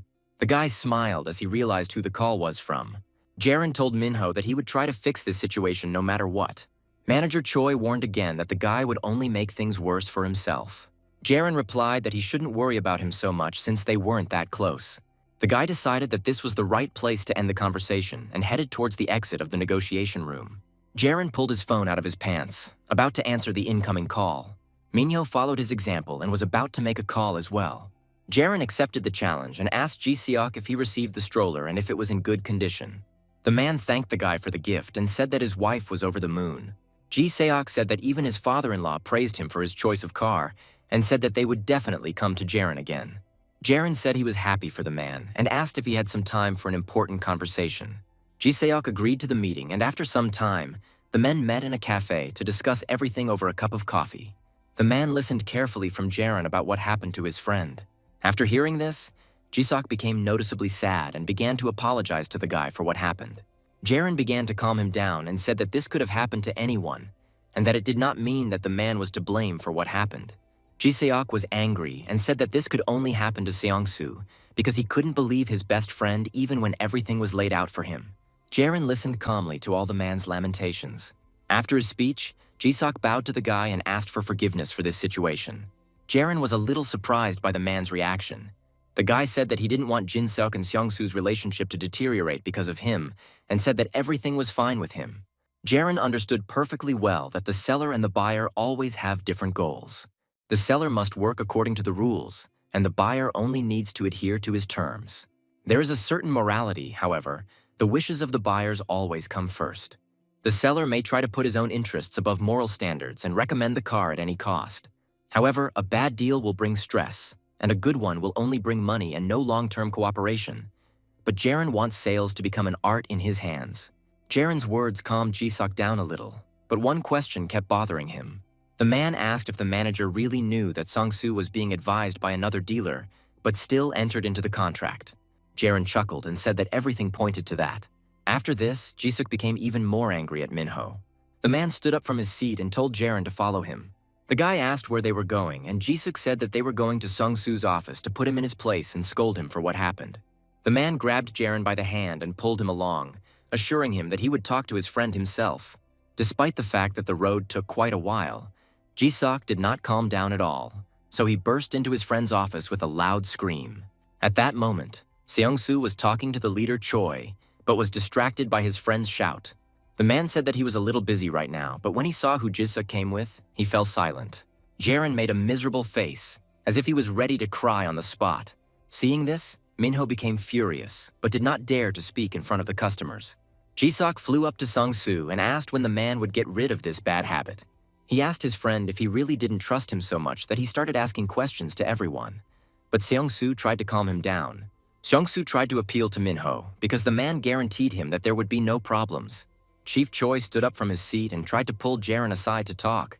Jisuk immediately turned his attention to them and ordered Minho to leave Jaren alone, as he understood that the man would put pressure on the boy due to the service hierarchy. Jisuk pointed his finger at them and told Chief Choi to leave his wonderful dealer Jaren alone, and if he had something to say, then let him say it straight out. These words made Minho freeze in place in shock, as customers had never stood up for the salespeople before. Also, Chief Choi didn't understand why Jaren was acting unhappy and looking so strange. Jaren, for his part, did not break character and said that most likely there was a misunderstanding. The boy bowed to the men and said that Mr. Choi could not have done that on purpose. Jaren said there was a mistake in the sales department, but they will sort it out soon. The guy apologized to Jisuk and Sung-soo for the inconvenience. Minho, in turn, didn't have time to get a word in, but he clearly understood that saying that it wasn't on purpose was equivalent to him making a mistake. Jaren said that they would step away for a minute to talk, but Jisuk continued to insist that they speak in front of them. Song-soo quickly stopped his friend and asked Jaren for forgiveness. Jaren nodded to the man, indicating that his apology was accepted. As Minho left the room, he heard Jisuk telling Seong-soo that Jaren had given his son a stroller. After these words, the director Choi began to put the puzzle together piece by piece, buying an SUV, a client through connections, discounts for families with many children, a stroller. Left alone, Jaren reminded Minho that customers never stood up for salespeople. But later he clarified that this was only based on the experience of the leader Choi himself. It seemed like only now did Minho realize who he was really up against. Jaren came closer and asked what Chief Choi thought about this situation. The guy said that salespeople are considered second-class people. They say that this job requires no education or qualifications, as long as you have arms and legs. Because of this attitude, many sellers become greedy for money and obsessed with appearance.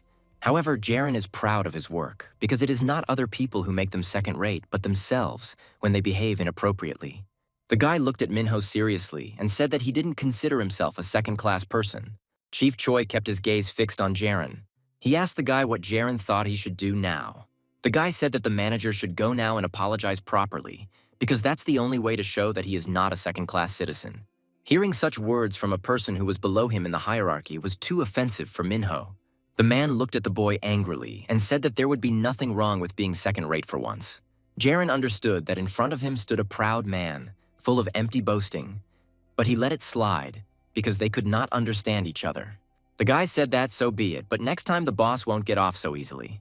Because of his stubbornness, Jaren could file a complaint with the ethics court, in which the company's employees would serve as members of the committee. This court exists to ensure that sales ethics are observed and to resolve disputes between commercial agents. The next day, Jaren had a conversation with Yongbak, and the manager informed the guy about this opportunity. Yongbak said there would be no dismissal or demotion, but for someone like Minho, it would be tantamount to a public execution. Jaren informed the manager that he would not appeal to the ethics committee. Yongbak was very surprised by this statement, but he understood the guy's position. Otherwise, Jaren would have reported his senior colleague to the ethics committee for conflict of interest.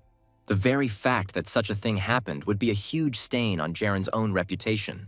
The ethics committee will side with the guy in any case, since he is a victim of circumstances. However, in this narrow world of imported cars, they will still distort all the details and draw their own conclusions. In front of other people, Jaren will become a rebel who goes against the internal hierarchy. Yongbak said the boy would have had an excuse for his actions. So if something like this happens again, no one can blame Jaren. In the end, Yongbak praised the guy for his work and said that he was doing a good job. Jaren said he was just lucky enough to have developed a good relationship with the client. However, Yongbak did not believe his words and said that the guy could not pretend and tell the truth. Jaren froze in place and then asked what these words meant. Yongbak asked how long the boy planned to stay in Taylor. The manager noted that Jaren is very talented, young, and has a wonderful character. Yongbak said that from any angle, the guy is so perfect that it's even creepy. The manager thought that his words might sound like he wanted to stop Jaren from developing and said that he didn't mean anything bad. Yongbak only said that he himself was planning to prepare something in the near future. Jaren said he has plans for next year, which include moving to Seoul, but he has no plans to change companies. Yongbak said that he understood everything and was glad that he still had time to implement his plan. The leader told Jaren to go down and inform Minhee of the current situation. Yongbak watched Jaren's back as he walked away and realized that at first he was attracted by his unusual behavior. But the more he learned about the guy, the more surprised he became. At first glance, the manager thought that the guy would act tough, trying to get his way at any cost. Yongbak expected Jaren to immediately report the incident to the ethics committee, but that didn't happen. The way the guy behaved from start to finish, the way he decided everything, it was just incredible. Yongbak understood that an ordinary newcomer could not do this, and the leader himself could not do this. Yongbak recalled how, as a trainee, he witnessed a scandal involving his senior classmate Sanhee. During a row with a client, Sanhee was hit, but he continued to remain silent and apologize. Yongbak knew what really happened, but he didn't dare tell everything without talking to his colleague. All he could do was watch from the sidelines, clenching his fists in anger. When the men were alone, Yongbak asked why Sanhee didn't say anything, even though he knew Minho was the one who stole his contract. Sanhee put a cold bottle to his face and replied that there was no point in doing so since the contract had already been broken. Yongbak slammed his fist on the table and said that Minho doesn't even show his face anymore. The guy asked why they even needed an ethics committee if they could turn a blind eye to this so easily. Sanhee replied that everyone was putting on a show of work, but everything would have to return to normal if Sanshik took over as head. Yongbak replied that Sanshik was too quiet and soft, so Minho would never change.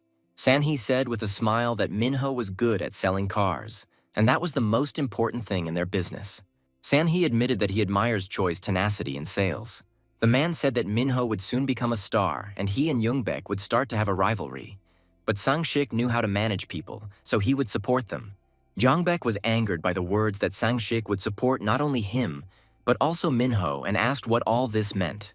However, after the guy looked at Sanhee, he understood what was being discussed. Yongbak asked if Sanhee was serious about leaving the company. Yongbak promised that if the man did this, he would hit him, but despite his words, he was unable to do so. The manager took out another cigarette and thought that this was his chance. Then he crumpled up the empty cigarette pack and said that this was his last chance. He must use it to get rid of Minho once and for all. Meanwhile, Jaren went down to the office where the rest of the staff were leisurely going about their business. Suddenly, the silence was broken by Manager Lim's shout. He just now saw the news that Shin Chae-yun had cut her hair and was shocked. Manager Chansu came up and said that the matter was even more serious because the girl bought a car from them. Everyone began to look more closely at the new photos to see if the actress had actually bought their car. Jaren walked by and glanced over his colleagues' shoulders at the photographs. In them, the girl was sitting on a chair next to her new car and talking about something with a member of the film crew. Chae-yun looked very serious and did not match her usual image, but she was still beautiful. Jaren was pleased to think that the chair had been useful after all. The employees began to discuss the fact that the photos looked like an advertisement for their company, since the logo on the car was clearly visible. Someone began to assume that the girl had become the face of their company, but they had not yet found out about it. Some people admired Chae-yun's haircut, while others said that long hair suited her better.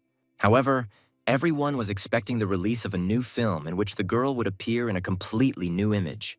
Jaren turned his gaze to the only person who knew about his meeting with Chae-yun, and that was Yongbak. When Jaren announced the main award during the training in Seoul, the leader was very surprised. Jaren put his fingers to his lips, hinting to Youngbak that he should keep this a secret. The manager repeated his gesture with a smile on his face. At that moment, Minho entered the office and Jaren and Jungbak's attention turned to him. The next second, Youngbak began to try to hold back his laughter and tears. This commotion was interrupted by Vangan, who announced that a delivery car had been brought. All the staff gathered together to look at the new car, hoping that this time everything would go without incident. Jaren caught the falling Youngbak, who was squeezed like a lemon. The guy asked the manager what happened, and he replied that he almost exposed himself. Youngbak tried to hold back his laughter and said that he imagined the expression on Minho's face when he told him everything. Jaren looked at the leader and said that he was just crazy. A few days later, it was time for another corporate dinner. However, this dinner was significantly different from all the previous ones. Previously, Hong Seung-hak always acted regal to maintain his position. However, now the man looked very relaxed and friendly. Vangan was especially grateful to Jaren because there were non-alcoholic drinks available at this corporate event. The guy didn't respond to this and continued cutting the fried meat into pieces. Hongchul sat across from them and reminded them that the director was going to get Jaren drunk to the point of bursting, so they even stocked up on hangover pills for him. However, at the moment, the director is sitting with Sang-shik, Minho, and Jungbak. Vangan, in turn, did not pay attention to the fact that Jaren quickly shoveled food into himself and said that he really enjoyed eating together. Jaren had a strategy. He needed to eat as much protein as possible to prepare his stomach for the alcohol. The guy understood that the director could call him at any moment, and he was right, because this happened soon after. Sonhyak said that he wanted to have a drink, but he had no one to go with, and he invited Jaren to join him. The guy immediately got up from his table and said yes. Sunghak asked Minho to switch places with Jaren since there wasn't enough room for the five of them at the table. Manager Choi froze at such a request, because this place originally belonged only to him, but he, of all those sitting at the table, was asked to leave. However, Minho quickly came to his senses and agreed with a smile, saying that he hadn't communicated with his subordinates for a long time. The director was pleased with this answer. Jaren sat down in Minho's seat and the principal told him to sit right next to him from now on, since the boy wasn't the type to run away. The boy agreed with Sonhak and prepared for another battle. Jaren glanced at the rest of the staff and felt that the cheerful atmosphere of the corporate party was gone. Everyone froze as if a bucket of water had been poured on them.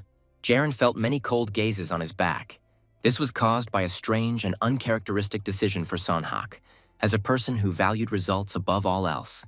The director changed at the table, not Director Sanshik, not Jung Jungbaek, but his favorite Choi Minho.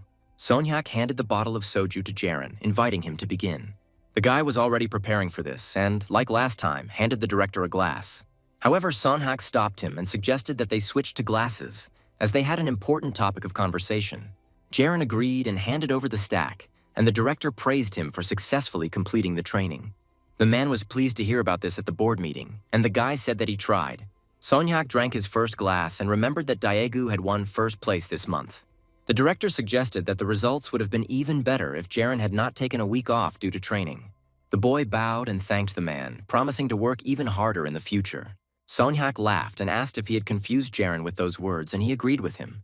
The director understood that the guy was being disingenuous in his answers, but he took it as an interesting game. Jaren also knew that tonight was going to be difficult. Unexpectedly, Songhak remembered and loudly announced that Jaren personally sold the car to Shin Chae-yeon herself.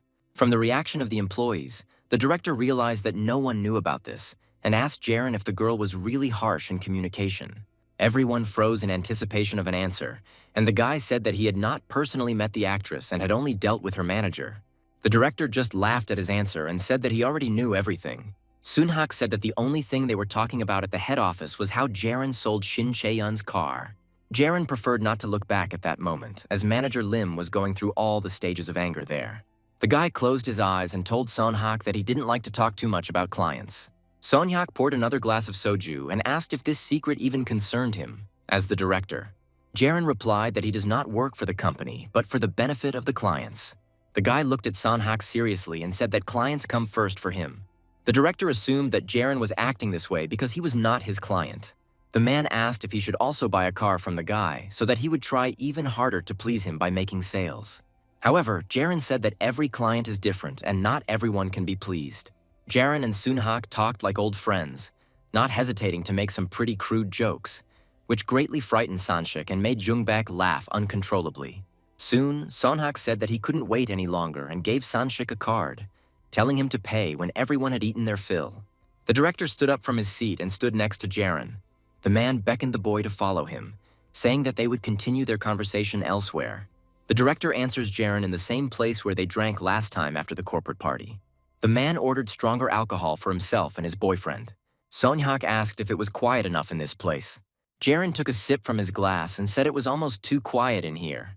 Sonyak said that the guy is very strange because he doesn't feel awkward about drinking alone with the director. Jaren noted that the man also seemed much more relaxed compared to last time. Sonyak said that the guy really is not like everyone else, but that is exactly what he likes. The director asked if Jaren had any brothers or sisters. The boy replied that he had a younger sister, and Sonhak assumed that Jaren was the eldest son in the family. The director said that usually the youngest are the most desperate, but the guy acts as if he has known him all his life.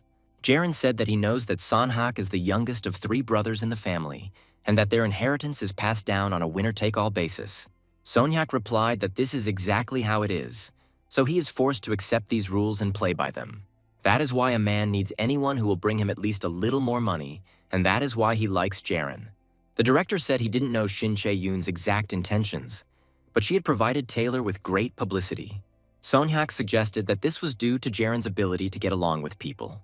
The guy replied that it was nothing more than luck.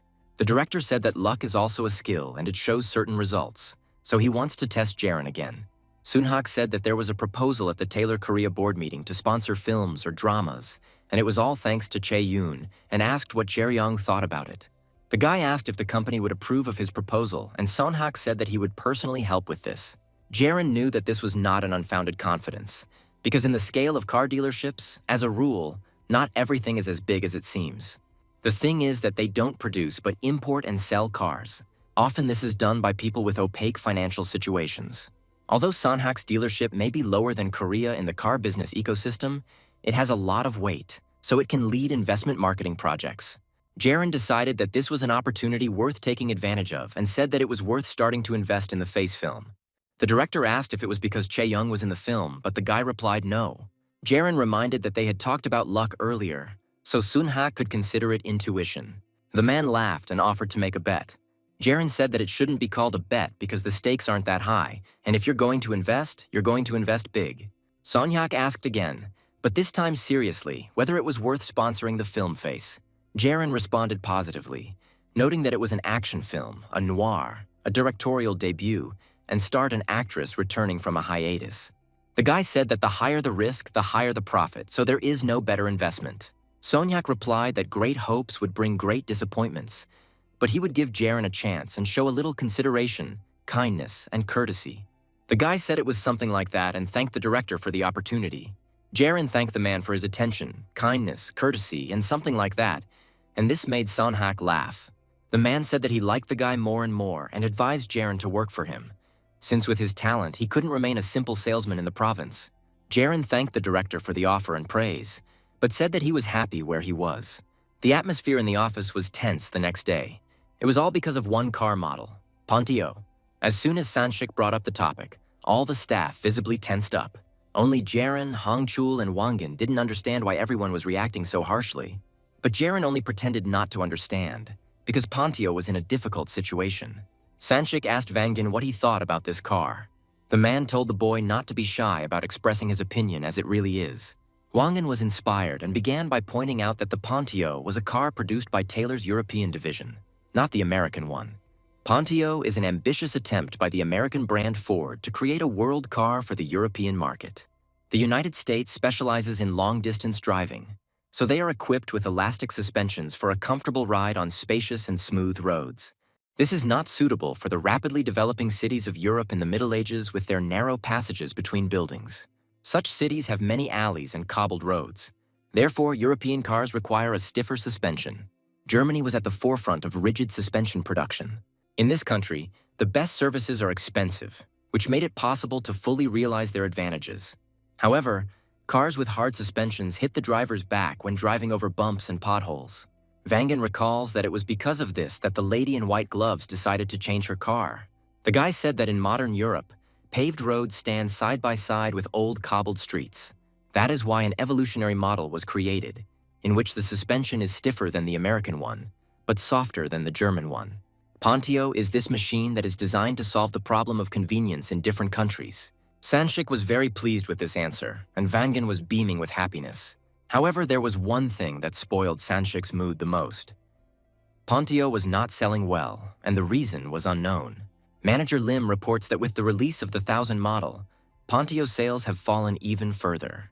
In its current state, the Pontio is under 1,000 pounds in weight, smaller in size, and has an engine capacity of 2,000 cc, which is a step down. Pontio costs 32 million won, and 1000 costs 39 million won. From a consumer perspective, the Pontio is a small car, and considering various discounts, the price difference is about 5 million won. If you know the 1000 model, then when you see the Pontio, you can assume that its price will be around 20 million won. But since they cost about the same, customers wonder whether it is worth paying a little extra and getting a car that is almost twice as big. Manager Lim said this is the main reason for the decline in sales of this model. Sanshik agreed with him and said that this month they should focus on Pontio. The promotion will be the same, but they promised to do a large-scale advertisement for this model. Sanshik also indicated that 2 million won would be given for each car sold. The director once again indicated that this would be in addition to the salary and bonus. After this, Sanshik clapped his hands and told everyone to get to work. Jaron reflected on the fact that he didn't remember such a large-scale action for Pontio in his past life. In all 2 years of working at Taylor and Daegu, the guy only once encountered the sale of this car, and the client was looking for exactly this kind of car. However, years of experience have taught Jaron one thing. For every powerful incentive, there is always an equally powerful punishment. Sanshik said that each branch is now given a target and Daegu needs to sell 10 cars this month. The director also said that the department would not receive a bonus this month for the unfulfilled plan, which meant there would be no general payments or personal incentives. The employees began to resent the fact that the punishment was too harsh compared to the reward. Manager Chansu said that they barely sell 1 car a month, so getting 10 at once is simply not possible. Jaron agreed with this, but he understood that this was life in the company. The boy wondered if Sonhak had a hand in this. However, he then decided that this could not be, because the branch manager would lose the most if they lost their bonuses. Sanshik interrupted Jaron's thoughts and told the guy not to lose heart. The leader told the guy to hang a blue stone on the status board, but Jaron didn't understand what it was for. Sanshik said that the director personally appointed Jaron as a consultant who will help with the selection and purchase of a Pontio car. The branch manager said that Pontio is now the main car in Daegu. Now Jaron realized that this was another test for him from Sonhak. Apparently, the man was still offended by the guy's words that he was not going to communicate with him as politely as with a client. So he decided to play on Jaron's nerves in this way. Director Hong Seung-hak's office is on the top floor of the Sinsa branch, so when he buys a car, it is usually registered in the name of the salesperson at that branch. However, this was not a simple exception. Even Chang-soo realized that this was pure favoritism. The man asked Sanshik how it was possible to so openly promote a newcomer who had only started selling cars a couple of days ago. Jaron realizes that Seung-hak deliberately put the guy in this situation, even knowing that the guy cares about his relationships with his colleagues. The man did this even though he understood that increased attention from his superiors would inevitably lead to envy and jealousy. Sanshik listened to Chansu's complaints and approached the man. The branch manager handed him the phone and dialed the director's number. Sanshik ordered to press the call button and tell Sonhak about the injustice. Chang-soo hesitated to do so, and then the branch manager asked him what the man thought he should do. Sanshik asked if he should call Seung-hak and complain, asking him to show sympathy for the frail old man. Chang-soo did not answer the manager's questions. Sanshik suggested looking at it differently, because thanks to Jaron, they now don't have to drink at corporate events. And thanks to this car registered to Jaron, the plan was reduced from 10 to 9 cars, so we can make allowances for that. Jaron knew that this situation could cause discontent among his colleagues. So the guy was grateful to Sanshiku for his intervention, but he could handle this situation himself. After everyone had left, Sanshik suggested that Jaron call Seung-hak himself. The branch manager asked if the guy understood what was required of him. Jaron nodded his head and replied that he understood everything. In order not to embarrass his colleagues, who were already on edge, the guy decided to go outside to make a call. Sonhak picked up the phone and asked if Jaron liked his gift, and the guy responded with gratitude. However, the director caught the guy's mood and said that you couldn't tell from his voice that he was grateful. Sonhak decided to change the subject and said that he had bet on the film face. With this in mind, the man had another gift for Jaron and asked what the boy thought of it. Jaron asked if it was Sonhak's idea to plan for 10 Pontios and forfeit all bonuses if they failed to complete it. The director confirmed his suspicions and said that he would have to wait a long time for the results of the advertisement, since the filming of the movie had just begun, and he already wanted to know more about Jaren. The guy reminded that it was Sanhak who valued profit above all else, and asked if there was anything else besides these anti-bonuses. The director said that he never does anything at a loss, so he will share a secret with Jaren. Sonyak said that senior management never interferes with his bonus policy, so he has a mutually beneficial relationship with them. The director said that thanks to this system, the head office sells Pontio to other dealerships with fines, and Sonhak in turn receives all the bonuses for the cars that he couldn't sell. The director asked if Jaren thought this might be unfair. Sonyak said it was his deal and Jaren just had to do his job. The director pointed out that the guy should do the job of a salesman as he wanted. Jaren replied that he understood everything. Sonyak said that all these Pontios he bought will go to the guy's account and bonuses. The director said that this was how he expressed his attention, kindness, politeness, and something like that, and now it was time for him to go since he had things to do. At this point, the conversation stopped, and Jaren realized that this was going to be very difficult for him. In this situation, the seller will suffer the most and will also incur the greatest losses. Still, Jaren needs to figure out how to sell the idea to the director professionally and impress him. At that moment, a message came from Vangan from the second team. The guy offered to meet Jaren and chat over coffee if he had time. Hongchul joined the boys and began asking Jaren about his conversation with director Sunghak. All employees understood perfectly well that they were faced with unrealistic conditions. Vangan suggested that this was done so that the employees would not cope and then they would not have to pay. Hongchul secretly told the boys that Chansu and Hyunjin decided to take a vacation this month. With such conditions from the management, they still had no chance of earning anything, so they decided not to even try. Chansu believes that conditions will be much better in July and advises not to sell anything now. The employees decided to hold on to the customers in order to make a deal and send the order later to ensure they would receive bonuses from them. Jaren thought about what experienced salesmen say about the Pontio, which is a complicated car, but not hopeless. The main problem is that 10 of these cars need to be sold per month. Jaren understands that he cannot cope with this problem alone. The guy understands that he must guide these inexperienced guys on the right path and give them a bright future, so he needs to shake them up a little. Hongchul looked up from his conversation with Wangan and asked what Jaren thought about all this. Hongchul asked, as the person in charge of sales, what they should do next. Jaren was more serious than ever, so he decided to assign the boys another task. He said that Hongchul and Wangan should look for other jobs. Jaren made the point that they shouldn't be so focused on sales. Hongchul didn't like his answer and asked if the guy was going too far. The guy voiced his assumptions that Jaren relaxed because his boss adored him. Jaren replied that there was one question that bothered him the most. He asked why Hongchul and Wangan chose sales, although there are many different professions. Hongchul got angry, but Vangan interrupted him and said that he chose sales because he liked helping people choose cars. Vangan knows he is too timid and doesn't always cope with company work, but he has decided that of all his skills, sales will bring the most benefit. Jaren asked Hongchul, and the guy replied that he came into sales to make money like everyone else. Jaren confirmed his words and said that he came into this business for the same reason. However, if they only sell cars that sell easily, then what is the point of their work? Hongchul was angered by Jaren pretending to be the smart one. The boy asked what right he had to teach them if he came later than everyone else. Jaren couldn't help but smile at these words, as Hongchul didn't understand his true nature. The guy tried to hide his smile with his hand, but Hongchul had already noticed it, which made him even angrier. Jaren apologized to him and said that the guy's careers in sales were not their dream or goal in life. Hongchul could no longer contain his anger and was about to attack Jaren with his fists. However, Vangan grabbed his arm and held him in place, offering to listen to Jaren because there would always be time to beat him up. Jaren was grateful to Vangan for his understanding. After that, Wangan reminded Hongchul that the guy himself asked him to invite Jaren for coffee, as he wanted to be friends with him. Hongchul started to deny it, but it was too late. Jaren watched them and realized that these guys were blank slates, and all new salespeople were like that. However, the opportunity to fall under the wing of a good mentor and truly master the profession is extremely rare.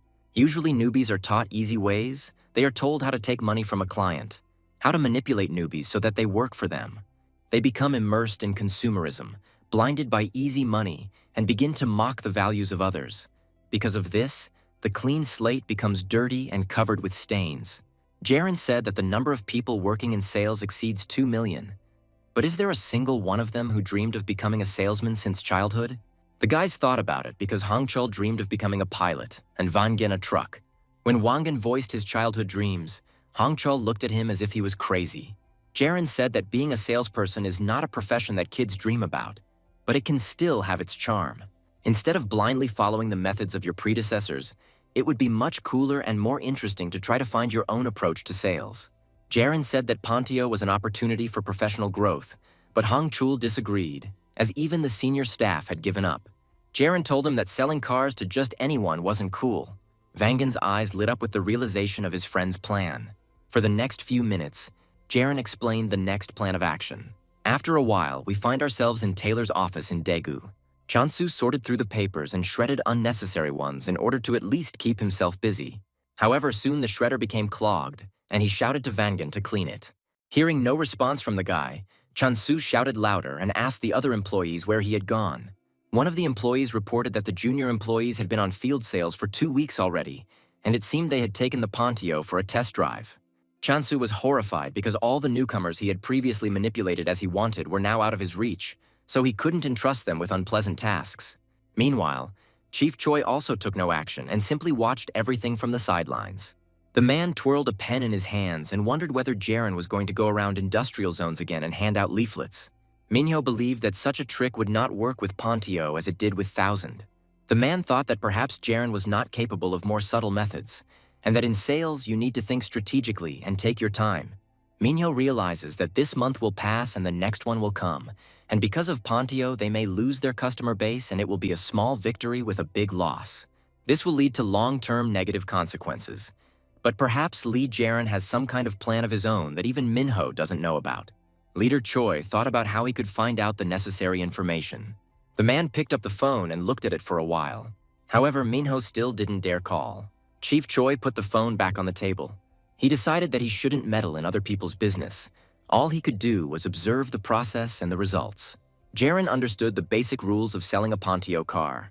Firstly, to sell a Pontio, you had to sell a European car.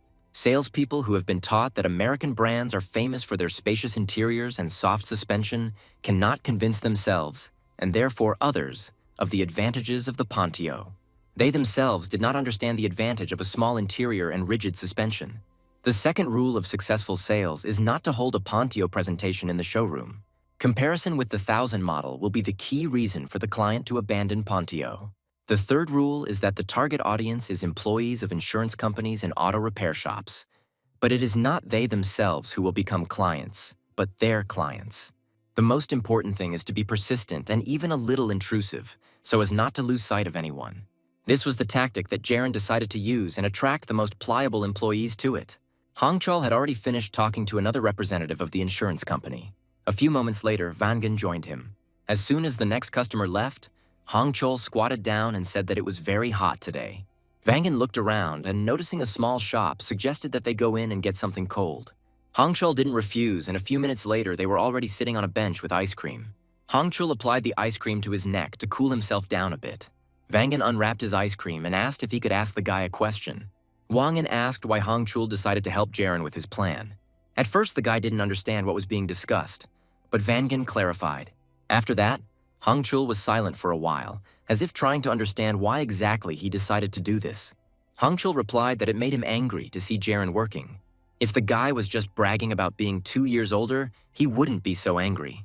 Hongchul is also irritated by how politely Jaren sometimes communicates, because ordinary newbies do not behave like that.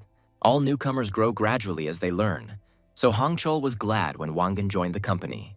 Hongchul admitted that when Jaren came to them, he thought that he was developing faster than him.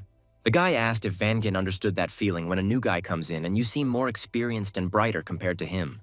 But Jaren was very arrogant from the very beginning, and this was reinforced by the guy's professional skills and the fact that he never crosses the line. Hongchul was irritated by the fact that Jaren never made mistakes. Vangan laughed and said that Jaren was truly a unique individual. Hongchul said that he was very happy that he was transferred to the first team under Minho because the man is the best in their branch. The guy wanted to learn a lot from him, but everything was very different from his expectations. Hongchul said that Choi Minho is a complete idiot who always acts like he's an elitist. But Vangan can't quite understand what this is all about, because he never had any clients in common with Minho. Hongchul said that once something touches his interests, he can't stop, and that's why he likes to boss people around. At first, Hongchul thought that he was learning from the leader, But it turned out that during all this time, he had only learned what to bring and serve and when to step away and not interfere. Everyone carries out Minho's orders flawlessly, only because they are afraid of him. However, with Jaren, things are completely different. Hongchul admits that Jaren is better than Minho, and it's so obvious that it's not even angry enough. The guy doesn't fawn over anyone, isn't shy, says everything he thinks, and Haknal understands why he fawns over director Sonhak so much. What irritates Hongchul the most is that Choi Minho is clearly very jealous of Lee Jae-yong. Hongchul doesn't like that Minho uses him like a kitchen rag and only remembers about him when he needs something. Hongchul understands that it is worth learning from the best, and then, even if you are not the first, you will still achieve success, so he does all this. The guy thought that if things had turned out a little differently, he would have respected Jaren as an older brother. Vangan thought that the guy would start a scandal if he advised telling all this to Jaren personally. The guys were distracted from their conversation by a phone call. Hongchul accepted the call from Mr. Yoon, the director of the Sunshine Car Service, and after a short conversation, he said that he would be there soon. A few moments later, the conversation was over and the boys looked at Hongchul's phone in disbelief. Hongchul told Wangan that it was the client that Jaren had told them about earlier, the same owner of the German car who had been in an accident. The guys couldn't miss this opportunity and immediately ran to the car to bring it for a test drive and urgently called Jaren. After some time, Hongchul talked to the client and said that his car was hit from the side. The guy explained that such damage to the car is due to the fact that the central pillar does not hold the car firmly. Hongchul said that Taylor's cars have this part reinforced with a special boron alloy, which makes the car much more resistant to side impacts. The guy understood that Jaren had a point when he said that it was worth taking clients red-handed. After an accident, when the car is completely damaged, the insurance is ruined, and the client has to buy a new one, he becomes extremely sensitive to reliability. It is at this moment that the owner of the car service and the insurance claims specialist can get as close to him as possible. For the past 2 weeks, they've been on the hunt for clients to impress, along with 3 new Taylors. The customer asked if the Taylor would really be more reliable than this German car. Hongchul answered positively and asked what brand of car comes to mind when the man thinks of reliability. The customer said he liked the Swedish Sub and had even looked at it, but the design of these cars was not to his taste. Hongchul was pleased with this conclusion and thought that the sale was going exactly as Jaren said. Soubs is synonymous with reliability, and they are now under Taylor's management. It was this company that invented the 3-point seatbelt. Thanks to this, even in a head-on collision with a truck, the driver remains safe and sound. Hongchul said that the boron alloy mentioned earlier, which has inherited the DNA of safety, is used by only 2 brands in the world, Sub and Taylor. The client thought about the guy's words, but said that American cars often have shaky suspension. Hongchul said that this is true, because if we talk about optimizing the engine and the characteristics of the car, then it is impossible to refuse a rigid suspension. The guy understands that he won't be able to give up the soft feeling of riding after trying it at least once. Hongchul also said that Pontio is an American brand, but in essence it comes from a Belgian plant and is therefore a truly European car. Hongchul said that it is better to see once than to hear 100 times, so it is worth taking the Pontio for a test drive and understanding everything in practice. Jaren and Vangan observed the consultation and test drive from the sidelines so as not to disturb the client with too many people. The guys were able to see the client's expression and assumed that everything was going well. Vangan clasped his hands and said that Hongchul would definitely succeed. Jaren confirmed his words and said that they had put a lot of effort into sowing the seeds and it would soon be time to harvest. While Hongchul was out on a test drive, Jaren and Wangan went into a cafe to have a cup of coffee. Soon, Hongchul finished his work and ended the conversation with the client. The boy bowed to the man in farewell, waiting for the moment when he could leave calmly. As soon as the client was out of sight, Jaren and Vangan jumped up. The next second, Hongchul took off and started to run towards his colleagues. The guy ran and held out the documents, saying that he had signed the contract. Hongchul and Wangan began to jump happily, holding hands, while Jaren watched them from the side. The boys looked very happy as their work began to bear fruit. Meanwhile, things weren't going so well at the auto repair shop in Daegu. Yongbak decided to go into Sanshik's office, but upon entering the room, he began to cough. The branch manager smoked so many cigarettes that the office looked more like a gas chamber. Yongbak said that they needed to air out the room, but Sanshik ignored him and asked what he should do since it had already been half a month. The director didn't understand how they could sell 10 Pontios, but Chonbaek said that the panic was not only in their branch, but in the others as well. Yongbak opened the window and checked the message that had arrived on his phone. The manager asked Sanshik if he knew that Hongchul had sold one to Pontio. The branch manager's eyes widened and he asked again, Jongbak was distracted by another message and said that Jaren had sold another car. Sanshik snatched the phone and finished reading the message. The man said that Vangin also sold Pontio. The director's eyes sparkled with tears of joy, and he said that they had now sold 4 cars. At the end of July, it was time for another corporate party. Sanshik was very happy because everyone had worked well this month. Jaren has sold 2 Pontios this month, plus the CEO's Pontio and 4 other cars. Vangin, in turn, sold 2 Pontios. Hongshul looked very pleased as he sold 3 Pontio cars. Chonbak sold 1 Pontio and 4 other cars, and Manager Song sold 1 Pontio and 1 other car. Thanks to this, they were able to achieve the desired results and sell 10 Pontio cars in just 10 days. Jongbak named Hongchul the #1 salesman this month and invited him to give a toast. The guy was very surprised, but did not deny his contribution. Hongchul admitted that this is the first time he feels like a real sales agent. The guy burst into tears and said that for the first time since joining the company, he felt proud. Manager Song began to make fun of the boy's sensitivity, and he began to hide his face, denying tears. However, it was Vangin who cried the most, which even embarrassed Sun's manager a little. Chonbek patted Wangin on the head and asked why they started crying. Other employees said they should be crying because their numbers are at their lowest this month. Manager Lim said that the boys had been trying hard all month, and as the eldest, he was even ashamed of his results, but he was grateful to them. Manager Lim tried to shake the boys up and said they did a great job. Sanshik raised his glass of beer and said that the newcomers had done a great job with this risky promotion. The director promised that next time, if a similar action occurs again, senior colleagues will take the initiative and show what they are capable of. Wangin, Hongchul, and Jaren were especially happy that evening because their efforts paid off. At this time, the mood at Taylor's headquarters was quite different. Sonhyak wrote Jaren a humble message of praise. However, the man was not happy with the situation. Sonhyak decided not to send the message and put his phone aside. He understood that such behavior was not in his rules. This task was doomed to failure from the start, and in fact, only one Taylor branch in the entire country managed to complete it, and that was Jaren's branch. The original plan was that by this point, Sonhak would come down to them and tell them that even though they hadn't achieved their goal, he would pay their bonuses out of his own pocket. In this way, Sonhak would show his generosity, kindness, and care, which is only available to the powerful. In this way, he wanted to suppress Lee Jaren and put him in his place. Thanks to this, Jaren would become attached to him and become obedient and docile. But instead, the guy not only completed his task, but also punched the director in the nose. However, sitting in his office now and realizing that his plan has failed, Sonhak experiences conflicting feelings. His plan failed, but he only enjoyed it more. From the very birth, people were divided for him into only 2 categories. There were only superiors and inferiors, and no one could change their position. Anyone who tried to climb higher than Sonhak was immediately eliminated by him. Everyone tried to use the man for their own interests, so Jaren was worth fearing, but this guy was different. Jaren was neither above nor below. He was somewhere in the middle and out of reach. Now comes the most difficult period in Sonhak's life.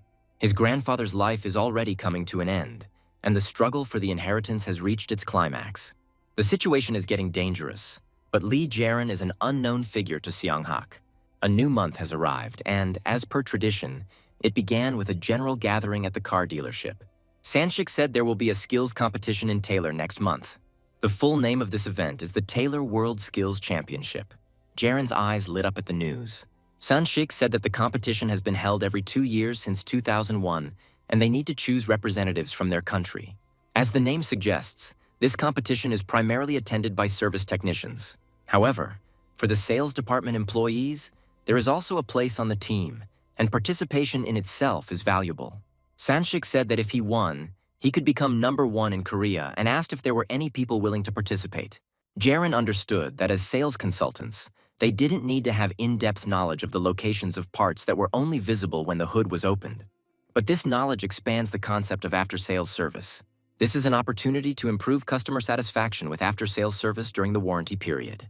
Thanks to this, you can significantly increase sales through repeat purchases, because if problems arise, they will turn to you again. Because of such knowledge, an ordinary seller has the opportunity to increase brand loyalty. The skill competition was created with this in mind. In his past life, Jaren was never part of a national team, as not all brands participate in such competitions.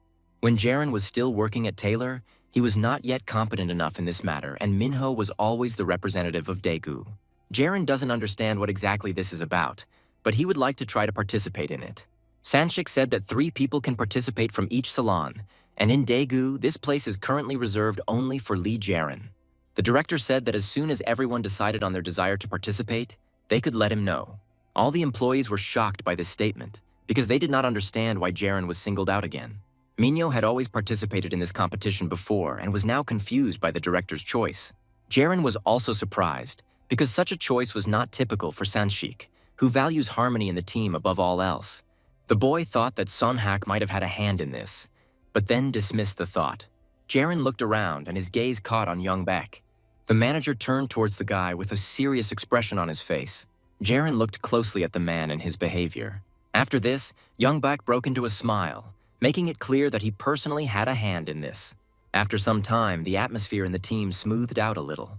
Once everyone had calmed down, Minho decided to go into Sanshik's office to talk. When the branch manager saw Chief Choi, he invited him to come inside.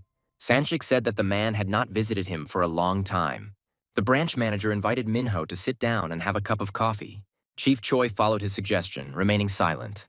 When Sanshik brought the coffee and sat down next to him, Minho started talking about the Professional Skills Championship. Leader Choi asked if Sanshik was sure he had the order correct. The director asked if the man was upset that he didn't mention Minho's name first and said that he just wanted to spare him since he had a lot of work. Sanshik said that if Chief Choi wants to participate, he will be only glad. Minho said that the director should have asked his opinion about it first. Sanshik reminded Manager Choi that he was the branch manager and personnel matters were his prerogative.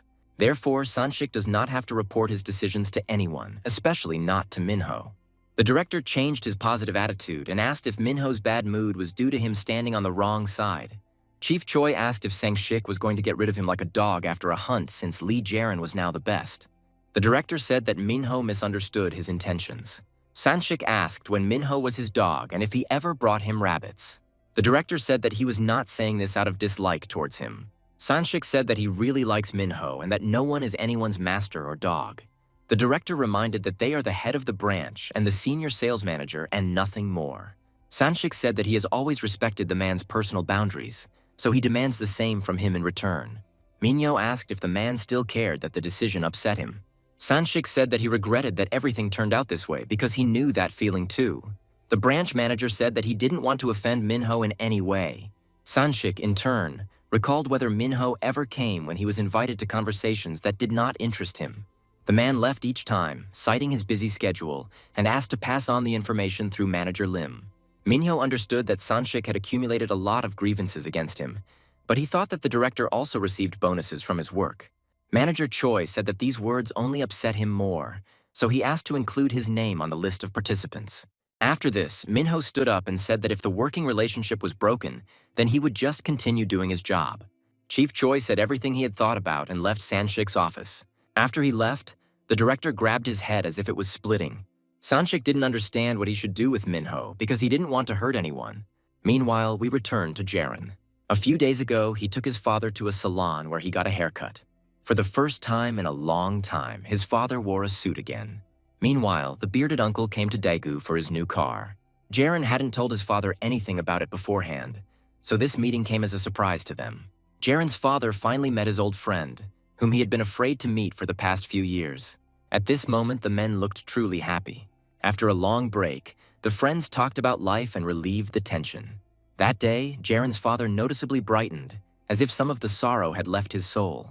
Before leaving, the uncle gave his friend the keys to Stella. Soon, the whole family was riding in this car like in the good old days. The mother of the family was very happy and remembered the happy moments associated with this car. The father had a smile on his face and turned to the back seat to his children and asked if they were all buckled up. The car was already very old, but it started without any problems. Jackin turned to her brother and asked what year the car was, and he replied, 90. The girl was surprised and a little scared, so she asked if she would fall apart on the way. Jaron smiled and said that if she broke down, they would push her home together. Father joked that in that case it would not be a car but a rickshaw. However, only Mom understood and appreciated this joke and laughed out loud. Jaron was happy with how things were turning out. In his past life, this never happened again after the tragedy. But now he is back together in his old car and happy. The family decided to spend this weekend together and went to the park. The mother sat down on a bench, waiting for her loved ones and watching her husband and daughter walking nearby. She was soon joined by Jaren, who brought her coffee. The woman asked why they didn't go up the mountain to look at the maples from above. From the sidelines, they watched as the father and daughter built a tower of stones. Mom said that Jaren and Jahan would definitely get up quickly and asked if the guy had been to Ketpavi Rock. The woman said that if you wish for something good while walking along the stone steps, Paisha Jagaru will definitely fulfill your cherished wish. Jaren replied that his cherished wish had already come true, so he had nothing more to wish for. Mom asked what the guy wanted, and he replied that he would like to sit here with her and drink coffee. The woman laughed and asked what his cherished wish was, and Jaren said it was the most real one. Jaren said that he was going to Daejeon next week, and if he was lucky, he would go to Seoul again next month. Mom remembered that the guy had already gone to Seoul for work, and the guy said that now their company was holding a competition and he wanted to take first place. The woman asked Jaren if he liked it, and he said yes. Jaren changed the subject and said that next year they could move back to Seoul and then his mother could quit her job as a bathhouse cleaner. The woman was very surprised and asked how the guy knew about this. Jaren replied that his mother always leaves for work when he comes home. The woman's knees and ankles hurt, and he saw her stop to rest several times as she climbed the stairs. Jaren said that if something happened to her knee, she would suffer for a long time, so he would work even harder. The guy said he didn't want his mom to work so hard, but she told Jaren not to overdo it either. The woman said that it is good when a guy has a favorite thing to do, but in the family each of them has their own share. Mom touched Jaren's hand and told him that he shouldn't pull them all and should take care of himself, otherwise she would worry about him. The boy looked at his mother and asked why she was so worried about him. The woman replied that her husband always kept his word, and when he proposed to her, she thought he was just joking when he said he would not allow a drop of water to touch her hand. But in reality, he really didn't let her wash the dishes while Jaren and Jahyun were growing up. Mom said that was just the kind of person their father was, and she thought it was normal. However, she felt so sorry when he began to fall off his feet from fatigue. She could not even imagine that all this time he kept everything to himself and did not show his suffering to anyone. So Mom is worried that Jaren is like his father, so she can't hear him say that he can handle everything on his own. The woman said that they were a family and there were 4 people in it. They are all one, so they can do anything. Jaren looked at his mother and remembered that on the day he died, his mother remained alive. They were returning home after Mom's knee surgery, which she had put off for too long. Until they pay off all their debts, he will not be able to be with his family, but whose desire brought him here, because he thinks with a heavy heart about his mother, whom he left behind in the future. The next day, Hongchul learned from Jaren that Minho was also going to the competition. Vangan realized that the guy was speaking too loudly, so he covered his mouth with his hand. Wangan suggested that this was not a final decision, but Hongchul had already lost his desire to participate in the event. Jaren assumed that Chief Choi would go in his own car, so there would be 3 of them in total: Minho, Jaren, and Wangan. The guy said that Hongchul would have to wait until next time, and the guy started to complain about how he was always ignored. Jaren said the test would be multiple choice, but he'd have to study a section on evaluating car sales and repairs, which isn't something you can learn at the last minute. The guy said that there was a week before the start of the competition. On the first day, there would be testing, and 2 days were allocated for the second stage. Jaren said that such a schedule could disrupt Hongchul's sales schedule, and the boy agreed with him. However, the guy asked why the same arguments did not apply to Vangan, but the guy replied that he had studied this topic earlier. Vangan was planning to go into repairs if sales didn't work out. Jaren helped Vangan with RP, so the guy decided not to give up, but he still has a long way to go to match Hongchul's performance. Hongchul was flattered by these words and patted his colleague on the shoulder. Vangan offered to go to the competition with Jaren in his personal car. Jaren saw no point in refusing since he still hadn't managed to buy his own car. The next day, Vangan no longer looked as happy as he had the day before. Jaren looked at his friend and asked if he had slept that night. Vangan admitted that he was so nervous that he could not sleep. Jaren asked the boy if he was sure he could drive in his condition. Vangan hastened to calm him down and took out an energy drink, which he bought not only for himself but also for Jaren. Jaren looked at his friend doubtfully, but did not insist. After a while, the guys were ready to hit the road and got into the car. The first day was supposed to be a test. The guys managed to arrive on time and began passing the first test. Along with them, many Taylor employees from different cities in Korea were tested. Jaren realized that the questions and tasks were not the easiest. The test was very extensive, but this did not frighten the guy. Jaren realized with a smile that it was not an easy task to overcome. Imnan and Cho Hyun-soo from another office came with him to the test. They were both still newbies, so things weren't easy for them. Jaren turned his attention to Vangan and realized that the guy was doing a great job. This is Choi Minho's second time participating in this competition, so the testing portion shouldn't be a problem for him. One of the questions in the test required that you provide a photograph of a McPherson suspension. This suspension is one of the products of the fierce struggle between two titans of the American auto industry, General Motors and Taylor. It is an independent suspension designed by automotive engineer Earl McPherson. This man worked at General Motors when he created this technology, but he encountered terrible treatment of engineers from the company and passed the development on to Taylor. However, how many salespeople, looking only at this photograph, will be able to immediately recognize the huge advantages in the suspension design and layout of the car? Jaren remembered how in a past life he had faced the wrath of a client because he did not have enough knowledge in this area. The customer accused the guy of knowing less about cars than the customer himself, so he couldn't trust Jaren. Jaren will never forget that day, March 3rd, 2008. A month after the purchase, the client's car broke down and the guy couldn't explain anything and only mumbled excuses. As a result, due to his own laziness and unwillingness to learn, Jaren lost the client's trust and received his first foreign car. An observer at the competition noticed that some people were resting right in the classroom, so he said that if someone was finished, they could wait outside. After these words, Jaren stood up from his seat. The observer warned the guy that all his actions would be reported to the head of his branch, so he asked him again if he was ready to hand over the work. Jaren said he had already decided everything and reminded him that the man had said he could go free if he was finished.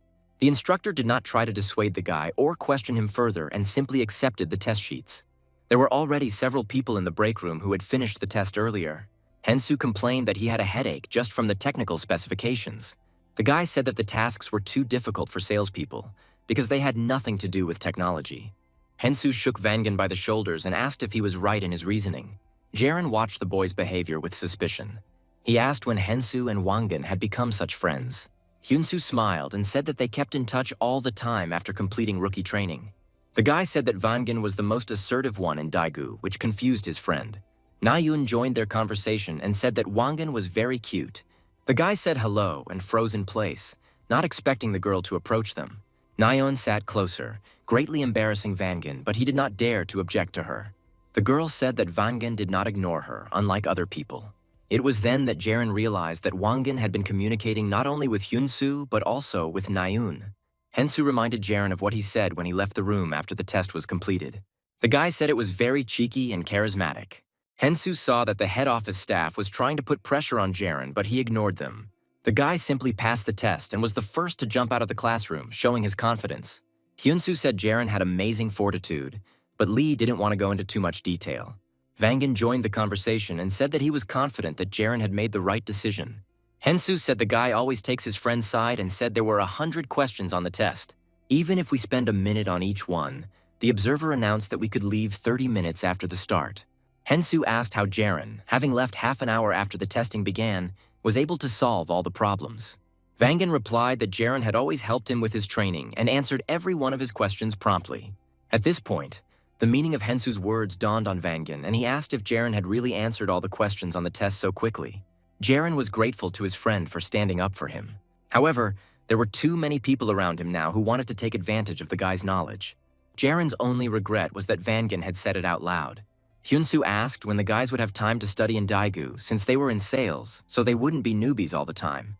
Jaren picked up a mug of coffee from the table and replied that there was a time for everything. The guy said that sometimes there comes a time when a salesperson needs to know his product inside and out. Jaren suggested that this exam was designed to remind salespeople of this, so it never hurts to study up. Hensu remembered this lesson from Jaren, but he doesn't understand why he needs information about engines and their differences between different models. For the customer, information about the size of the car, torque, power, and fuel consumption is important, and this should be sufficient. Jaren asked Hensu what he would do if the car he sold broke down within a month of buying it. The guy asked how Hensu would react to this news. Hensu was angry because Jaren was going to teach him a lesson once again. The guy replied that even if this happened, there are service centers and guarantees. Hensu's job would simply be to send a tow truck. Jaren reminded him that the car was purchased on the recommendation of the seller and asked what he would do about the broken trust. Jaren said that in order to calm an angry customer, it is necessary to understand the basic principles of the design and operation of the mechanism. This way, the seller will be able to explain the reason for the breakdown and only then send the car to the service center.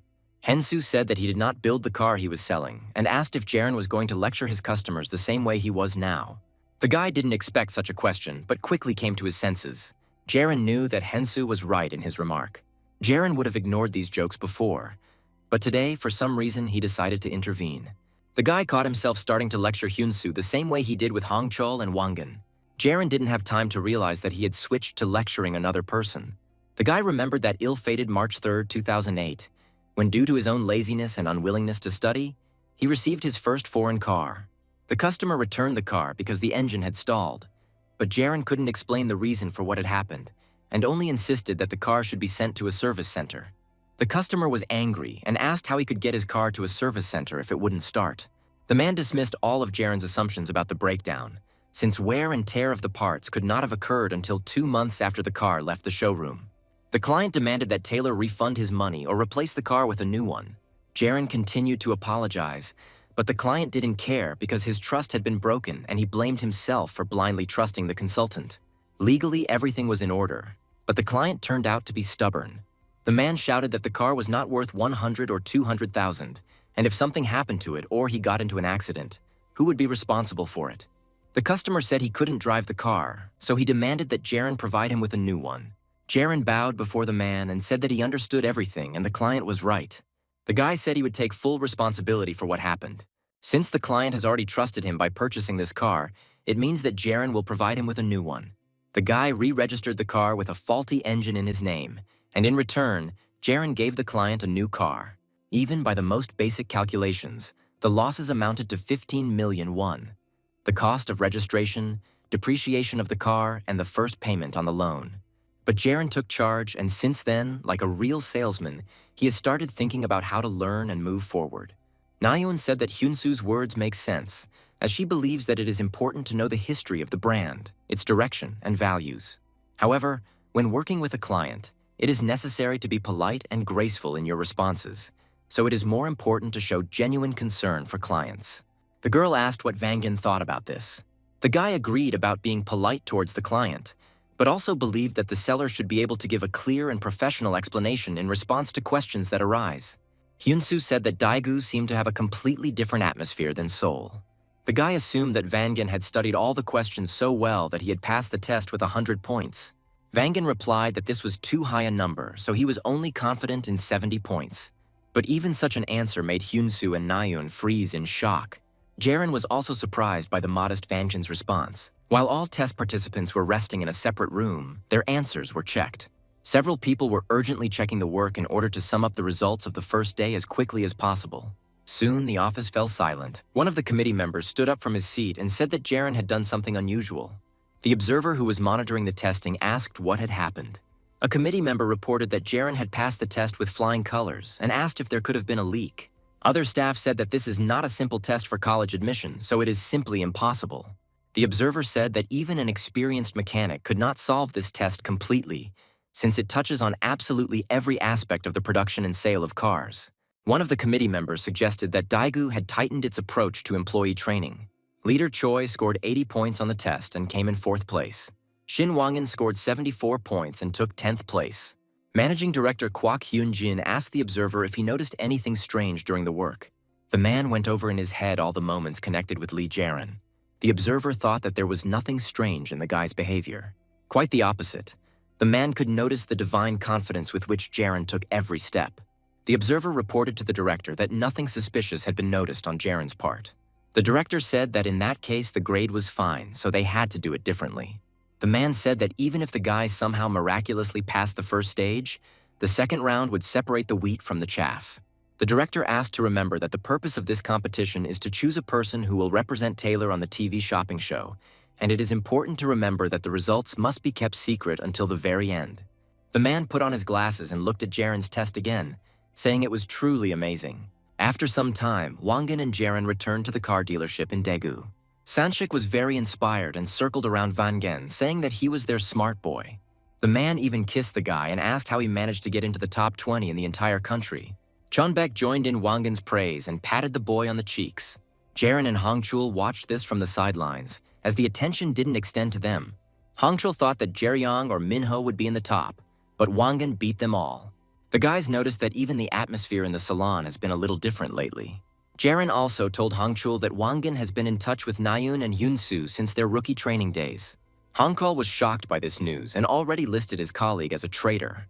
The guy was very upset and felt betrayed. Hongchul decided to get to work since the meeting was supposedly over, so he would go for a test drive.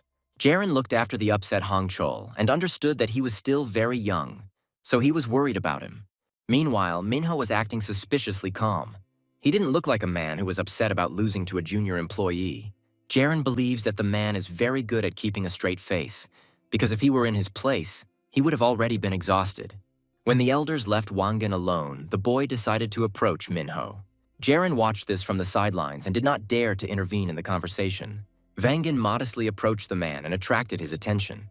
The guy asked if Director Choi would like to go with them to the second stage of the competition. Minho gave Wangan a withering look in return.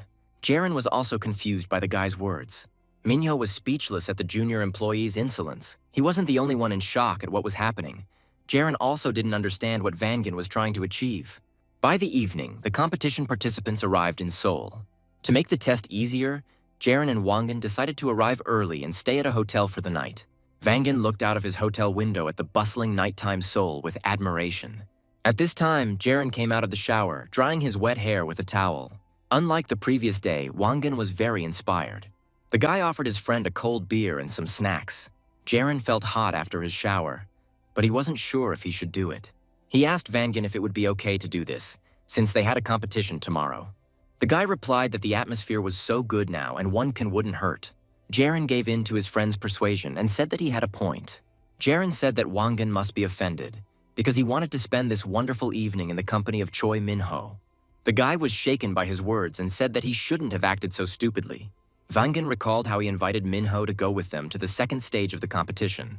Leader Choi then gave him a withering look. The man angrily replied that they would travel separately, as they had done last time, since it would be more convenient for each of them. These words made Wangan freeze in place, as Minho's gaze spoke of extreme hostility towards him. Wangan said he should have consulted with Jaren first, and his friend asked why he had even suggested that Choi go along. The guy replied that it was always difficult to find an approach to Minho. Jaren said that Chief Choi relies too much on his personal beliefs. Wangan recalled that when he was praised by his senior colleagues, Minho looked disappointed. All three of them passed the first stage, but the man was not happy about it. Wangan admitted that before, he was simply afraid of Leader Choi. However, now the man began to look very tired, so the guy could not leave him like that. Jaren said he understood what Wangan was talking about. If you see a lonely person standing in the rain and soaking wet, you want to give that person an umbrella. Jaren said it was a natural reaction for any empathetic person. Wangan was glad that he was understood, but Jaren reminded him that this was not an ordinary person, but the leader Choi Minho. This person is proud and tends to push people away, so he will only become more angry if you show him pity. Then Jaren said that he could be wrong, so there was no point in gossiping about him now. Some more time passed, during which the guys finished their beer. Wangan was clearly weak in the alcohol department, so he quickly became drunk. The guy raised his head and addressed Jaren informally. Jaren assumed that Wangan was already drunk. Wangan stood up from his seat and said that they had known each other for almost a year, so they could communicate as friends. Jaren said that he was right, and then the guy asked him to address him without formalities because it would be more convenient. Jaren didn't deny it and agreed. Wangan asked if he had changed much since their first meeting. The guy said that now he is not so shy, slouches less, and does not behave so indecisively. Wangan guessed that was why he decided to say such a thing to Choi Minho. Just a year ago, the guy wouldn't have even dared to think about talking to him first and certainly wouldn't have taken part in the competition. Wangan thanked Jaren for this. The guy was embarrassed and said that there was nothing to thank him for. Wangan said that this was not true, because he only began to live after he met Jaren. The guy said that Jaren is caring, although he tries not to show it openly and always helps. Jaren looked at his friend with confusion and didn't understand why he was saying all this now when he was drunk. Wangan really thinks the guy is a very good person. In the future, he wants to try to become like Jaren. Jaren had already started looking around so that if anything happened, he could run out of the room. The guy flinched when Wangan suddenly rose from the table. Manager Shin was already tipsy, so he offered Jaren another can of beer. Jaren watched him carefully, not taking his eyes off him for a second. The guy refused the drink and said that it was time for them to go to bed. The second stage of the competition began the next day. The instructor announced that today the participants would take a test in a role-playing format. The man said the type and model of car would be random. The instructor told the participants not to worry, to relax, and to proceed with the exercise with a cool head. Jaren looked at Vangan's worried expression and asked if he was always this nervous when consulting with clients. The guy replied that he had been feeling better lately, but he was very afraid of making a mistake right in front of his superiors. Jaren said that it was no big deal because their bosses wouldn't turn their backs on them if they made a mistake, but the same couldn't be said for their clients. The guy said it was a normal role-playing game. There would just be more spectators than at any other time. On Jaren's advice, Vangan took a deep breath and thanked his friend for his help. A few moments later, Vangan's name was called and the guy started to get nervous again. The girl organizer asked the shaking guy to take the test. On shaky legs, Vangan followed after her and waved goodbye to Jaren. As his friend disappeared behind the door, another man approached Jaren. Choi Minho caught the guy's attention and said that they needed to talk. Jaren didn't understand what Chief Choi wanted from him, but there was no point in refusing. They walked out to the rooftop lounge area where other employees often gathered to smoke. Minho walked up to the fence and told Jaren, who was standing behind him, that he would do everything he could. Chief Choi looked at the boy and told him to try his best too. Jaren bowed slightly and said that it would be so. After this, Minho announced that if his results were worse than Jaren's, he was going to leave Taylor. Jaren's eyes widened in shock and he turned his gaze to the man. The guy asked if it was really necessary to act so drastically. Minho looked at Jaren and said that his tone was too nasty. The man said he found it annoying that the guy was so confident he would win. Jaren asked if it really matters in sales who wins and who loses. Minho said that he just didn't like the guy, and when that happens, that person leaves Taylor, but that doesn't happen with Jaren, so that's what he decided. Jaren said he never wanted CEO Choi to leave the company. Minho looked at the guy with disdain. He recalled the humiliating moments when the CEO asked him to switch seats with Jaren because there was not enough room at the table. I remembered how Sanshik started pushing the guy to first place. He remembered that Jongbek hadn't taken Jaren for himself out of a simple whim. At that moment, Sanhee's image appeared before Minho's eyes. As the man was about to quit, Choi felt very strange. After the news of Sanhee's dismissal, Minho approached him and asked if the man was leaving because of his actions. Sanhee didn't want the boy to feel bad. Manager Choi said that he was doing everything to the best of his ability and asked if he had treated Sanhee badly. Then the man replied that the guy was doing everything right and that was why he was leaving. Sanhee left because he thought the Daegu branch needed Minho and not him. However, now an ambitious newcomer, Jaren, has appeared in the branch. Now Minho himself found himself in Sanhee's place and became of no use to anyone. Manager Choi told Jaren that he wasn't going to play psychological games with him, so he just wanted to do his best and would expect the same from the guy. Jaren planned to move to Seoul next year and knew that someone else would take his place. Lee Sang-shik holds on tightly to Minho because his talent is unmatched, but Jung Baek thinks otherwise. The previous conversation on the roof with Jung Baek had made Jaren aware that the man was up to something. His plan is to get rid of Minho before Jaren leaves for Seoul. Jaren knows that he can't interfere with this because he knows how Chief Choi's reign could end. The only thing left for Jaren to do is wish Minho good luck. One by one, the competitors passed the second stage. The committee members closely monitored all actions and words in order to identify the best candidate. The judges made marks on their lists, noting the good and bad sides of the participants. Now a participant named Choi Chuljin was undergoing the test. At the end of his consultation, the guy said that he liked Gwangju and Taylor too. Chuljin said that whether it was 10 years or more, as long as the customer drove that car, the guy would stay in Taylor. The guy promised the client that he would always be with this company. At this point, Chuljin's test ended and he left the hall. The members of the commission began to talk among themselves, discussing the test they had just passed. One observer said the Gwangju office had improved significantly since the last competition. The top judge of the day said that it was a worthy performance by the ace of the Gwangju branch. The man compared his performance to that of Daegu leader Choi Minho. Although their styles are completely different, they both demonstrate excellent skills. That judge was Jong Tae-hee, a pioneer of imported cars in the Republic of Korea. The man began his career in the 1980s, when imported cars first appeared in Korea. Tae-hee eventually became the CEO of Taylor in Korea and is considered a symbol of the South Korean import car industry. Of all the participants in the competition, Lee Sin-jae and Choi Minho were singled out. The mask will also be judged in this competition, as the face of the Taylor brand is currently being chosen. Director Sun Hak agreed that Choi Minho was a valuable asset, but he wasn't the one he was interested in right now. Another participant form was brought to the CEO and he asked if they were running low. A member of the commission confirmed his guess and said that this was the last 12th participant. Tae saw that the member was from the Daegu branch and told Sung-hak that there were many outstanding employees in that branch. Son-hak smiled and said that he was just lucky with the personnel. Meanwhile, one of the organizers approached the actors and offered them cold coffee. The actors thanked him, and the man said that they would soon finish as there was only one participant left. The guy and the girl accepted the coffee and said with smiles that they understood everything. The role of the husband in the couple was played by Kwon Young-sup, and the role of the wife was played by Lim Mi-hyun. These two were seasoned in theatrical combat. On the recommendation of a friend, the guy and the girl decided to do RP for Taylor this year. One day, Ensop and Maichin were watching videos from an RP competition. The guy playing the customer asked if the diesel engine was too noisy. The dealer replied that there was once a greatest guitarist in the world named Jimi Hendrix. However, when people first heard him play, they asked him not to strum the guitar so loudly. However, a little time passed, and they already told him that they wanted to listen to this sound forever, which ignites the soul. The dealer asked how a quiet car was better than a golf car, because a car only begins to communicate with the driver when the sound of the engine resonates in his heart. The man said that Harley-Davidsons are specially tuned to get that characteristic rough engine sound. The dealer claims that it is this sound that brings pleasure and comfort to the driver. Ensop and Maichin were so shocked by this statement that they let out a loud gasp. The girl asked the guy if this is really how they sell cars. Ensop replied that he didn't know since he had never been to a foreign car showroom. The girl admitted that she felt a little awkward with this dealer, and the guy said that in fact, these are role-playing games for dealers. Ensop said that in a sense, it is the same as a play being performed on a stage. The girl recalled that among the actors, there are many who have moved into the sales sector. Ensop asked if Mi-han thought they could do it too, since they had to act as realistically as possible, like real clients. Coming into this sphere, the boy and the girl expected high art, which was supposed to delight. However, everything turned out a little differently because their expectations were not met.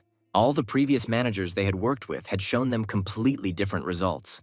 By the end of the test, Ensop and Mi-han thought that all of these managers could have been given a failing grade. The guy thought it was very important that all the elements were harmonious. However, all those who played clients completely ignored the interests of others, trying to attract all the attention to themselves.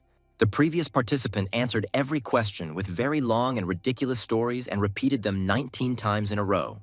Michin thought that these were not actors, but participants who were trying not for the clients, not for the audience, but for their bosses. This is necessary in order to demonstrate your value to the Taylor Company.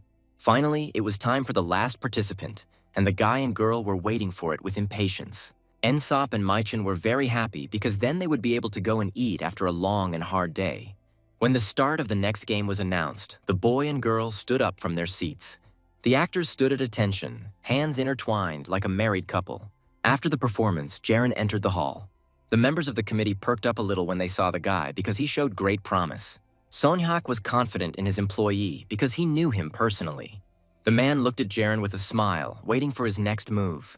The guy walked to the center of the room and introduced himself to the commission members.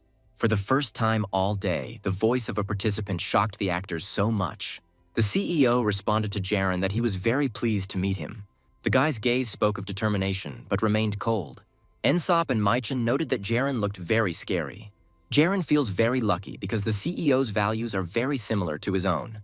Jaren read Jung Tae-hee's autobiography, and since he's here, the guy can just be himself. The guy was calm because in Tae-ha's presence, he could be himself. The organizer announced that this role-playing game will be about a car model. 1000. The man warned that the roles of the clients would be played by professional actors, but they did not look confident. Jaren noticed this, so he smiled at the boy and the girl. After that, the atmosphere changed and became more relaxed. The organizer announced the start of the RP, and Jaren, in the classic manner, began with a bow and greeting. Slowly but surely, the guy began to talk, slowly leading the topic to a discussion of the car. Jaren invited them to get into the car to appreciate all the internal advantages of the model. Ensop and Maichin felt that they were most comfortable communicating with this person. After finishing inspecting the inside of the car, the girl was about to get out, and Jaren put his hand between her head and the roof of the car. At the last moment, Michin noticed this gesture. The girl realized that this gesture was made so that she would not hit her head while getting out of the car. Maichin thanked the guy, and he smiled back at her. Jaren was worried that the client's husband might misunderstand him, but Young-sop said it was okay. Jaren pretended to be confused by the situation. After this, the atmosphere became lighter, and the young people did not hesitate to laugh at this situation. Ensop noted that he felt very comfortable and calm with Jaren. Meekin liked this pleasant and kind conversation, attentive and caring attitude. The guy and the girl felt that this guy was not at all like everyone else, because he was not acting, but was behaving very naturally. The committee members couldn't believe that Jaren only had a year of experience, because he gave the impression of being a real seasoned employee. The judges noted the guy's excellent facial expressions, good diction, and complete calmness. Sonhak heard that some of the committee members started saying that the RP was too boring. The man himself understands this because in this situation, he almost doesn't recognize Jaren. The guy usually communicates more freely, at least when communicating with him. Sonhak thinks that the guy could not have not known about the peculiarities of this competition, so he does not understand what happened to him. The judges started saying that Choi Minho performed much better, because he even had a signature phrase. Sunhak thought about this, remembering Chief Choi's role-playing game. Minho said that modern cars are almost all equally functional, meaning that today a car is more than just a means of transportation. It is a lifestyle. Brand, efficiency, design. All this becomes a reflection of the values of personal life. Minho told customers that the 1000 model would add new values to their daily lives. Sonhak watched Jaren's actions and behavior closely. 8 minutes have passed since the role-playing game began. Each seller at the RP had 10-15 minutes. But at this rate, neither influence nor a coup would solve anything. Sonhak was upset that Jaren had disappointed his expectations regarding the final test. At this point, Michin told her husband that she wanted to buy a car at this location. Ensop supported his wife and asked Jaren if they could sign a contract. Jaren smiled and said that he would prepare everything for them in the near future. Sonhak was surprised because the actors playing the roles of the clients were given a double task. Firstly, they need to be as friendly and proactive as possible, but still go with the flow of the sale. And secondly, to get an accurate estimate without signing a contract within 10 minutes. The commission members began to be indignant because less than 10 minutes had passed since the start of the RP. The judges suggested that the actors relax too much on the last contestant. Soon, the role play was over, and the actors bowed to Jaren as he bowed back. The guy straightened his jacket and turned towards the judges. The CEO praised Jaren for a great RP. The boy thanked the man for the praise, but that was not all. Taehi suggested that Jaren was not playing to his full potential, which is why he did not show all of his abilities. The guy smiled and confirmed his assumptions. The director asked why he did that, because they were now in a competition, and if they tried half-heartedly, it would be a minus. Taehi said that no matter how talented the guy was, this was not following the rules, so the seller should not act too relaxed. Other members of the commission began to say that the guy was not capable of anything else and was only trying to stand out from the crowd by saying these words. Jaren didn't pay attention to these ridiculous phrases. Taehi asked why someone who got the maximum score on the test and made it to this stage suddenly didn't want to show their best. The man demanded that Jaren explain his actions, and the boy replied that the seller was consulting a client. Finally, Sonhak got what he had been thinking about all along. Jaren began his usual conversation. Jaren said that the presentation was a performance in front of the jury, and the guy only conducted a consultation. The CEO was not satisfied with this answer and asked for an explanation. Jaren, in turn, knew that the man understood everything perfectly and saw the true meaning of this consultation. Taehi was a salesman like him and asks this question because he really wants to test his assumption. Jaren began his explanation by saying that the actors playing the clients demonstrated a consistently friendly attitude. It is likely that the role of clients was programmed with a bias towards the 1000 model from the very beginning. So Jaren believes that there is no need to specially package the Taylor brand if the product is already packaged. The first stage instructor was pleasantly surprised by this answer. Jaren said that comparisons with competing models were pointless, just to highlight a few minor points. Specifically, to maintain a positive attitude of customers towards this model. Jaren said that since these were ideal clients, the main goal was to make them comfortable. The CEO said the guy was right about these being ideal clients. Taehi said that to more accurately assess salespeople's abilities, they need to be given the opportunity to showcase their strengths. However, there is another reason why role-playing is carried out by the ideal client. The CEO asked if Jaren knew the correct answer. The guy suggested that there would be another round of role-playing. If the first time you checked the work with the ideal client, then the next time you should have focused on processing the claim. The CEO was shocked by this answer. All the members of the commission were also at a loss. One of the judges jumped up and said that there had been a leak. The organizers began to claim that this was impossible, since only a few people within the company knew about it and everyone else was told about it only before the start of the competition. Sonyak asked the prosecutor if he wanted to accuse his branch of cheating in his branch. The committee member said that the second round had been used in previous competitions, so he asked if this was really Jaren's first time competing. The man asked how the boy could have known about this if there had not been a leak. Sonyak took this more calmly and asked the man what the problem was. The director put him in his place, asking if he was upset that his branch did not have such outstanding newcomers. Meanwhile, the CEO was not interested in this dispute. Tae-hee once again turned to Jaren with a question. The man asked the guy to explain again how he found out about the second round of the RP for processing the claim. Jaren replied that candidates take turns coming in from the waiting room to take the exam, and half an hour passes before it is the next person's turn. The guy said that he came here in 2 minutes. The RP lasted 10 minutes. The maximum RP time is 15 minutes. There is no point in delaying with the ideal client any longer, so candidates have another 10-15 minutes. The first task is too simple to determine the strongest, so another, more difficult one must follow. So Jaren assumed it would be a claim processing task. The members of the commission calmed down a little since his words sounded quite logical. The judges thought it was because the guy was last in line, so he had enough time to think things over. Sonyak smiled because Jaren had not disappointed him after all. The CEO said it was time to move forward with processing the claim right away. Tae-hee said that he would be watching Mr. Lee Jaren with interest. This time, only Michin participated in the test as a dissatisfied customer. For a while, the room fell silent as the girl prepared herself. However, just a couple of seconds later, the girl began to scream loudly. She asked Jaren why her new car, which was only a month old, had stalled in the middle of the road. The guy was even surprised by such pressure. The girl was a professional in her field, so he was even shaken up. Mihin screamed that her important deal had fallen through because of the broken car and asked how Taylor was going to answer for it. Jaren looked at the girl and understood that she was overcome with indignation and a rage as hot as fire. The guy knew that such a fire could not be put out in one go, so he urgently had to come up with something. Jaren decided to start small to prevent the flames from spreading further and asked if the girl was hurt. Michin responded that the stress of the accident would kill her faster than the accident itself. The girl said that this car is completely new, because it is only a month old, and this is the second time it has just stopped in the middle of the road. Michin said she was very naive when she bought the car because it was clearly broken. She asked how she could get behind the wheel of this car now, and Jaren heard the voice of a client from his past life in her words. Michin, like the man, demanded that she change her car and thank him for not asking for a refund. Jaren froze in place as the events of that terrible day came flooding back into his mind. The guy really regretted that he didn't know how to react correctly to such situations. At that time, Jaren, in his inexperience, thought that if he tried to explain everything, the client would meet him halfway. But now he has a chance to correct his mistakes.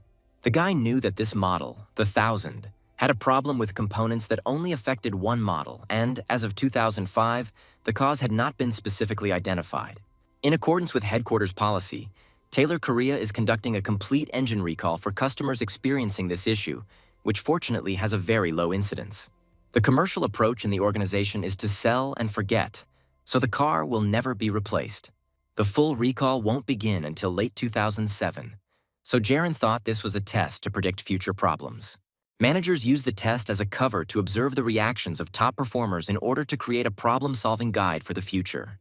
In that case, Jaren decided to start with the basics, so he began by apologizing to the client. The guy promised that the car would be repaired at the service center and made even more reliable than it was before. Michin asked what would change if the car was taken to a service center, since she had already been told that they had not been able to determine the cause. Jaren said he was personally involved in checking the car when it broke down the first time. He said he and the service center staff spent the entire night analyzing the problem, taking as many photos as possible and contacting the best mechanics across the country for help. Jaren said the problem is suspected to be an engine defect and they have already reported it to head office. The guy guarantees that the result will be ready within a week, and so that Michin does not experience any inconvenience, he offers to provide her with a replacement car during this time. The girl didn't like this option and asked if they were really going to brush her off again. The first time, Michin went to meet them, but the situation repeated itself again. Jaren understands that the girl's anger does not subside because this is a requirement of her role and thinks that this is right. From his past life experience, the guy understands that the situation cannot be resolved so easily. Trying to calm such an irritated client with empty promises can have the opposite effect. Jaren understands that in a situation like this, it's best to present the facts, and to present them calmly and honestly. The guy apologized again for the problems they had caused and for failing to keep the client safe twice. Jaren said that according to head office policy, the car cannot be replaced. His words left the commission members frozen in shock. Jaren bowed and apologized again. The guy came up to the car and said that Taylor is a company that puts customer trust first.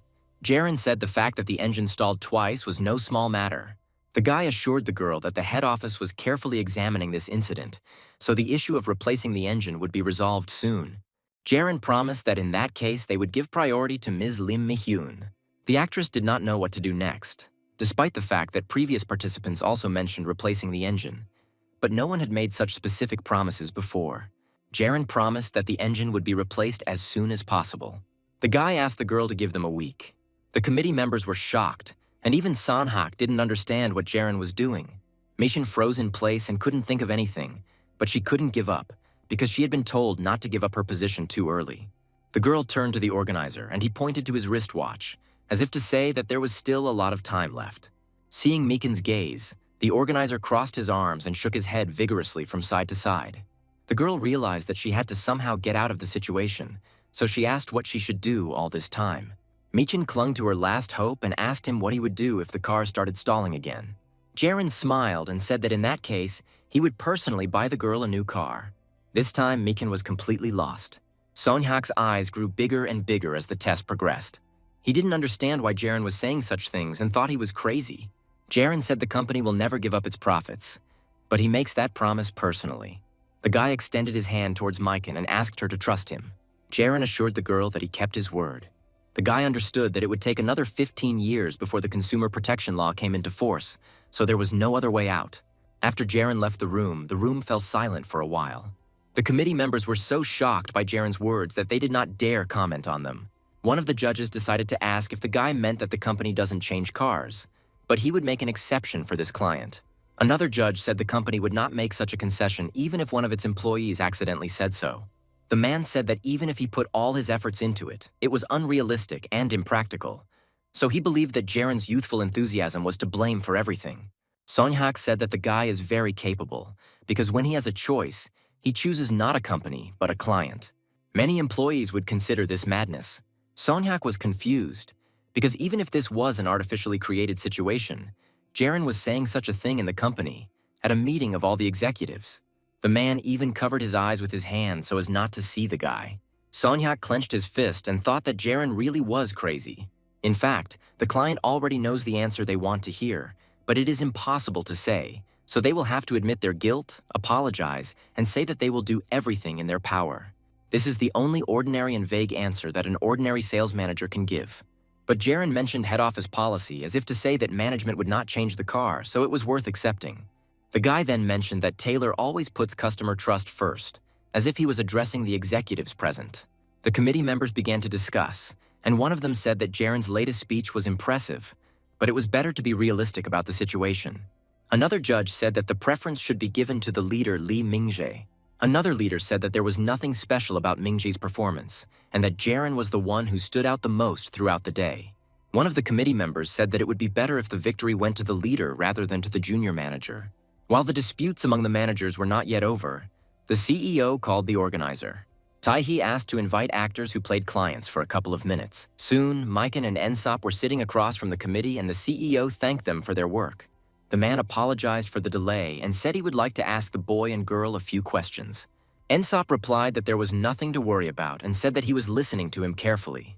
Tae-hee said the actors met with 12 salespeople today and asked who they would like to buy a car from. Mi-hyun and Yeonsop didn't think long and answered in unison that it was from Mr. Lee Jaren. The CEO asked if he could ask them to justify their choice. Mi-hyun replied that there was no specific reason for this. She just believed that Jaren kept his word. The first thing the girl thought about was that the guy would always be on her side. Meanwhile, Jaren walked into the waiting room to join the rest of the competition participants. Vangan was already waiting for him there and greeted him with congratulations.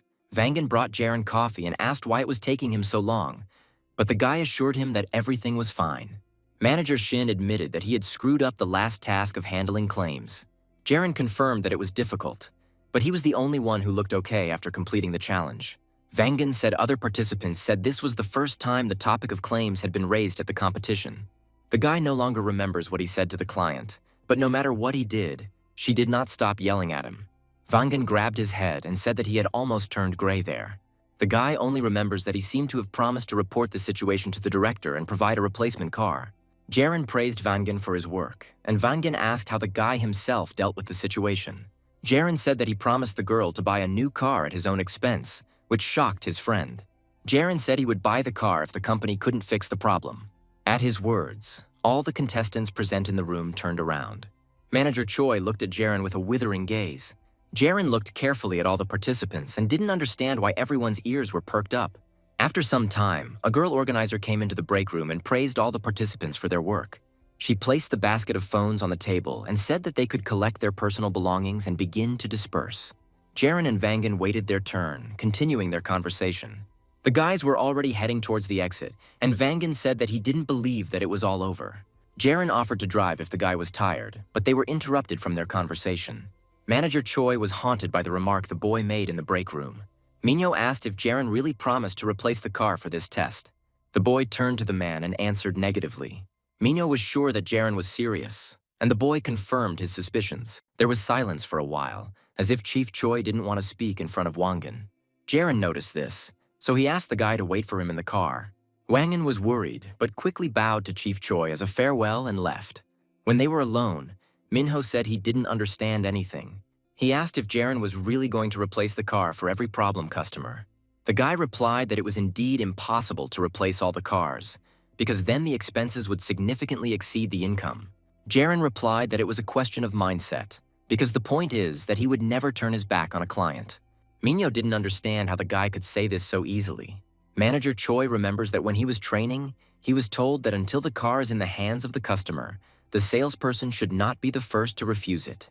He was taught that it is necessary to constantly maintain contact with a client who has left his contact information and build friendly relationships. Even if the client does not buy the car now, he remains a potential buyer who needs to be regularly messaged. Once the customer responds, he falls into the seller's net. The seller's next steps are to make the customer believe that Minho is the only normal seller in this world. The mentor asked if Minho understood, and he replied that he remembered everything. After some time, the mentor asked the guy if he was still in touch with one of the clients, and Minho answered in the affirmative. Then the man said that this only needed to be done before the car was handed over, and after that there was no longer any need to follow the client around.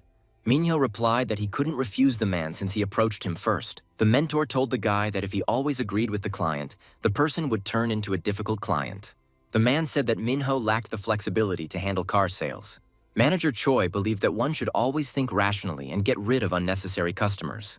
By filtering out customers after the car is delivered, the seller keeps those who bring friends and those who change cars frequently. This way, the work will be limited to a narrow circle of high-quality clients, which will allow him to get ahead of everyone else. Minho admitted that he thought the same thing when he first saw Jaren. Manager Choi said that the guy is an idealist and knows too little about reality, because customers are constantly demanding something. Minho said that if Jaren treats everyone with such responsibility, he will be used. Jaren didn't try to convince Chief Choi otherwise, but he himself understood that he was far from an idealist. The guy is convinced that as long as he doesn't give up on a client, the client will never give up on him. No matter how angry the client is at Jaren, he will understand that it is not his fault. Therefore, the guy is ready to help the client, even if the situation is very serious and cannot be resolved by standard methods. When a person has a problem with his car and needs help, he is forced to contact the seller. Last time, Jaren did the same thing with the customer whose car broke down and took responsibility because the man trusted him as a salesman. Jaren may be ready to replace the car with a new one, and when a customer feels this, he always responds with greater loyalty and takes the seller's side. In his past life, over almost 20 years, the guy had to take back only 2 cars due to claims. But the customers who received new cars continued to involve their relatives and friends until the very end and recommended Jaren to them. In this way, they ensured a flow of customers, and this recouped the losses many times over. Jaren told Minho that he takes responsibility for meeting his customers' needs. The guy said that the real skill of a salesman begins after selling the car. Minho had a different opinion on this. Chief Choi said there is a theory that it costs 4 times more to attract new customers than to retain existing ones. However, in practice, in sales, everything is different because they are not a corporation. Minho said that one day Jaren would also face the harsh reality. Sooner or later, there will be a huge number of clients and endless unfulfilled demands. Minho said that salespeople are people first. They have the same time and energy as everyone else. So if Jaren continues to work as if he has 2 or 3 pairs of hands, sooner or later he will suffocate from his own ideals. Jaren smiled and said that in that case he would find another way. Minho said that it was all sophistry and that their job was to be the link between the machines and the clients. Jaren disagreed with Chief Choi. The guy said that if they were just a link, then the client would only benefit from the purchase, and the salesperson's job would become meaningless, and such a profession would simply die out. Minho realized that he couldn't convince Jaren, so he said that they couldn't understand each other. Manager Choi said that they were 2 different people. Jaren replied that they just had different values. There was silence for a while. Minho walked towards the exit and said that maybe that was the case. That was the end of their conversation. Jaren thought about what Chief Choi had said and understood his position, but he had no intention of changing his own. Minho walked into the parking garage alone. Jaren's words left the man baffled. There were a lot of questions that Minho didn't have answers to. Exactly the next day, Choi Minho submitted his resignation. 2 days have passed since Jaren and Minho's conversation. On none of these days did Manager Choi show up for work. Jongbaek and Jaren were drinking coffee on the rooftop, and the manager asked the guy what happened between him and Minho at that skills competition. Jaren said that the manager Choi promised to quit if his results were worse, and Jongbaek reminded that the results would not be announced until a week later. Jaren said that they talked to Minho after the competition ended, and he had already decided everything. Jongbaek said that manager Choi would definitely be the best employee of the year in their branch, so he doesn't understand the reason for his departure. Then the thought occurred to Jongbaek that Minho had not quit, but had run away. Even if it's easy to find a new job in sales, it's not normal for a manager to just run away without telling the team. Jongbaek said that after Minho left, he thought things would be different. The manager said he felt sorry for Jaren, but he was grateful to him. The guy looked at Jongbaek as if he didn't understand what they were talking about. The leader said that there was no way Jaren didn't know that he was using him to get rid of Minho. The guy confirmed his suspicions, but said he wouldn't call it exploitation, so he asked the manager not to worry. Jongbaek smiled and thanked Jaren for his understanding. Jaren knew that if branch manager Lee Sang-shik had been more strict, then branch manager Jongbaek wouldn't have had to go to such extremes. But Jongbaek's decision was correct. He ensured himself before Jaren's departure. Otherwise, Minho would soon have driven out Sang-shik and he would have resigned. Jongbaek said that soon the teams will start to merge and he will become the leader of the first team, the third will become the second, and the first will become the third. Manager Junsub will become the leader and recruit new recruits. Jongbaek said that the best salesman this year will be Jaren and thanked him for his hard work. It was already late autumn outside, so the manager said that it was cold on the roof. Jongbaek advised Jaren to go inside and he would smoke another cigarette and then go too. The guy didn't object, bowed and headed towards the exit. As soon as he entered the building, he received a message. Jaren was written to by Shin Chae-yoon and asked if the guy had received tickets to the premiere, since he was the one who recommended her to star in this film. A week later, the results were announced and the participants of the professional skills competition were awarded. Jaren was presented with the first place award and was kept on stage for a while to take a photo with the CEO. Tae-hee said the guy was promising and called him his deputy, but Jaren corrected him and said he was a junior manager. The CEO didn't lose his composure and asked if the guy had seen the certificate of honor. The man said that Hinshin Motors had nominated Jaren as its deputy. Jaren only now noticed the inscription on the certificate of honor. The guy was very surprised, and Tae-hee said that Sanhak tried hard. The CEO shook Jaren's hand and told him to keep up the good work, and the guy promised he would try. After the awards were presented, Jaren left the hall and met Director Sunhak at the exit. The guy bowed, and Sonhak said that this was their first meeting in Seoul. Jaren recalled that the man was a member of the commission and was present during the tests. Sonhak said that it didn't count since they didn't even exchange a word. The director said that thanks to Jaren, the skills competition was much more fun and suggested that they take a little walk since it was too noisy here. The boy agreed and followed the man. On the way, Sunhak said that they had become a bit distant after Pontio's summer promotion, and Jaren said that the director had not come to Daegu at that time. The guy understood that he had successfully carried out the action that was given to him to set him up, so Sonhak was ashamed to come.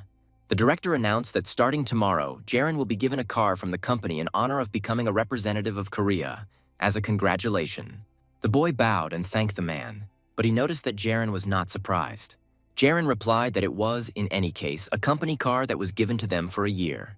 Sonhak said that he liked the guy anyway, so he would like to see him more often.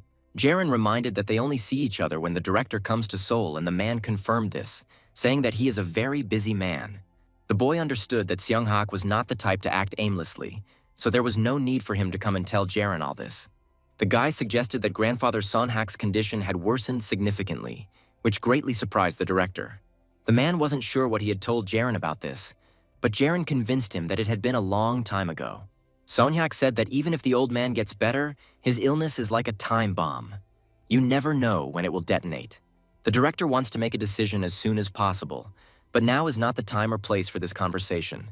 So he suggests that Jaren go out for a drink today. The guy apologized and said that he already had an event planned for today. Jaren said he was invited by his client to a preview of the film, so he can't put it off. Seonghak didn't know that the film had already been released.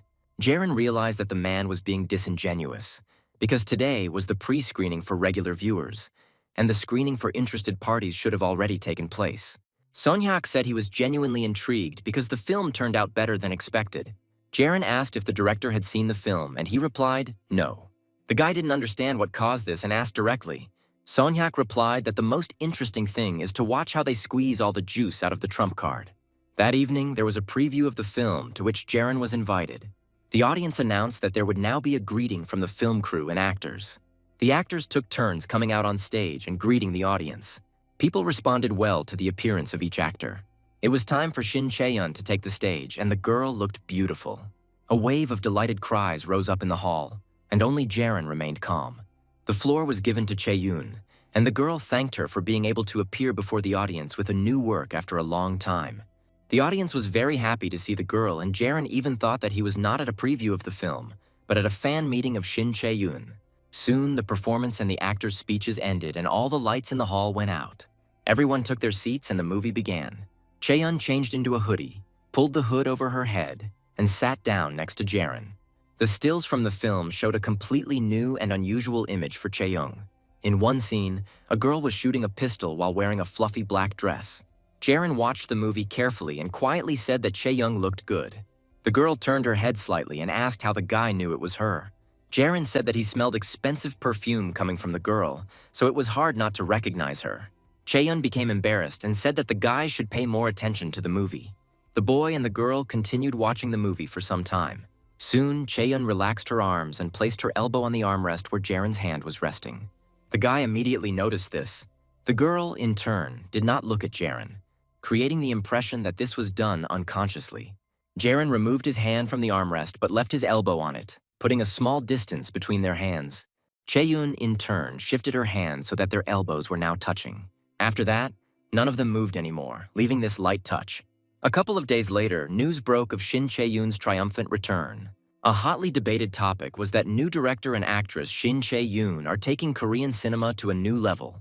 The car dealership in Daegu was also buzzing with talk. Devoted fans discussed the film The Face and said that they had already watched the film more than once.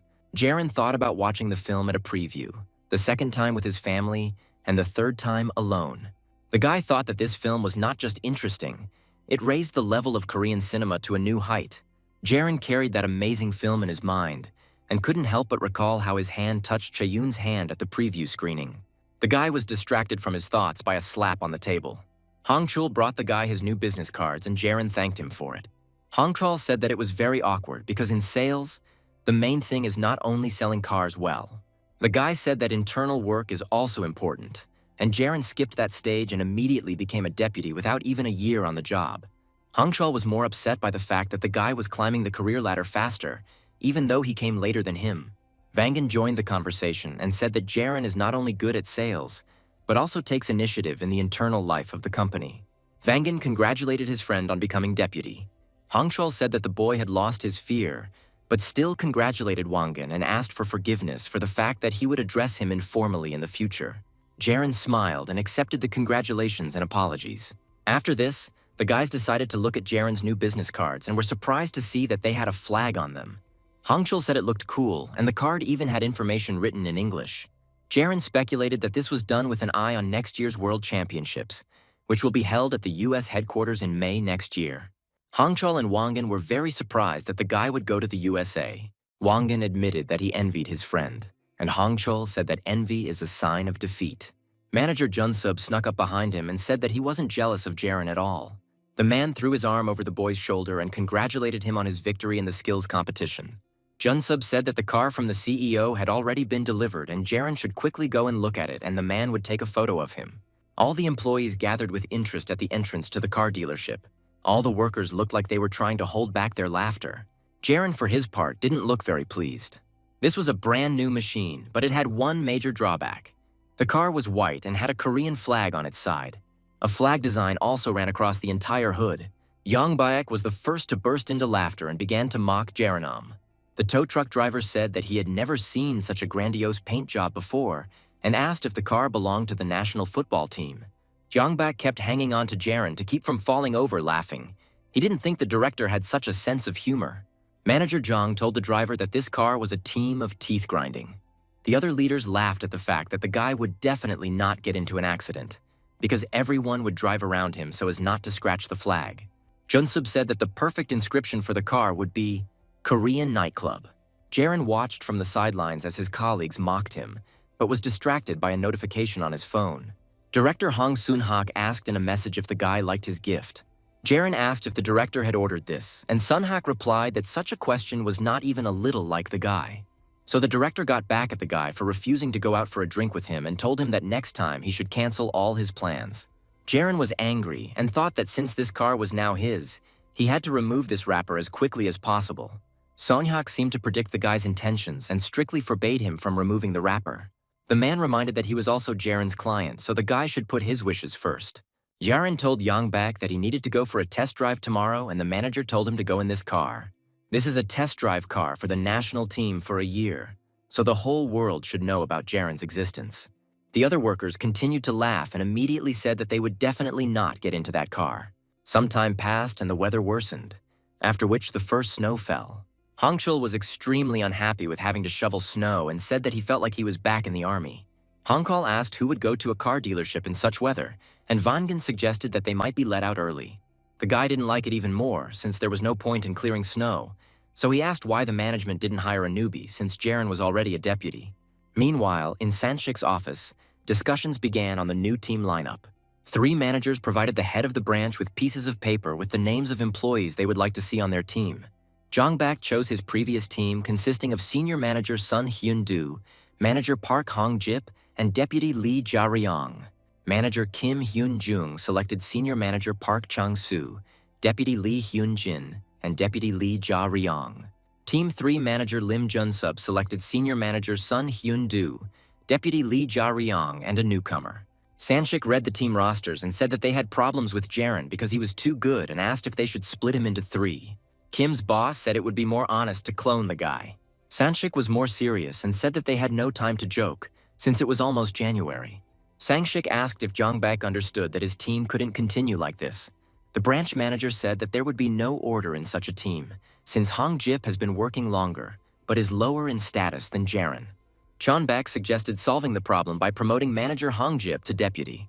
Sanshik couldn't do this because Hong Jip was the last in results among the 4 group leaders and hadn't even been on the job for 2 years yet. Chonbak pointed out that the man has been working for a year and 9 months, and the results of his work are also consistent. Manager Jong said that he is doing his job and the team has had good results this year, so he is pushing for Hong Jip to be promoted. Sanshik suggested postponing the matter and turned to the second team leader, Kim Hyun-jun. The branch manager asked if there was any point in taking Lee Jae-ryong instead of Hong Chul, but the man did not answer. Junsub said that all the managers want to get the guy into the team because of his good results this year. Jaren works well and sets an example for his colleagues, so Junsub said he will leave this opportunity for more promising teams. Sanshik thanked him for the fact that at least he alone retained his sanity. Junsub waited for a moment and asked if he could give his opinion regarding Jaren. Sanshik gave his permission and the man said that if Jaren was so good, it was time to think about an internal reorganization. Junsub believes that even if Jaren and Hong Jip are on different teams, they still need to be equalized in position. If a colleague who is a year younger became a deputy and Hong Jip remained a manager for another year, it would look like Sanshik was kicking him out. Sanshik thought about his words because he didn't want to offend or even drive out Kunjip. Junsub said that Jaren would have to be respected according to his new status. Otherwise, there was no point in the promotion. It is also necessary to draw a clear line between Jaren and Hongchul with Wangan, because they have been working longer than him, but are lower in status, so they will not be comfortable on the same team. Therefore, Junsub believes that the best option would be to put Jaren and the newcomer on the same team. This way, there will be no dissatisfied people and the teams will remain staffed, and Sanshiku liked this option.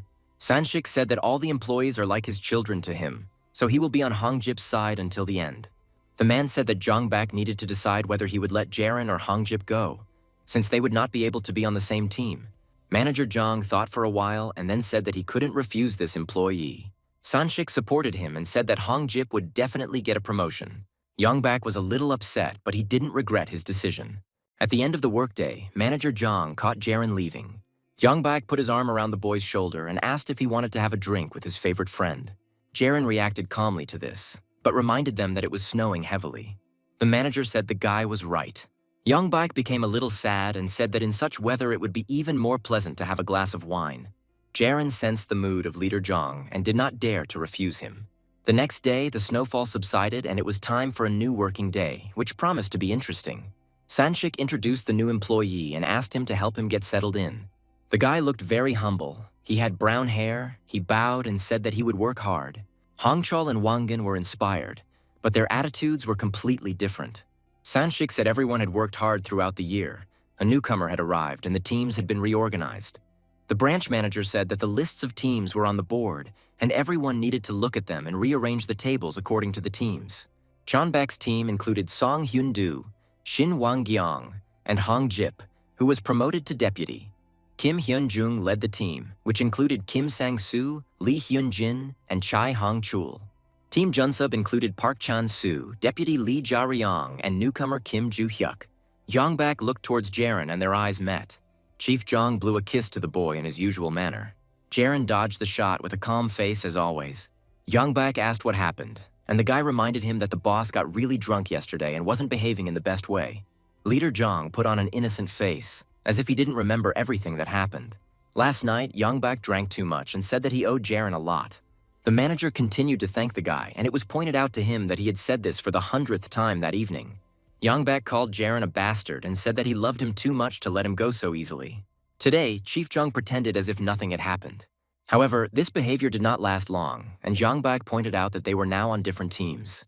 The manager wished that they would separate without scandals, like adults. Chonbak hugged Wangan and said that they were leaving. For several hours, all employees were busy rearranging the office.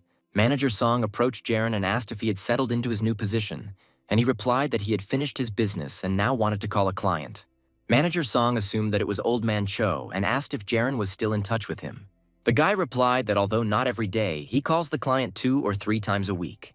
Jaren went into another room and tried to call the old man. However, his phone was unavailable and the voice assistant offered to leave a voice message. The old man didn't check his messages or answer his calls, which was unusual for him, so Jaren started to worry. After several failed attempts, the guy approached the manager Lim and asked to leave for a short time to meet with a client. Junsub happily let Jaren go, saying that he doesn't bother those who do a good job, giving a jab towards Chan-soo. Jaren bowed and said he would be back soon. The boy could only think that in his past life, this old gentleman died alone on November 11, 2011. Although Jaren thinks that nothing terrible has happened now, his anxiety does not leave him. The boy got into the car that Sonhak had given him and headed to the old man's house. Jaren decided to go straight into the house where the lights were out. The guy apologized for the intrusion, then froze on the threshold. On the floor in front of him lay an old man who asked how Jaren got there. The guy said that Polmuk always leaves the keys under the flower pot on the porch, and the old man started saying that Jaren was stalking him. The man threatened to report the boy to the police, but the boy reminded him that this was not the first time he had come to this house. Jaren knew the old man had probably pulled his back, so he said he would call an ambulance instead of the police. The guy dialed the ambulance number and asked for a private ambulance to be sent, saying that a man with a back injury needed help. Jaren hung up and asked how long Polmuk had been lying there, and he replied that it had been about an hour or 2. The guy asked where his phone was, and the man replied that he heard it ringing in the next room, but he couldn't come over and answer. Jaren said that Polmuk scared him a lot and was worried the whole way here. The old man laughed and said he had tried well, but then a pain shot through his back and he winced. Jaren wiped the sweat from the man's face and said there were benefits to having the heat on in his house. The room was silent for a moment as the pain in Polmuk's back subsided. After a couple of minutes, the man thanked Jaren. He said that if it weren't for the guy's help, he would have met his late wife long ago. Jaren said that the man was too young to enter the afterlife, and Polmuk said that he was lucky that his back had seized up in a warm place. The old man was also glad that he had a sales agent who would always come running if he didn't answer the phone for a long time. At that moment, Jaren received a call on his phone. The guy picked up the phone, and the ambulance worker asked if Jaren was in the house where the car with the flag was parked and received a positive answer. Polmuk heard the guy introduce himself and asked how long ago the guy got promoted and learned that it was about a month ago. The man asked why the boy didn't tell him about it. Jaren didn't understand why the old man was thinking about such trivial things in this situation. Polmuk said that it was very important, because the person who received this promotion was none other than their Jaren. These words spoken by the old man crossed the boundaries of the client-dealer relationship, and Jaren understands this. The guy said that he even became the best seller this year, but so far only in Daegu. Polmuk praised Jaren and said that he tried well. With such a pleasant and calm conversation, they waited for the ambulance. Jaren escorted the old man with the ambulance crew. The guy held Polmuk's hand all the way to the car. Jaren accompanied the ambulance all the way to the hospital. While the old man was being examined and given the necessary assistance, the boy waited in the corridor. Jaren took the man's phone with him in advance to contact his son. The guy called and asked if he had dialed the wrong number and was now talking to Polmuk's son. After receiving an affirmative answer, Jaren said that the man urgently needed to come to Daegu Central Hospital. Polmuk's son began to worry and ask who was calling him and what it all meant. Jaren reported that Mr. Cho injured his back and was taken to the hospital by ambulance, so he will have to spend a few days in the hospital. The man wanted to say that he was busy now, but Jaren insisted on his arrival as his only relative and said that he would wait as long as necessary. After some time, Jaren was allowed to enter Polmuk's room, but he began to send him away, saying that he was going to sleep. The old man said that there was no point in the guy sitting there since he couldn't make any money anyway. Jaren said Polmuk received a call from his son and he answered the call. The man took the extended phone and asked what the guy told him. Jaren replied that he had given his son a small reprimand. The boy told Polmuk's son that no matter how busy he was, he should come to Daegu at least sometimes. The old man began to scold Jaren, claiming that his son treated him well and that there was no need to scold him. However, Jaren said that in the last year, whenever he visited Polmuk, he had never heard about his son or seen a single new photo in the living room. The old man turned away and said that the guy was a sneak who always noticed everything. Jaren said that Polmuk's son was on his way here from Seoul and promised to wake the man up when he arrived. The old man thanked the guy and Jaren wished him a good rest because the day had been hard. The man folded his hands on his stomach and fell silent. Jaren called out to Polmuk, but he didn't answer. The guy got scared and carefully extended his hand to the man's face. However, the next moment a loud snore echoed throughout the room, indicating that the man had fallen asleep. Jaren finally relaxed and breathed a sigh of relief.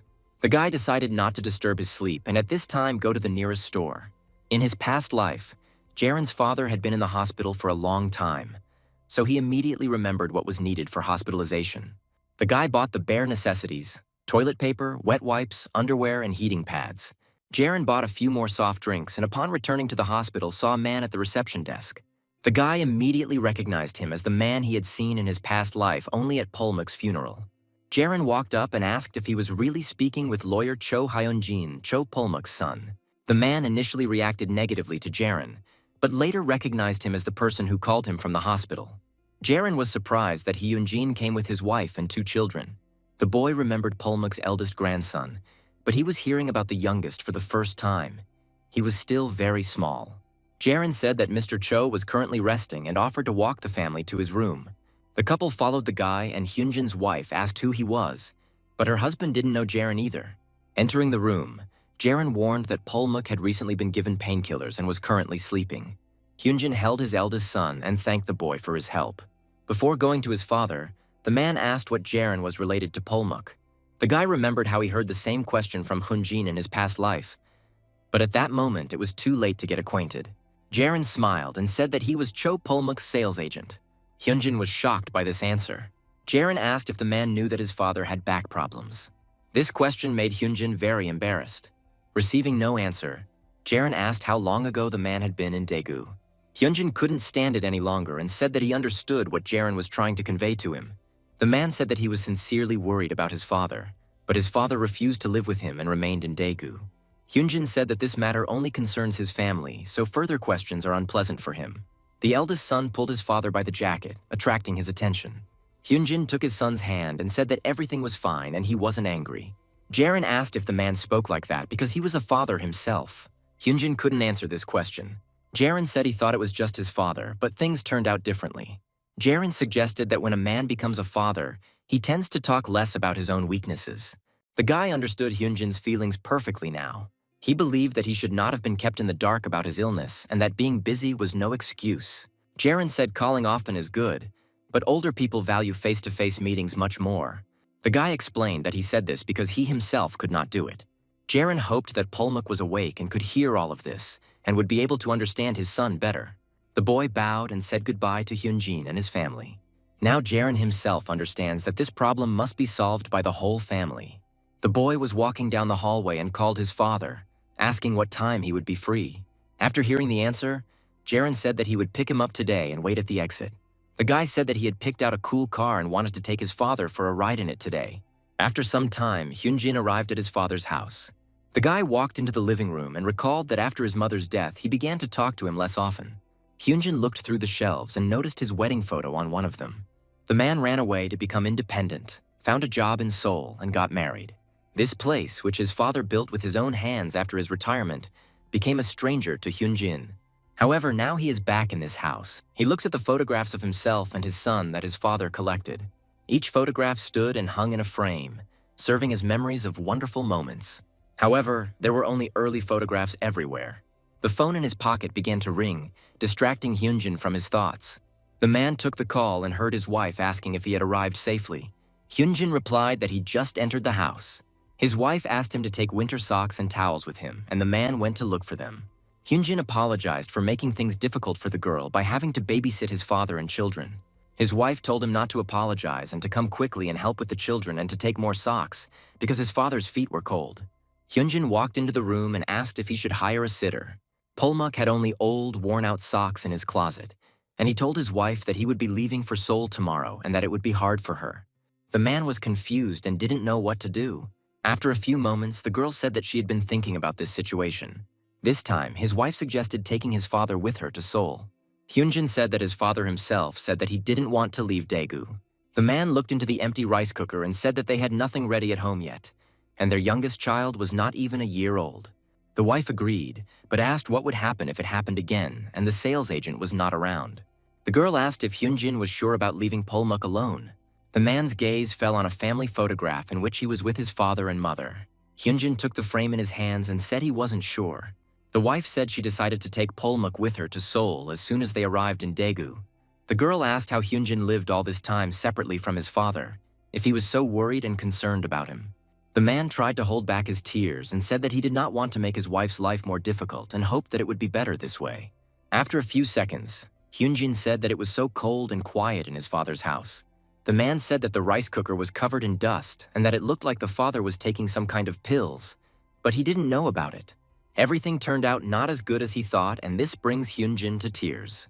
There were many photographs of his eldest son on the walls, but not a single one of his youngest, because Polmuk had never seen him. The man asked if he could be considered a bad son, but then said that that was not what he needed to think about now. Hyunjin sat on the porch and thanked his wife for her support. The next day, Hyunjin arrived at the car dealership where Jaron works. The man asked for a personal meeting and the guy did not refuse him. Jaron thought that Hyunjin would immediately go back to Seoul. The man replied that he had felt unwell yesterday and could not leave after the guy's words. Jaron knew he had no right to interfere in family matters, so he apologized. Hyunjin said that the guy hit the nail on the head, and it made him reflect on his actions and realize that he had been neglecting his father all this time. Jaron became worried and said that was not what he meant. The guy apologized for crossing the line, as it was a personal matter for the Polmuk family and he shouldn't have interfered. Jaron said that he wanted to tell Hyunjin to pay more attention to his elderly relatives and spoke too harshly. The man understands him, because in their time living together with parents only created inconvenience for each other. Everyone says that it is better to live separately, and Polmuk said the same. And Hyunjin simply followed everyone's opinion and his father's words. The man said that he now knows about his father's illness and he is not such an ungrateful son as to remain indifferent as before. Hyunjin said that even if Polmuk refused to go with them this time, he would do everything possible to persuade him.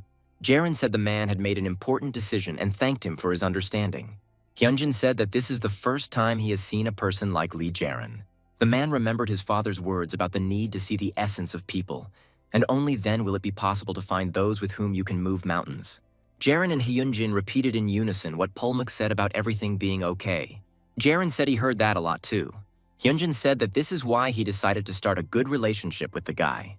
The man said he had a small company in Seoul and was just looking to buy a small company car.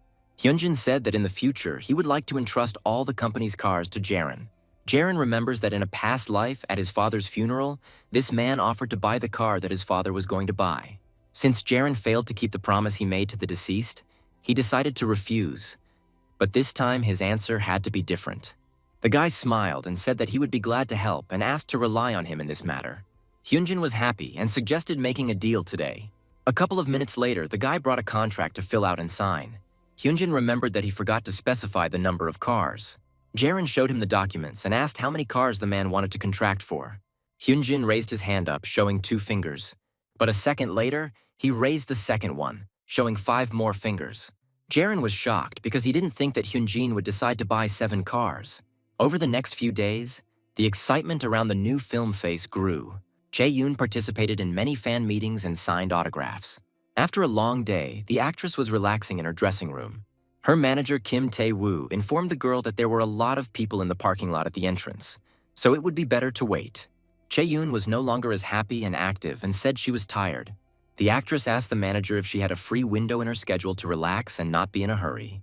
Tu replied that time was short, but they could rest a bit, and besides, there was the Shili Hotel nearby. Chae-yoon thought for a moment and declined the hotel, saying that they would stop along the way. The actress looked at her staff and asked if there was a place they would like to stop at on the way. The stylist girl said that Daegu is famous for its dumplings, excellent chicken skewers, and yaki udon. Tae-woo and Chae-yoon looked at the girl in surprise and did not understand why she mentioned Daegu in particular. However, the manager quickly realized that the actress did not look as confused as he did. Chae-yoon caught Tae-woo's suspicious gaze and asked what it meant. The manager asked if the girl was planning to buy real estate in Daegu and said that it would be a well-thought-out investment plan. Chi-yoon said that it made sense since you never know when they'll decide to banish her from this realm. Tu was glad that his assumptions were true and praised the girl. However, his mood changed after that, as he realized that the time had come when even Chae-yoon would have to engage in investing. Soon the girl couldn't stand it any longer and jumped up from the sofa. Startled by Chae-yoon's unexpected reaction, the manager and stylist asked where the girl was heading. Chae-yoon left the room, leaving a last word for them not to follow her. The girl closed the door to the dressing room and leaned against it. Chae-yoon took out her mobile phone from her pocket and checked the incoming messages and calls. However, she did not discover anything new, which greatly upset her. The girl stood there for a while and thought, after which she pushed away from the door and left. Chae-yoon went down to the parking floor and stood in front of her car. The girl looked at the car for a long time and was happy with it. But there was one thing that melted her.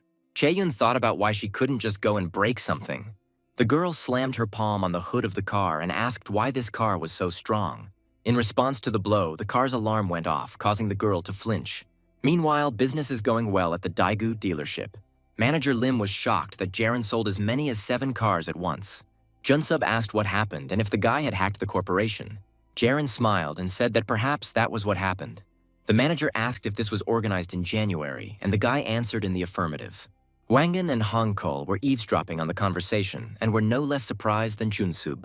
Leader Lim said that even if Jaren lazed around for the rest of the month, he would still end up in first place. Junsub praised the guy and sent him to the 2nd floor to the office area. As soon as Jaren was out of sight, Chief Lim rubbed his head and said that he shouldn't worry so much and should pull himself together. Meanwhile, Jaren climbed up to the 2nd floor but was met by a crowd of people from above. 4 officers surrounded the guy from all sides, with shocked expressions on their faces. Manager Song approached Jaren and reported that team leader Lim Jin's scream came from above. The man asked if the score was really 7-1 now, and Jaren confirmed it was. Chang-soo was very angry, but he thought it was just a coincidence and didn't have much significance. Sanshik jumped up behind Jaren and said that the guy was their ace, their trump card. Jaren, in turn, was thinking about the fact that usually in early January-February, the off-season in the automobile industry begins, lasting until March, since a lot of money is spent during the Lunar New Year. In cold weather, people tend to be less active and it is difficult to walk lightly around the exhibition hall. Customer indifference became the main reason for conflicts of interest between the head office and dealers. At the beginning of the year, people usually want to sell their cars because there were a lot of discounts at the end of the year. Accordingly, there are no discounts at this time, So customers refused to buy new cars, reducing incentives for dealers. Based on this, Jaren believes that in these times it is worth taking an even more humble stance, as these are the basics of inside sales. Sanshik, in turn, could not calm down from joy and says that even though the beginning of the year was difficult, there is no need to despair too much. The branch manager said that everything would go well if they did everything with a cool head and wished everyone a good day. Manager Song said that the happiest person here is the branch manager. The man said he heard that their showroom would be the best in the country this month. Sanshik responded that the intensity of positivity does not decrease with each passing year, but noted that there is no such thing as a perfect match. Manager Sun seemed to have been doused with snow, and even Jaren could sense the indignation radiating from him. The man said that Sanshik should be kind to him, since he had been told fortunes by the Sage and was told that he was a man with a high future. Soon, the branch manager and Jaren calmed down and smiled at Manager Sun's words. At that moment, Yongbak approached Jaren and called him a gumiho. When the boy's attention was turned to the leader, the man waved his hand, calling him to come with him. Jaren did not refuse, and soon they were sitting in one of the negotiation rooms. The boys remained silent for a while, after which Yongbak said that he felt very sad. Jaren looked up from his coffee and asked what was causing the manager's bad mood. Yongbak said that if the guy did much better, he would decide to do it on his own, and asked if it was because Jaren was deliberately hiding his skills. Jaren replied that it had nothing to do with his skills, but simply a coincidence. Yongbak said that everything changed after the guy came, and his talent is a pure diamond, and the leader can do a lot with it. Jaren replied that he himself could do little since he was not a god. Yongbak didn't argue with him and asked how the filming went. Jaren replied that the filming took place 2 days ago. The hidden condition of the first-place prize in the competition was the model of selling cars directly from home. At this time, teleshopping began to become a trend. Thus, home-based car sales began to take off. Even if a company maximizes sales in the short term, it will negatively impact sales representatives' profits in the long run. After the broadcast ends, special prices will apply for purchases from home. However, for customers, the special price becomes the standard price. After the broadcast ends, when the client comes for a consultation, he will be surprised by the standard price of the car. Since the price will differ from that stated in the limited time advertisement, the customer will refuse to purchase. Yongbak said it was more of a double-edged sword. However, there is also something useful in this, since the advertisement will be launched on a model that sells poorly, which will help to get rid of the remaining stock faster. Jaren agreed with this statement. Yongbak thanked the guy for the good conversation and wished him a good day. Soon after, Jaren had a meeting with an old acquaintance. While the guy was waiting for the meeting, he was approached by a man who was conducting a qualification check for new employees of the tailor company. Jaren was surprised when he saw him and asked what the team leader was doing here. The man replied that he had come for work and would like to congratulate Jaren on his promotion. The group leader also thanked the guy, but he didn't understand why. The man recalled that Jaren helped Chae-yoon choose the next film she would star in. The manager was initially surprised that the guy managed to convince the girl to buy an SUV. However, the man then mentioned a film that Chae-yoon had originally planned to star in. The executive asked if Jaren knew that the film had flopped at the box office, and he replied in the affirmative. The man said he got goosebumps from what he saw. After watching the film Face, the director decided to watch Our Time. The man recalled experiencing too many emotions while watching the film and breaking out in a cold sweat. The manager leaned forward sharply and said that he really appreciated it and valued Jaren's advice, because thanks to him, everything was fine with Chae-yoon now. Jaren recalls that he also decided to watch the film to see the difference between Chae-yoon and Im-jin's versions. Since the film was previously only carried by Chae-yoon's performance, the change in cast played a key role, and now it was unwatchable due to the poor performance of the new actress. Jaren told the manager that he was also very worried about this and was anxiously awaiting the release of the films. The man remembered that the guy promised to buy Chae-yoon a car at his own expense if the film failed. They remembered that conversation and had a good laugh. After a short, friendly conversation, the manager suggested moving directly to work. The man said they decided to broadcast home shopping with professional presenters. Jaren knew the company needed a professional leader and was looking for someone who would be a key link. At that time, the online sales side was unhappy. The show's hosts are the main characters in home shopping. It can be said that the choice of the presenter has the most direct impact on sales, and since the person they found is an existing employee, he was recommended to Taylor. However, starting a home shopping program is big enough to require hiring a celebrity host. At the moment, a professional host has been hired, and the show will be hosted by 2 people at once. Jaren was informed that the host wanted to see him, and the manager said that he would be coming soon. The man said that the host had little experience but incredible talent. So Jaren was asked to come early so that they could get to know each other and find common ground. The guy replied that it would be great if they could attract a professional presenter. Their conversation was interrupted by a knock on the door, after which a man entered the room and apologized for the delay. The young man said that he was in a hurry to meet an important person, but there were traffic jams on the roads. The host came closer and shook everyone's hands, saying that his name was Kim Min-jung and that his name sounded very much like a girl's. Jaren introduced himself and said that he also has a unique name with which he never gets lost. Jaren remembers this young presenter as he was literally his teacher in a past life. In this life, this is their first personal meeting. Typically, the largest number of viewers visiting shopping sites are women between the ages of 30 and 50. As a result, female presenters have gained popularity, and one of the reasons is the tone of voice. In women, it is softer than in men. This tone is often called the voice of the soul. This has the effect of further stimulating the minds of consumers. Skills can only be demonstrated through training, and this young presenter made his debut as a show host in 2005. In the world of hosts, regardless of gender, the person with a strong position who confidently took first place is Kim Min-jung. If a young man becomes famous and publishes a book, it will become a bestseller. When Min-jung lectured, the DVDs sold in huge numbers. The presenters have the same roots as import car salesmen, and this was a guide for Jaren and many other sales representatives. Now Min-jung looked at Jaren and asked if he was disappointed that a non-girl came as the host. The guy replied that cars are inherently different from other consumer products, and said that Min-jung was the perfect fit to be the host. The host smiled and said he felt confident when Jaren spoke like that. Min-jung said that even if it is the same business, online shopping has the advantage of convincing an indefinite number of people in real time. The presenter was a little worried that the current dealer wanted to have two presenters. Min-jung looked at Jaren and asked if there was really a huge difference between him and the expert. Jaren looked into the leader's eyes and realized that he was not an ordinary person. But if he wanted a fight, the guy was not against it. Jaren said that he relies on Min-jung because he is right that there is a difference between them. The guy said that despite the fact that he is a car sales specialist, this is his first experience participating in a broadcast. Jaren's answer made Min-jung realize that things weren't as simple as he thought. The presenter took several sheets of paper out of his bag. Min-jung said that Jaren wouldn't need it since he's not a newbie. Jaren pretended not to understand what the presenter was holding and said he couldn't know whether he needed it or not. The guy could only guess what aspects should be presented as an advantage. Min-jung put the papers on the table and said that he had compiled their advantages based on the information he had received from the company. Jaren flipped through the notes and realized that compared to more expensive models of the same brand, the small body was considered an advantage. The car they will present in online sales is distinguished by its comfort and convenience on any road. Headlights, lights, everything is top-notch. Convenient lighting parameters even without adjustment.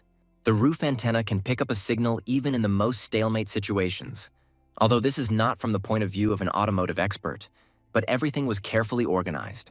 There is definitely another side to the coin. As the current Kim Min-jung is a newbie as the host of the show, he is working there for the second year. But in Min-jung's past life, when he won first place and became famous, people's opinions about him were greatly divided. In a past life, Jaren was somehow lucky enough to attend a lecture from this famous presenter. Min-jung then asked if his listeners had heard of selling ice in the Arctic or selling sand in the desert. The boy asked why a desert dweller would pay for sand. But what should sellers do in this case because they have to do their job and get money from customers? Min-jung asked if the audience wanted their product to sell better than other products in their industry. In that case, they will have to sell, sell, and sell again. The question is how to do this. Min-jung said that even the most useless item needs to be given meaning, a name and a price tag to become a work of art. But if you remove this price tag, then it becomes an unnecessary thing again, and then sales will be the same. The seller's job is to find meaning and highlight it, so he must arm himself with his strengths. Jaren still had a lot to learn back then, but he was always concerned that the only priority was sales. The items Min-jung has for sale change daily and all current sellers are the same. Salespeople like Jaren are always needed. Moreover, cars are the most expensive and in-demand consumer goods. The more consumers spend, the better it is for retailers. Min-jung's idea is to focus on sales, but it is inevitable that he will run into problems later. Therefore, Jaren's main task will be to try to convince everyone that he is right. The first step in the online car sales format is for the customer to place an order and make a deposit of 100,000 won. In the second stage, The received information about the client is provided to the head office and sorted by region. In the third stage, thanks to the skills of the host Kim Min-jung, sales increase. However, in this format, conflicts will inevitably arise and Jaren needs to figure out what to do about it. Jaren looked at Min-jung's notes and said that automatic headlight adjustment is built into all newly released cars. The guy believes that there is no need to include this point in the advantages of the car model. The host stopped Jaren and said he acknowledged the fact that he was not an expert on cars. Min-jung is convinced that most customers have already realized this. The presenter said that all cars have headlights, so it will not affect sales. Therefore, it is just a difference in perspective. Min-jung pointed to the papers and asked them to pay attention to his notes. The presenter asked who in their day would like a car with such a long antenna. Min-jung said there are antennas that retract when the ignition is turned off and extend when it is turned on. Plus, the antenna is hidden because it is built into the rear window defroster. In addition, the shark antenna model does not spoil the design of the car, and Min-jung does not understand why it was impossible to build in exactly these antennas. The presenter said that the car on display had a long antenna, so they should use that to their advantage. Min-jung suggested using the argument that it is useful during natural disasters. A longer antenna will pick up the signal more accurately, like on military vehicles. Jaren noted that it was a fun and creative approach, but Min-jung was clearly overdoing it.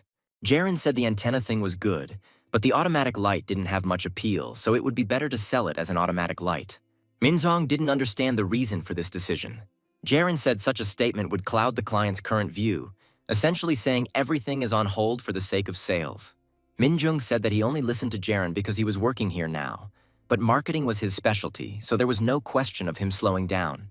Jaren looked at the presenter and said that he understood everything perfectly. The guy said that delaying action usually causes cognitive dissonance in consumers. Jaren noted that from a marketing perspective, this could be interpreted as self-rationalization. In marketing, you need to wow the consumer, and the reason it's worth the effort is simple: the norm. Even if there is unjustified consumption, buyers are deceiving themselves. If the buyer doesn't like the purchase too much, he has no choice but to use it because the money has already been paid. The customer may not even like the color of the purchase, but the brand will attract his attention. However, Jaren asked whether this applies to high-involvement products like cars. There is a difference between using this product for a short period, that is, no more than 2 years, or for many years of use. Years of savings will go into one purchase, and if it's an installment plan, you'll have to pay hundreds of dollars over several years. Jaren said that even if such products manage to temporarily dazzle consumers with simple packaging, it could later become a legitimate lawsuit.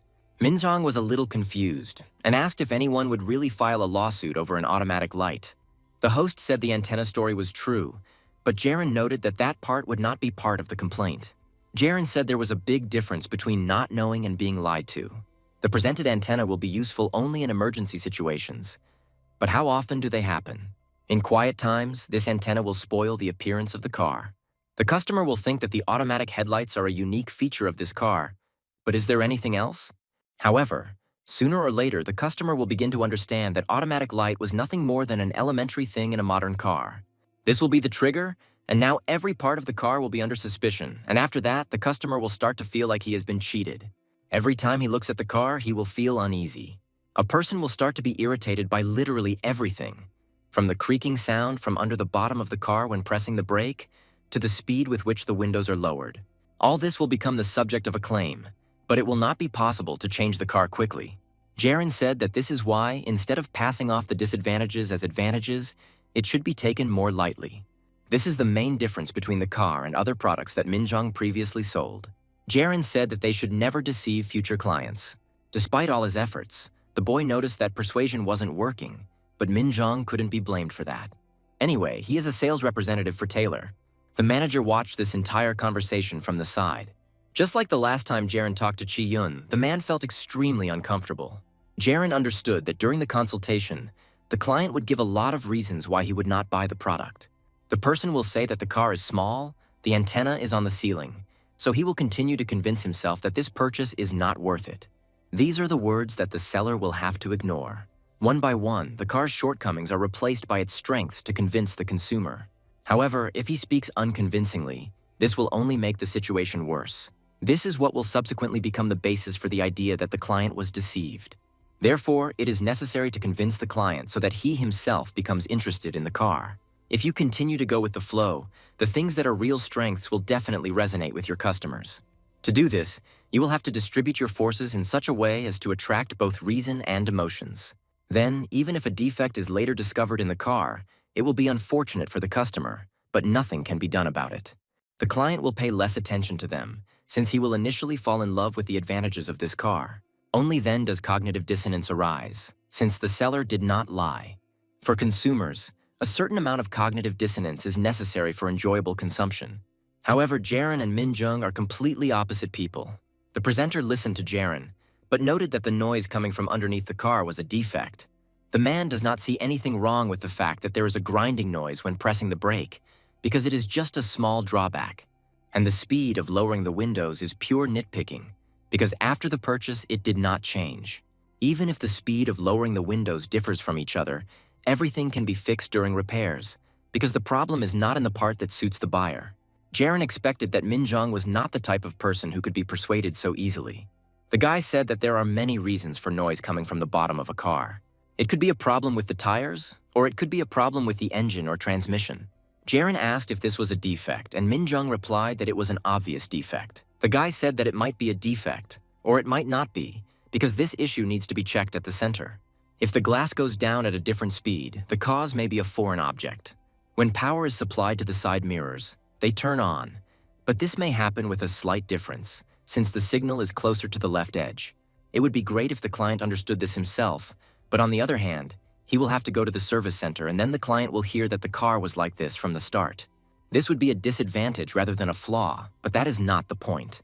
By exaggerating the functions, if the client ends up feeling cheated, the attachment will immediately cool and only the feeling of cheating will remain. Minjung pointed out that he was not a customer and Jaren was talking to him as if he was a liar. Jaren said that if a consumer feels like they've been scammed, then they've been scammed. At least they'll be confident in that. To start, you need to sell, but it's not just about selling. Minjung couldn't listen to this any longer and turned to the leader, asking if he was the person in charge. Afterwards, the presenter said that they would have to broadcast separately. The manager was shocked by this statement, as he did not think that a conflict would arise between the guys. Jaren expected this outcome, but thought he could avoid it. Minjung reminded that online sales are conducted live, so there is no script, so the host has to rely entirely on improvisation. The young man said that on the show, the host is the most important figure. Minjung looked at Jaren and said that the consultant would not follow his example since it was beyond his power. Jaren responded to this by saying that he was not trying to belittle Minjung's abilities. He understands that the main task of the presenter is to sell the largest amount of goods in the allotted time. A salesperson is a person who has to think long-term and take into account the wishes of customers. Jaren said he just wanted to point out that there was an obvious difference in the nature of their work. Minjung was angry and said that this broadcast was very important to him because he wanted to succeed in this business. Cars are one of the few areas where male presenters can excel. Minjung doesn't understand how it's possible to do a live broadcast if everything doesn't fit together like that.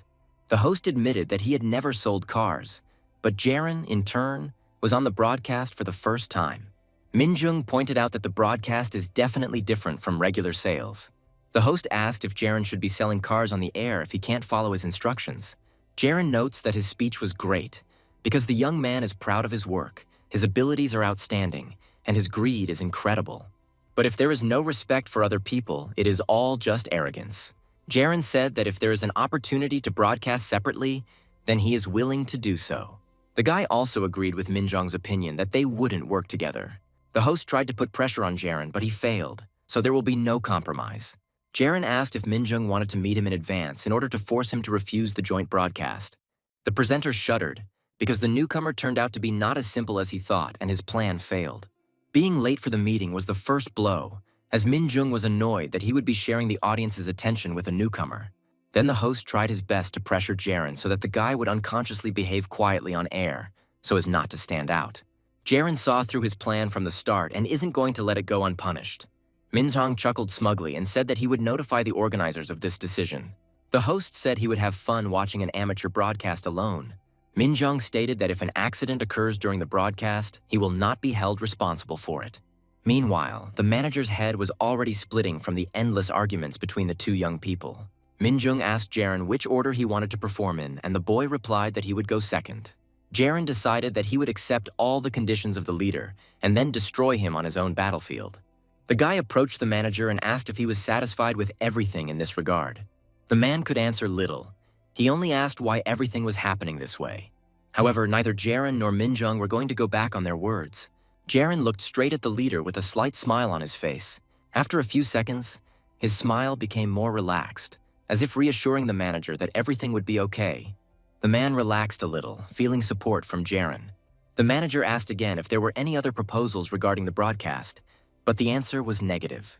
The man then stated that the broadcast would be split into 2 parts. The manager knocked on the table and said that the boys would not be able to change their minds from this moment on. Minjung stood up from his seat and straightened his jacket, then said that everything was fine. The presenter said that nothing else needed to be changed and said goodbye. Jaren looked after him but said nothing. The next day, the entire crew gathered on the set. The director started to swear loudly when he was told about the changes. The man was angry and asked if they really thought that everything could be bought with money. He warned that if something goes wrong during the live broadcast, it cannot be fixed. Minjung tried to calm the director down and said that he would be present the entire time so he could correct any mistakes Jaren made. The man patted the presenter on the shoulder and said that he was very glad that the guy would be the first to go on stage. The director said that if an amateur were to take the stage first and make a fuss, the ratings could drop. Jaren realized that the director and Minjung were deliberately speaking so loudly that he would hear everything and lose his mood. The manager heard all this and told Jaren not to get upset and to put them in their place. Jaren said he was a little nervous, but there was nothing he could do about it. On the set, they were completing the final preparations and adjusting the direction of the light. The organizer suggested turning the front ceiling lights a little higher. A roll call was conducted around the site to check for readiness for the broadcast. Once the preparation was complete, the director put on his headphones and began the countdown. At first he spoke out loud, but gradually he became quiet. With just 1 second left before the broadcast began, the set fell silent. As soon as the broadcast began, Kim Min-jung introduced himself and greeted the viewers. The guy said he wanted to introduce a new product to the audience, after which the light above the car came on. Min-jung walked up to the car and introduced it, and the co-host exclaimed in surprise. The girl said it was very strange to see a car on a home shopping channel. Min-jung said the truly special part is the brand of this car. The presenter said that Taylor is a very familiar brand, even for those who have not had any dealings with the first generation of foreign cars. Min-jung was pleased to introduce the second generation of the Pontio model. The director was watching what was happening behind the scenes and was very surprised. He said he didn't notice it when he watched it on TV, but Min-jung is really good and Jaren didn't deny it. Meanwhile, one of the organizers approached them. The girl hung the microphone on Jaren and warned that it would start in 25 minutes, and until then, asked him not to take the microphone off. After this, the agonizing wait for the start of the second part of the broadcast began. At the end of the first part of the broadcast, a commercial break was announced. Min-jung was very pleased with himself and headed towards Jaren. The presenter smiled and haughtily wished the guy good luck. Jaren adjusted his suit and asked not to worry too much about him. Min-jung said that if something goes wrong during the broadcast, he will definitely arrive there. The host is putting his name on the line, but still doesn't want to make any mistakes on air, so he asks Jaren not to cause any problems. The guy smiled and said that he even got a little nervous from Min-jung's words. However, the presenter understood perfectly well that this was a lie. Min-jung said that he was only saying this because Lee Jaren didn't seem calm. The director's voice came through Jaren's earpiece, telling him it was time to go on stage. At this point, the young people went their separate ways. The female host approached Jaren and introduced herself as Manhwa, and asked if he would mind if she introduced herself first. The guy didn't mind and asked if he could start with an opening speech. Manhwa told Jaren not to be shy about saying whatever he wanted, because she could fix everything at any moment. The guy thanked her and said that he now felt more confident. Jaren relaxed, as he had previously been worried that it would be difficult to start. But the support of other employees played a major role. Manhwa showed the guy a stand with water that he could go to at any time to drink. Jaren was only thinking that when the host next to him introduced himself and he started talking, he might seem like a supporting host. The director said that it would start in 10 seconds and ordered the camera position to be checked and the presenters to smile. The countdown started and 3 seconds later the broadcast resumed. Jaren took the floor first and greeted the audience, saying that he works at Taylor. Manhwa took over and introduced the guy, saying that they decided to invite an active dealer for the second part of the broadcast. The girl said that the guy was not an ordinary employee, but a representative of Korea in international competitions in the automotive industry. Jaren felt uncomfortable with this introduction and simply thanked the girl for the impressive introduction. Manhwa walked up to the car and said that when buying a car, everyone does it through a dealer. Manhwa approached Jaren and asked him, from an expert's point of view, what Pontio was like. The guy pretended to think about this question. Minchang watched the unfolding dialogue with interest and thought about how the guy would answer this question. Without thinking twice, Jaren replied that at the moment, the Pontio is Taylor's worst-selling car. His words caused Manhwa to lose his smiling expression. The director barely held back a cry of shock. The manager slapped himself on the cheeks, not understanding why the guy was saying such things. Minjong couldn't help but smile and thought that this was a killer introduction. In his courses, Minjong said that sometimes you come across sellers who try to objectively evaluate their goods. The young man asked what would be better, to agree with the customer's complaint, or to admit in advance that the product has some defects. Minjong is convinced that people like Jaren are just liars and have no desire to sell. In Jaren's earpiece, Minjong said that it was dangerous to say such things so openly, because if the customer was confused, consumption would decrease. Jaren, in turn, understood perfectly well what he was doing, since in his past life he had already crossed paths with Minjong and now their paths had collided again. The director shouted into the earpiece for the presenters to immediately turn to the speech sheets and stop Jaren. The director was angry because everything was not going according to plan from the very beginning. The man ordered Minjong to wait a little while the preparations were finished. Jaren asked what was wrong with this car being outsold by Taylor, and Manhwa asked what he thought about it. The guy asked why waste time on a car that wasn't for sale and asked if people thought it was just a sale. Manhwa was completely at a loss and didn't know how to fix the situation. As Jaren continued his speech, the stylists and organizers quickly ran to prepare Minjung to go on stage. Meanwhile, Jaren said that despite everything, Pontio is the most commercially viable model for Taylor. The guy said that this model of car shows the future of Taylor as a whole. Manhwa calmed down a little as Jaren's words managed to interest even her. Minjung was about to go on stage and replace the guy, but the director stopped him. Jaren said it was a strange paradox because the car with the best liquidity was the one that sold the least. The guy said the reason is that Pontio's advantages are not yet known in Korea. Jaren approached the car and asked permission to introduce the audience to the real Pontio for the first time today. Manhwa picked up on the guy's mood and asked why exactly Pontio is important to Taylor's future. Jaren responded that the Pontio is a car that has everything a future luxury car should have. It has a strong but not too rigid frame for a comfortable ride and a braking response that follows the driver's precise steering input. Jaren said that when you apply the brakes, everything feels so good that it immediately jumps out at you rather than feeling like you're landing. Manhwa asked what exactly the guy meant by landing. The girl asked if it was like that lingering feeling that occurs when an airplane takes off or lands. Jaren answered in the affirmative and thought that the girl was really good at what she did. The guy said that many modern cars do not brake effectively enough and it feels like the car is being pushed for a while and then it stops. Jaren said that many people like it, and then Manhwa added that her car feels the same. The guy said it was nice when the car stopped smoothly, but he asked Manhwa if there were any frustrating moments, like when parking. Here the girl remembered that she really does have difficulties when parking in a tight spot. Manhwa noted that the brakes do not work immediately, which complicates the situation.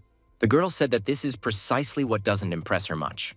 Jaren said the soft brakes and supple suspension give it a luxurious feel. The guy said that since the 70s of the last century, a stereotype has developed that this is how it should be. However, in the last 5 years, this stereotype has been destroyed. Jaren said that 70% of Korea's territory is covered by mountains, and the city's population density is increasing every day. As the road gradually becomes narrower, the brakes need to be used more delicately while driving. Jaren said the plush suspension and smooth brakes aren't so great, as even he gets carsick on turns. The guy talked about the 5 years it took to change the standards in the car market to suit the terrain features of South Korea.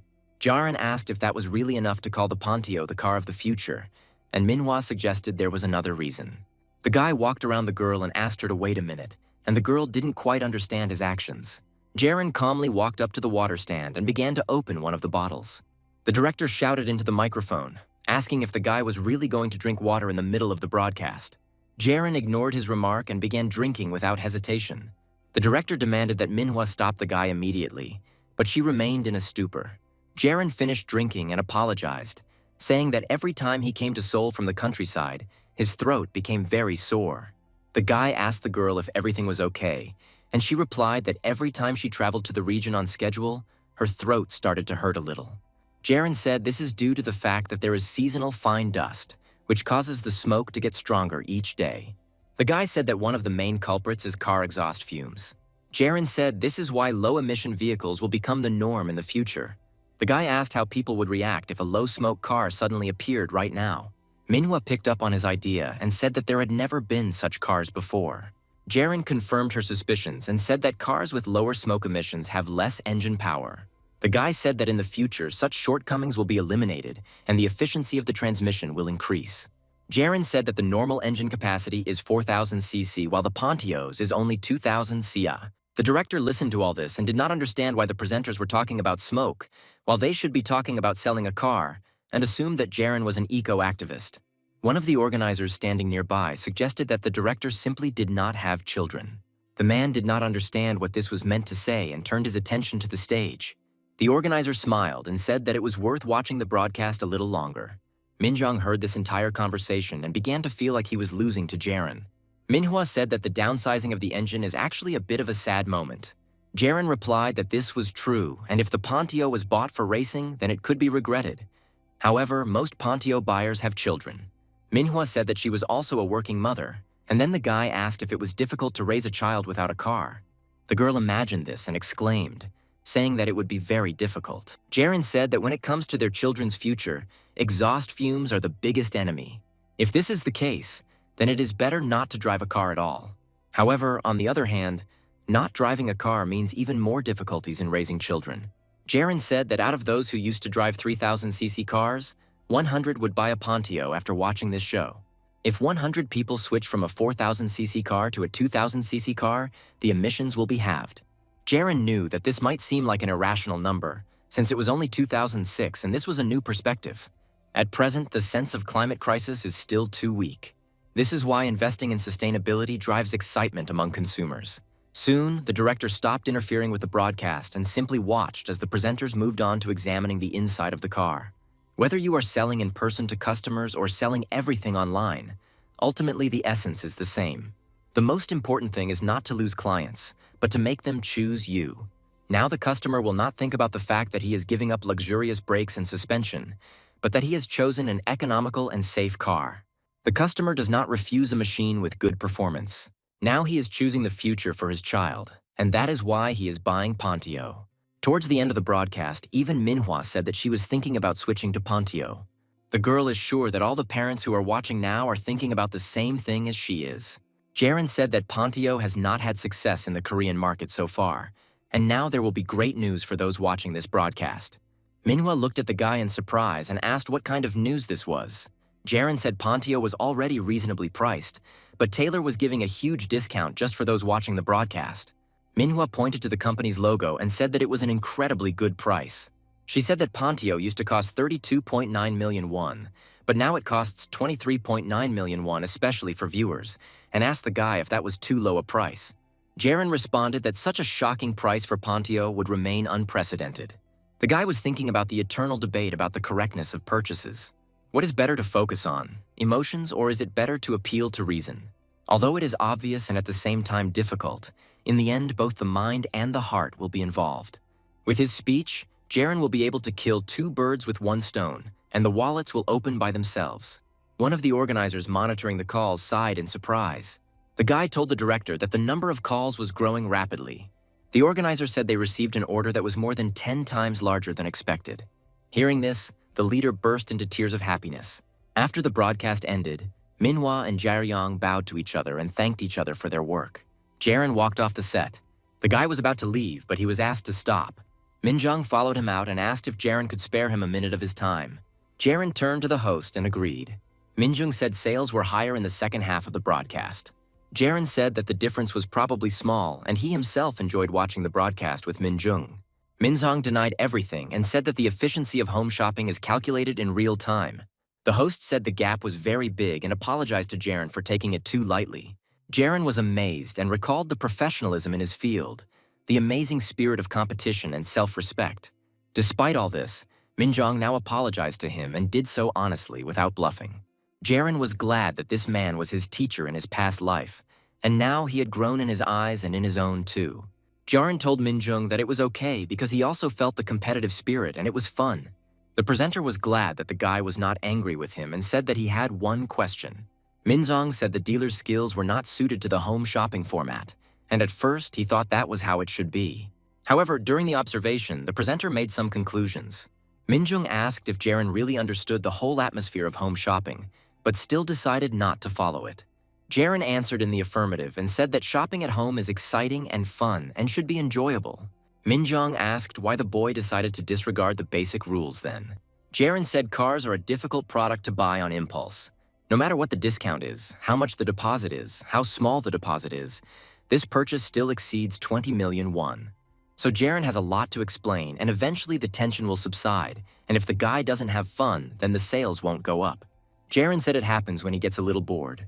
Minjong remembered everything the guy did during the broadcast and how he behaved. Now everything fell into place. The host leaned over and couldn't help but laugh, and Jaren laughed a little too. Minjong calmed down and invited the guy to have dinner together today and said that he would treat him. Jaren said he couldn't meet today because he already had things to do. Minjong handed over his business card and said that his words were sincere and suggested that they have dinner another time. Jaren smiled, but he knew he had to be more careful with this man. The guy politely accepted the business card and agreed to meet. Jaren wasn't lying. He really did have things to do that evening. He had already neglected this man's attention once, and now he was paying for it. The guy came to an expensive Japanese restaurant, and the waitress took him to a separate room. There, Sonhak was already waiting for Jaren and greeted the guy. The director said that it can be very difficult to have lunch with employees. Jaren calmly replied that the man himself had promised him. Sonhak took the teapot and poured the boy a drink. Jaren then grabbed the teapot and poured a drink for the director in return. Sonhak said he saw the broadcast and asked the guy if everything went well. Jaren replied that it was an unforgettable experience. The room was silent for a while as the men drank. Sonhak poured the guy another drink and said he wanted to talk more about online shopping. Jaren listened attentively to the director, holding out the cup. Sonhak said that something important happened today. The director said he was thinking about starting a new brand. Sonhak asked if Jaren had any idea what it would be. The guy's eyes widened, because this had already happened in a past life. Car imports continued to grow in 2006, and the small dealerships that had been popping up like mushrooms after the rain disappeared. Hong Sung-hak had a good grasp of the situation, as expected from his abilities, but his choice of brand was unfortunate. In his previous life, purchasing this brand subsequently had a butterfly effect and Sonhak was beaten to death. Jaren assumed that the director had chosen some Japanese brand. Sonhak didn't look surprised and asked which brand. That brand turned out to be Tamura. Sonhak was clearly inspired. He believed that those who are smart survive, and since the company is still alive, it means that he is not so smart. Jaren listened calmly to the director and observed etiquette, since today he was invited to a Japanese restaurant. Sonhak said that he was told about Tamura's technology, so he chose her from Kabotu and Kaishin. Jaren listened to him carefully, continuing to eat. Sonhak said the Kubota brand represents ease of use. Meanwhile, Tamura is responsible for the technologies of the future. Kaisen, in turn, is not remarkable in any way, so he was immediately excluded from the candidates. Jaren remembered that Kubota, founded by an entrepreneur with management experience, had conquered the world market through a management innovation strategy known as Kaishin. It was the company that owned the premium brand Exis, which is one of Taylor's main competitors. In contrast, Tamura, founded by a brilliant engineer, developed on the basis of technology, which contrasts with the other two companies. Jaren said Kubota is a company that took root early on and grew gradually. Kaisen is not ready for growth yet. It is not a promising company, while Tamura is a brand that is on the verge of blossoming. Jaren expected that Sonhak had excellent business acumen, and in fact, since 2007-2008, Tamura has indeed shown explosive growth of about 100% every year. But everything changed by the time Chairman Hong Sun-hak's grandfather, died in 2010. Sonhak said he was happy to discuss these issues with Jaren, even though he himself is well-versed in brands. Jaren remembered that in 2009 Tamura took off, but just as quickly crashed into reality. There was no particular reason. At that time, the market for imported cars had changed. The trends towards German cars had changed dramatically. Sunhak said that he was giving Jaren the position of leader of the Tamura group and asked him to come to Seoul because he needed help. Jaren didn't answer right away, as he needed to think carefully and make a decision. The guy thinks that he shouldn't be so loyal to Sonhak, even if he has become attached to him in this short period of time. Jaren remembered that when Taylor's older brother Hong Seong-hak took over the company, the sales staff began to have difficulties. The guy believes that in the end, the company will be better off in Sonhak's hands. It was an unusual proposition. The future growth was obvious and the reasons for it were clear. Jaren didn't know how to convince Sonhak or if he should even do it. Dealership sales are not something that can be easily bought and sold. Jaren asked what Sonhak thought about the brand's growing popularity and how many years into the future he predicted for the company. Sonhak didn't quite understand what the guy was hinting at, so he asked again. Jaren said there was an upward trend in American cars from the 1990s to 2000s, but is the same true for Japanese brands? The guy said that trends are getting shorter. Sonhak asked what was the basis for such conclusions. Jaren said he came to this conclusion based on the fact that Kubota and Exus's growth had stopped. Now Sonhak began to understand the boy's concerns. Jaren said it wouldn't last long. Even though Tamura is growing at this time, Jaren doesn't think the brand will be able to surpass Kubota in the weight class. The guy said that the Japanese car boom would soon die down and the trends would change, and Kubota would gradually fade away. But unlike Kubota, Tamura will leave the car market entirely. Jaren said it was just his opinion, but what was important was how many years the CEO was forecasting. Sonhak confirmed that this is important because it depends on how long their rise lasts, because the results are not clear-cut. The director said it may seem like it will happen today or tomorrow, but it also seems like it will take decades. This has become food for thought. The room fell silent for a moment. Sonhak and Jaren continued to enjoy their food, each lost in their own thoughts. A few minutes later, Sonhak said that he invited the guy today to propose to him, not to discuss Tamura. The director asked why the boy was hesitating, and he replied because Sonhak was acting the same way. Sonhak said that maybe that was the case, and maybe the guy wanted him to confirm it personally. The director said that it was a 100-point exam, since Sonhak himself only managed to pass it with 80. The man wanted to clarify this issue with Jaren, but the guy did not understand why they decided to contact him. Sonhak replied that he decided so because Jaren was the smartest in this field. The guy just smiled at this. Sonhak said he knows Tamura is profitable now, and he knows the brand will soon collapse, but he doesn't know how long their inspiration will last. The director said it was very difficult and asked if Jaren was sure he wanted to be in the same boat with him. The guy replied that he had always been on his side and always would be, but now he was starting to worry.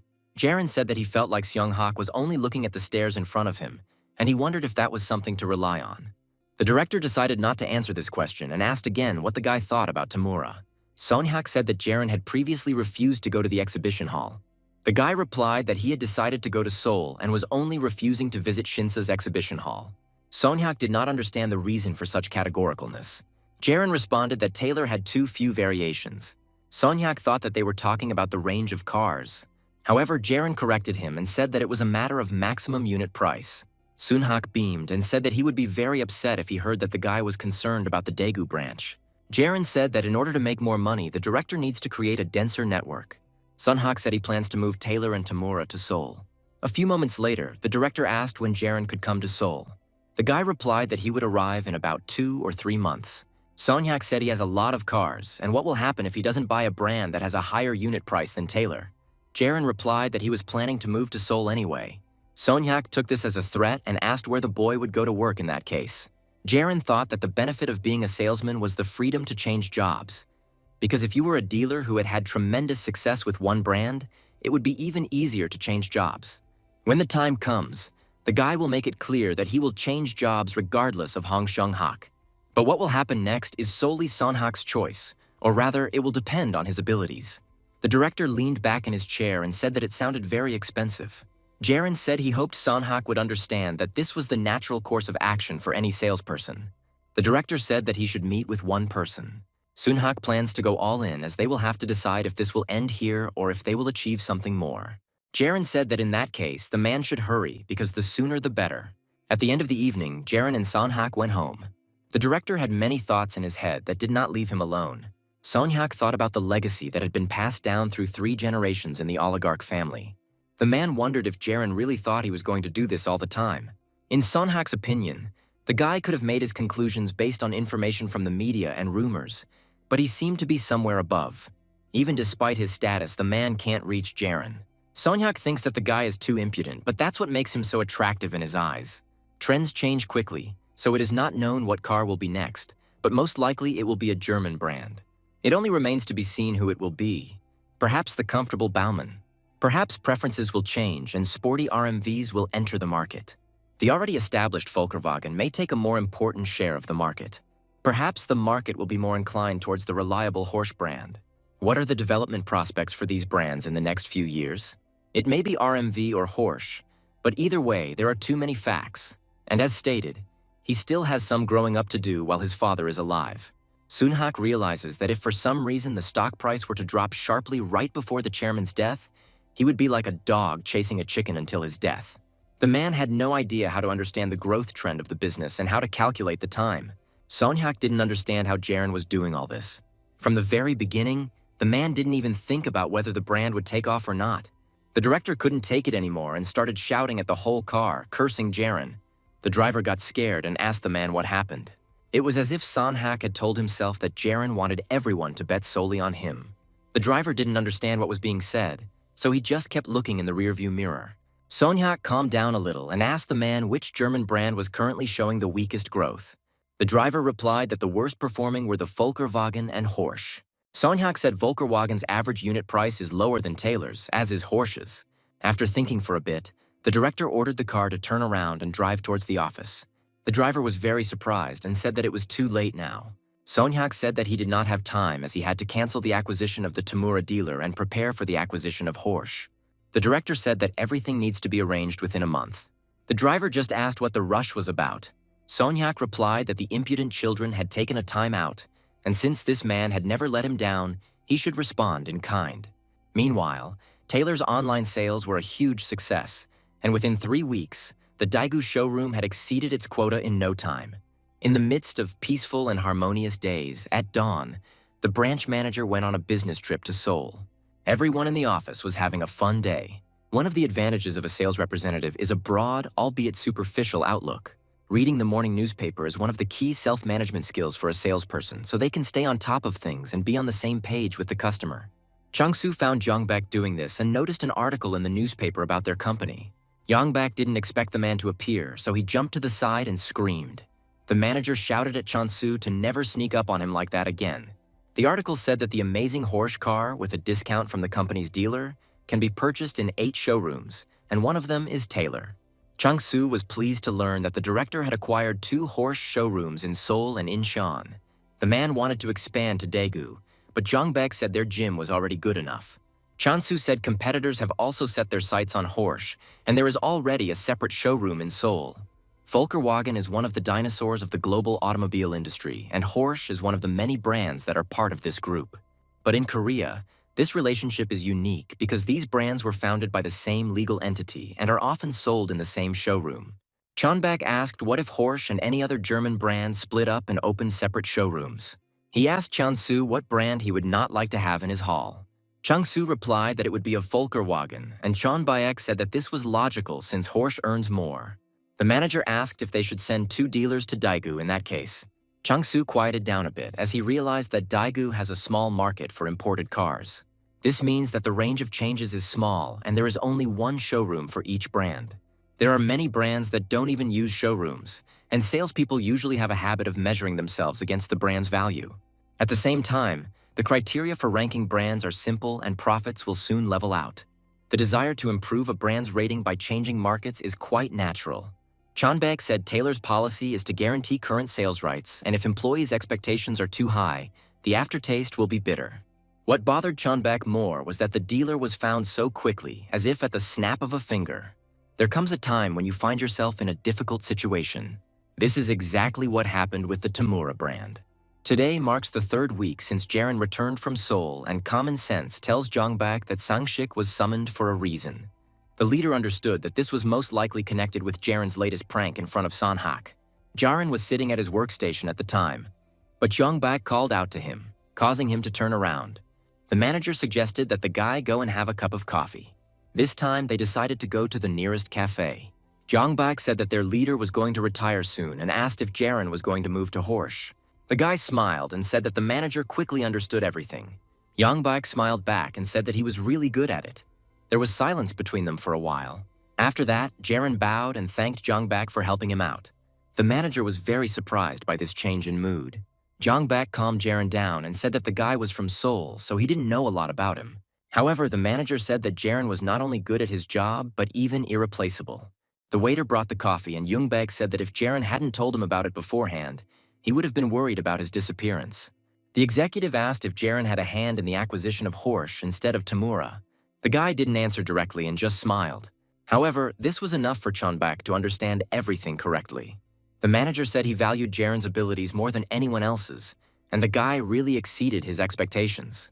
Chonbak said that the dealer had already been decided upon, but there were certain problems due to the monopolization of importers by the Korean headquarters. The executive said the dealer was a joint venture, and in many ways it would be less risky to have multiple brands. If one brand becomes very popular, that would be really great, but that also requires money. Jongbak noted that Jaren has already brought in a lot of money for Taylor. Jaren didn't deny that he would have liked to work with the man longer. The guy smiled and asked if Jongbak was married yet. The question confused the manager, and he replied that his obsession with money did not give him time for dating. Then Jongbak asked if Jaren had anyone in mind, and he replied that he didn't. Jaren asked why Sanshik went to Seoul in the morning, and the manager replied that it was all because of him. At some point, Jongbak caught a strange look in his direction and asked what it meant. Jaren looked at the leader seriously and invited him to go with him to Seoul.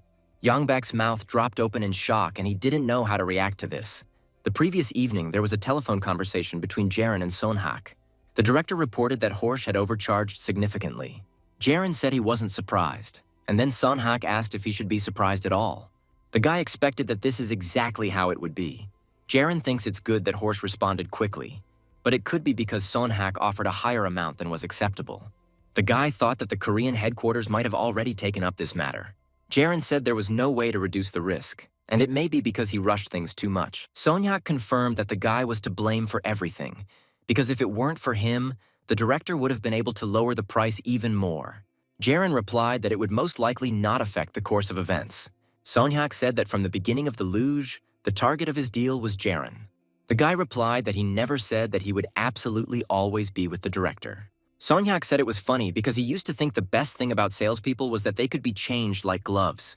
However, now it's the other way around, because he's uneasy at the very thought that Jaren can go wherever he wants. Sonhak laughed and said he felt like a human ATM. The director said that the investment itself was hasty and asked if that sounded like him. At that moment, a stray cat started rubbing against Jaren's legs, and the boy replied that he understood everything. Sonhak asked if the boy understood that he was the main target of his bets. Jaren remembers that in his past life, Songhak always wore a mask and was a man who swung a sword with a smile on his face. Now the director is straightforward and honest, but once he reveals his true nature, there will be no stopping him. Jaren replied that he would try his best. Sonhak was glad to hear this and said that the guy would be fine in any case. Jaren said he had one more request for the director. Sonhak was surprised and asked what the boy wanted. Jaren said that it would be difficult to resolve the situation in the office, since he is only 28, and this is his first year in car sales. To do this, the guy's sales skills alone are not enough, so he asked to take another person with him. Now sitting across from Jongbak, Jaren asked the man a question, and the man replied that the guy knew how to surprise. The manager asked for time to think, and Jaren apologized for making such a sudden proposal. The guy understood that leaving his current well-kept garden and moving to another place was a real adventure. Some customers will stay with them, but most will leave immediately, so you will have to start from scratch. After a few moments, Jongbak put the glass of coffee on the table and reminded him about the shoes. The manager said that he didn't just buy it for Jaren for nothing. Jongbak said that all that was left for Cinderella to do was put on her slippers and go meet the prince. The leader said that he was a simple fairy, and Jaren was the leg that would carry the slipper. If everything were like in the fairy tale, Jongbak would have given the shoes to the boy and sent him on a carriage. At this point, the fairy's role would be over, since Jongbak is not the main character in this story. But Jaren's version is different because Cinderella goes to the ball with a fairy. Jongbak smiled and said that he was too handsome even for a fairy. The manager also noted that the place Jaren was taking him to might not be suitable for parties. That's why Jongbak needs more time to weigh the pros and cons. After some time, Jongbak and Sangshik met up to have a drink together. Jongbak told Jaren about his proposal, and the elder agreed. The younger one was upset that Sangshik gave his permission so easily. However, Jongbak understood that he would not change his decision. Sangshik said that regardless of everything, it was his personal decision. Jongbak asked what would happen to Daegu if he decided to go to Seoul. Jongbak asked how the elder would live without him, and he replied that if the younger continued to talk like that, Sanshik's wife would misunderstand him. Sanshik thought about this question all the time on the way to Daegu after meeting with the CEO. Jongbak frowned and asked if the elder could really live without him. Sanshik said it sounded like Jongbak was dead.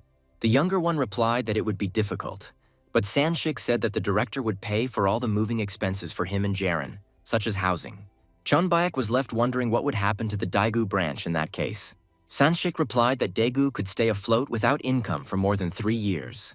The branch manager said that when he was told that the boys were going to have a good time, he was only too happy. The director promised to keep Sanshik's position as manager even if there was not a single sale for 3 years. Sonhak said that incentives for branch managers are always based on performance. The director thanked Sanshik for raising Jongbak and Jaren. Yongbaek said that it is not yet known who raised whom, and that is why Sanshik does not regret anything. In fact, there was one point that worried the branch manager. He was worried that there was no guarantee that their relationship wouldn't turn out the same way as his and Minho's. Yongbak replied that it was impossible, but Sanshik knew that sooner or later it could happen. Sanshik said that he would remain the branch director for another 1,000 years. But sooner or later there would come a time when Jongbak would get tired of it. The branch manager said that when he gets older, it will not be so easy for him to bow down to young customers. Therefore, he is sure that sooner or later the time will come when Jongbak will hate him. Jongbak became upset and asked why Sanshik didn't want to move to another brand then. The elder replied that when an opportunity to rise higher appears, one must seize it, because it is easy to miss the moment and then everything will go downhill. That's why Minho tried to take Sanshik's place, because you need to seize the opportunity and draw your blade before it's too late. Yongbak said that it was not in his nature because he was not Minho or Jae-young. Sanshik didn't understand what the guy was talking about, and he said that he had never been a samurai. Yongbak thinks that he doesn't have the courage, and he's happy with everything now. Yongbak is afraid that if he tries to get up, everything might go downhill. The guy said that his style is to wait patiently and hit one place until it gives in. Sanshik asked if Jaren knew about this. Yongbak replied that the guy didn't know anything and even told him that he was sorry. Sanshik didn't understand what was wrong with Yongbak and Jaren and why they were acting like that. Yongbak said that it was really funny because he had never been ambitious. Now Sanshik began to understand the elder's concerns. Yongbak asked how the elder could know something about him that he himself did not know. Now Jaren is heading to Seoul, and this makes Yongbak's heart burn. After his words, Sanshik breathed a sigh of relief. He was already thinking about how to calm Yongbak down. But in fact, he had already decided everything. Sanshik poured a shot of soju and told the younger to drink it and wished Jongbak good luck in Seoul. The sun had already set behind the horizon, and Jaehyun's, Jaren's younger sister, had come to an end of her working day. The owner of the coffee shop praised the girl for her good work. The girl reciprocated and said goodbye to her boss. The man approached Yakin and asked if she was working at the mall tomorrow, to which the girl replied in the negative. Hearing this, the boss's eyes sparkled and he suggested going out and having a beer together. Yakin has seen this look on the man many times already. It has been going on for more than half a year. The mall's closing time coincides with the end of work, so this is the only job the girl can do in just 3 or 4 hours. The only thing that makes Yakin happy is that even at night there are surprisingly many guests in this establishment. The girl is very annoyed by the constant hints from this man. The boss came closer and asked if Jaehyun liked the soju, but she said that she was already tired and wanted to go home. The girl said that she was already falling off her feet. The man decided to take advantage of this and offered to give Yakin a ride home in his car. The girl tried to politely refuse, saying that she lived very close by. The boss began to get irritated and asked why the girl continued to behave like this time and time again. The man asked why Jaehyun kept rejecting him and why he was not worthy of being with her. The boss said that it was wrong for the girl to react to his feelings that way. The man continued to come closer and closer and said that he did not understand what the girl was doing to him. Jaehyun decided to speak frankly and admitted that she knew about her boss's feelings, but continued to push him away and reject them. The girl said that she really appreciated his kindness, but he should remember her circumstances. Jaehyun has been working at the department store since early morning, and now she just finished her shift at the cafe, and it's already 2 o'clock in the morning outside. However, the man didn't care about this. He grabbed the girl by the hand and said that she should still go and have a drink with him. The boss said that if Jaehyun continued to reject him, he would be very upset. Even though they see each other every day at work, the man would like to get to know the girl better. The boss even said that he could help Jaehyun cope with her difficulties. To do this, the girl had to go and have a drink with him, but he didn't have time to finish this because someone approached them. Jaren appeared from behind his sister and asked how the man was going to help Jaehyun. The boss was a little taken aback by such impudence and asked who he was. Jaehyun turned to Jaren in surprise and called him brother. The boss lost his enthusiasm when he found out who this guy was. Jaren grabbed the man's hand and ordered him to remove his hands immediately while they were still intact. The boss immediately let go of Jaken's hand. The man wanted to put the guy in his place and wanted to tell him not to interfere. Jaren said that he is Jaehyun's older brother and she doesn't have a boyfriend because he buried them all. The boy squeezed the man's hand with all his might. The boss started screaming in pain and demanding to be let go.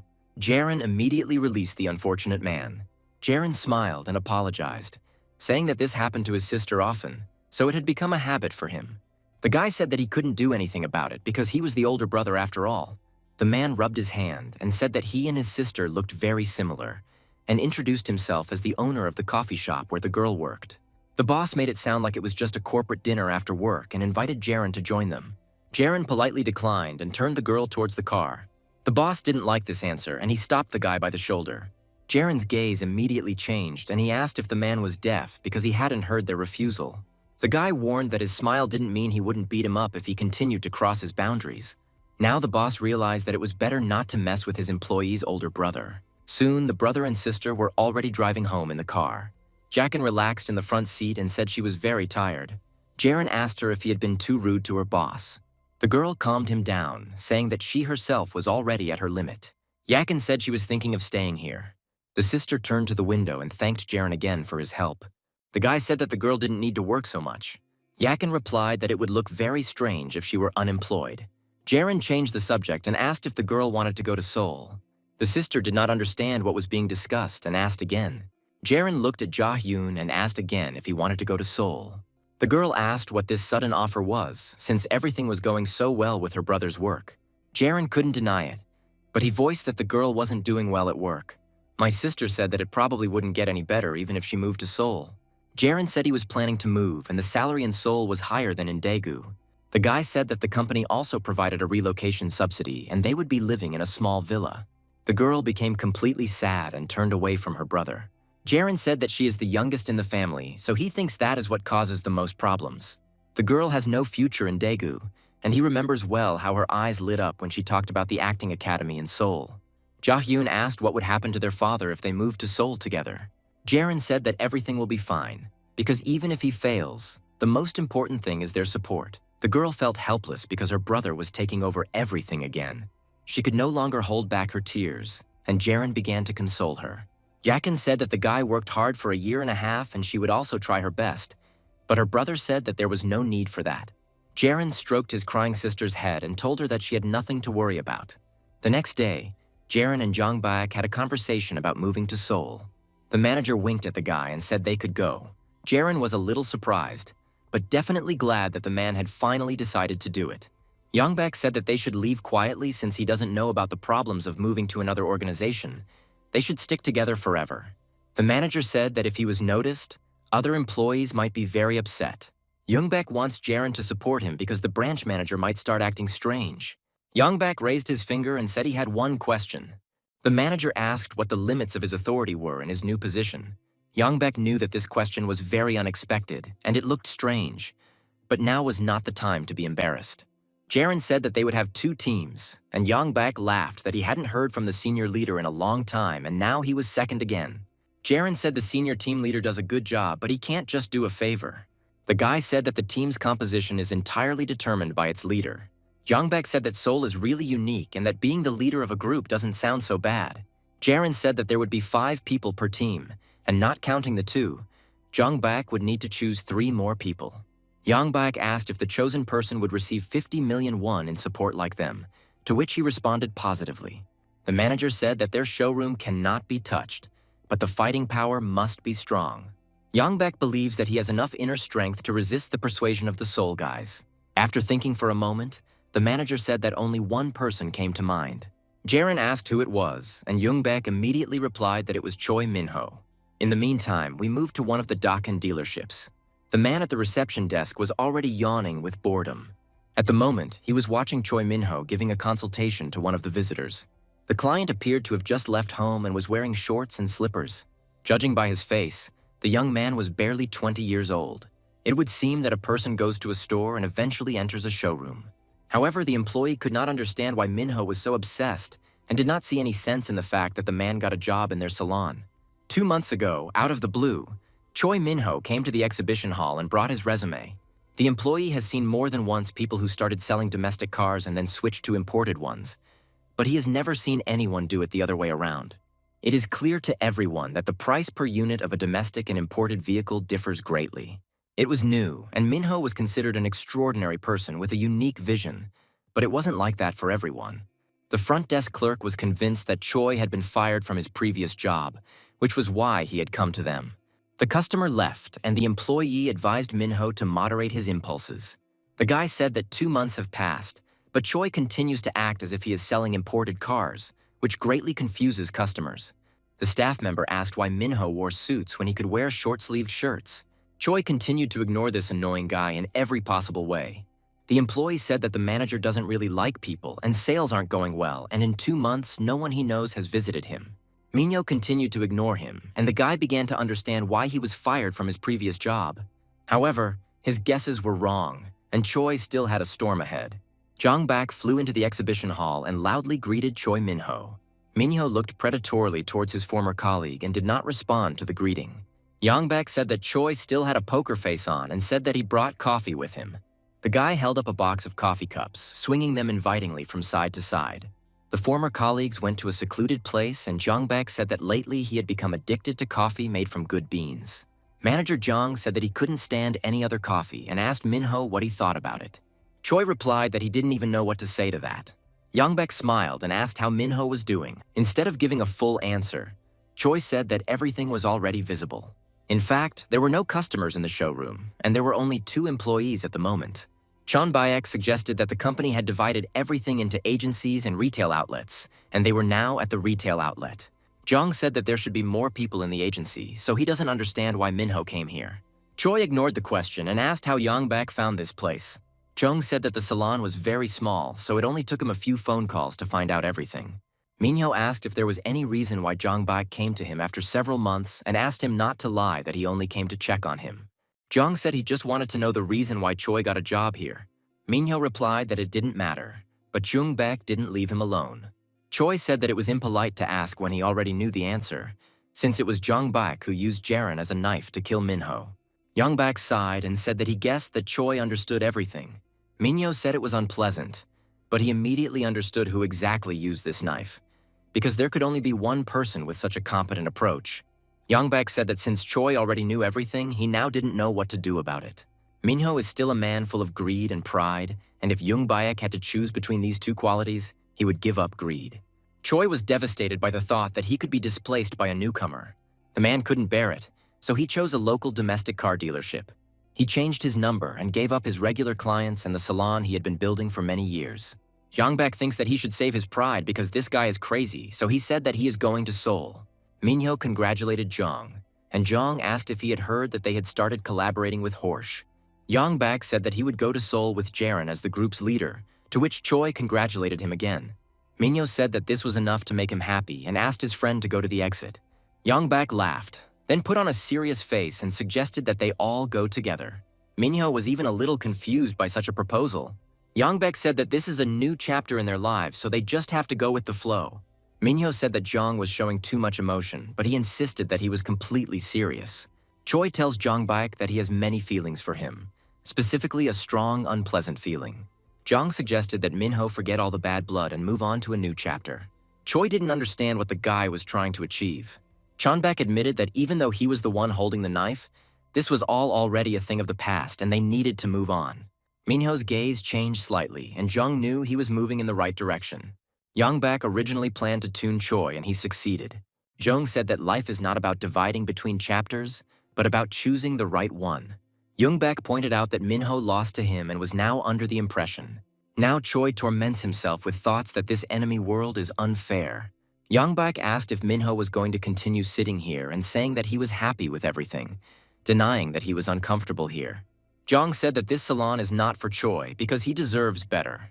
Minho got angry and said that the only problem wasn't the salon, but Jong-bak. Jong asked if the guy was really going to stay there. Jong-bak turned around and looked at the employee who was playing cards. He asked if Minho was going to stay with these people. Jong-bak smiled and said that he never comes twice. Jong said that he is not stupid and Minho does not consider him as such. Jong-bak said that no matter where he goes next, He will always try his best. He will understand Minho even if he refuses to deal with him, and that will be the norm.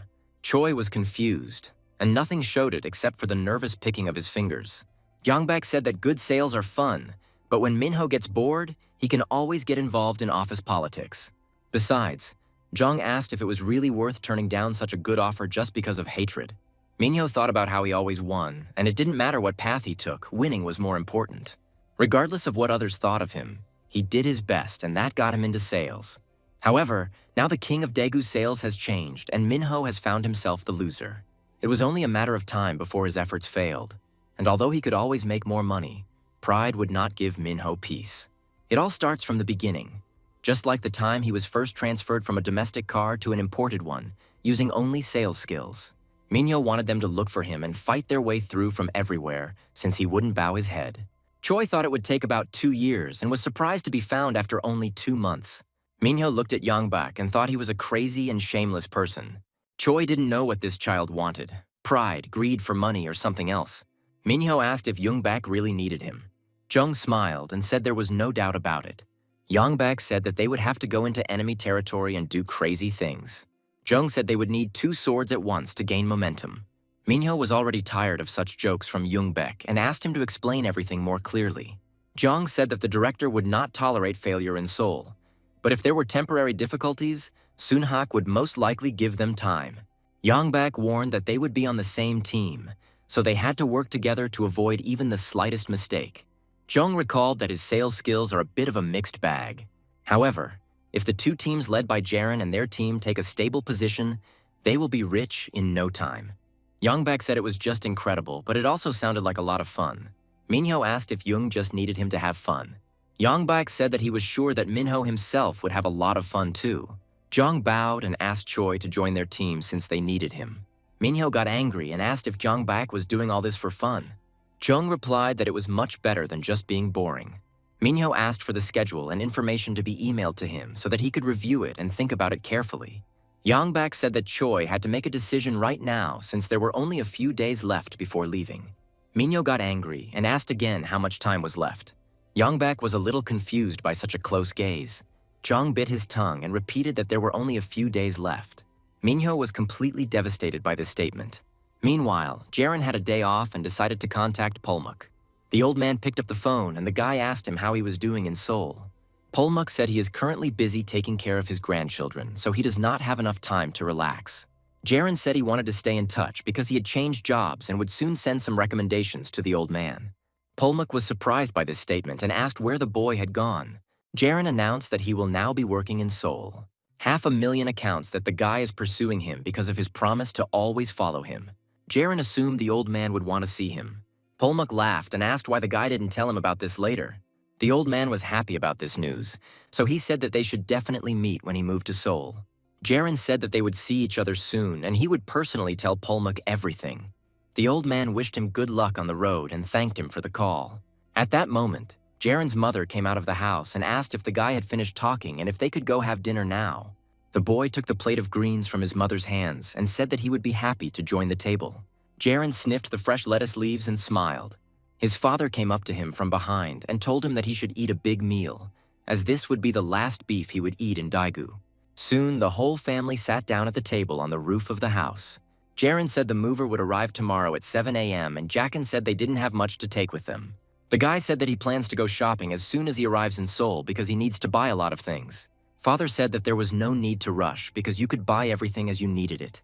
The man said that it might seem like they weren't taking much with them, but in reality, the truck would be packed to the brim. Mom said that Jaren would come to Seoul empty-handed, but already an adult and very experienced. Jacken remembered the first time they came to this house and roasted beef.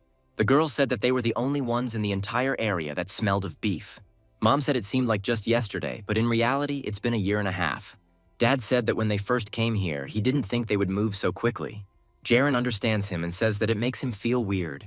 In his past life, Jaren lived in this house for 5 years, and all that time, shadows darkened the faces of his family. And when they were finally able to move to Seoul, there were only 3 of them left. Thinking about this kept Jaren hurrying all this time.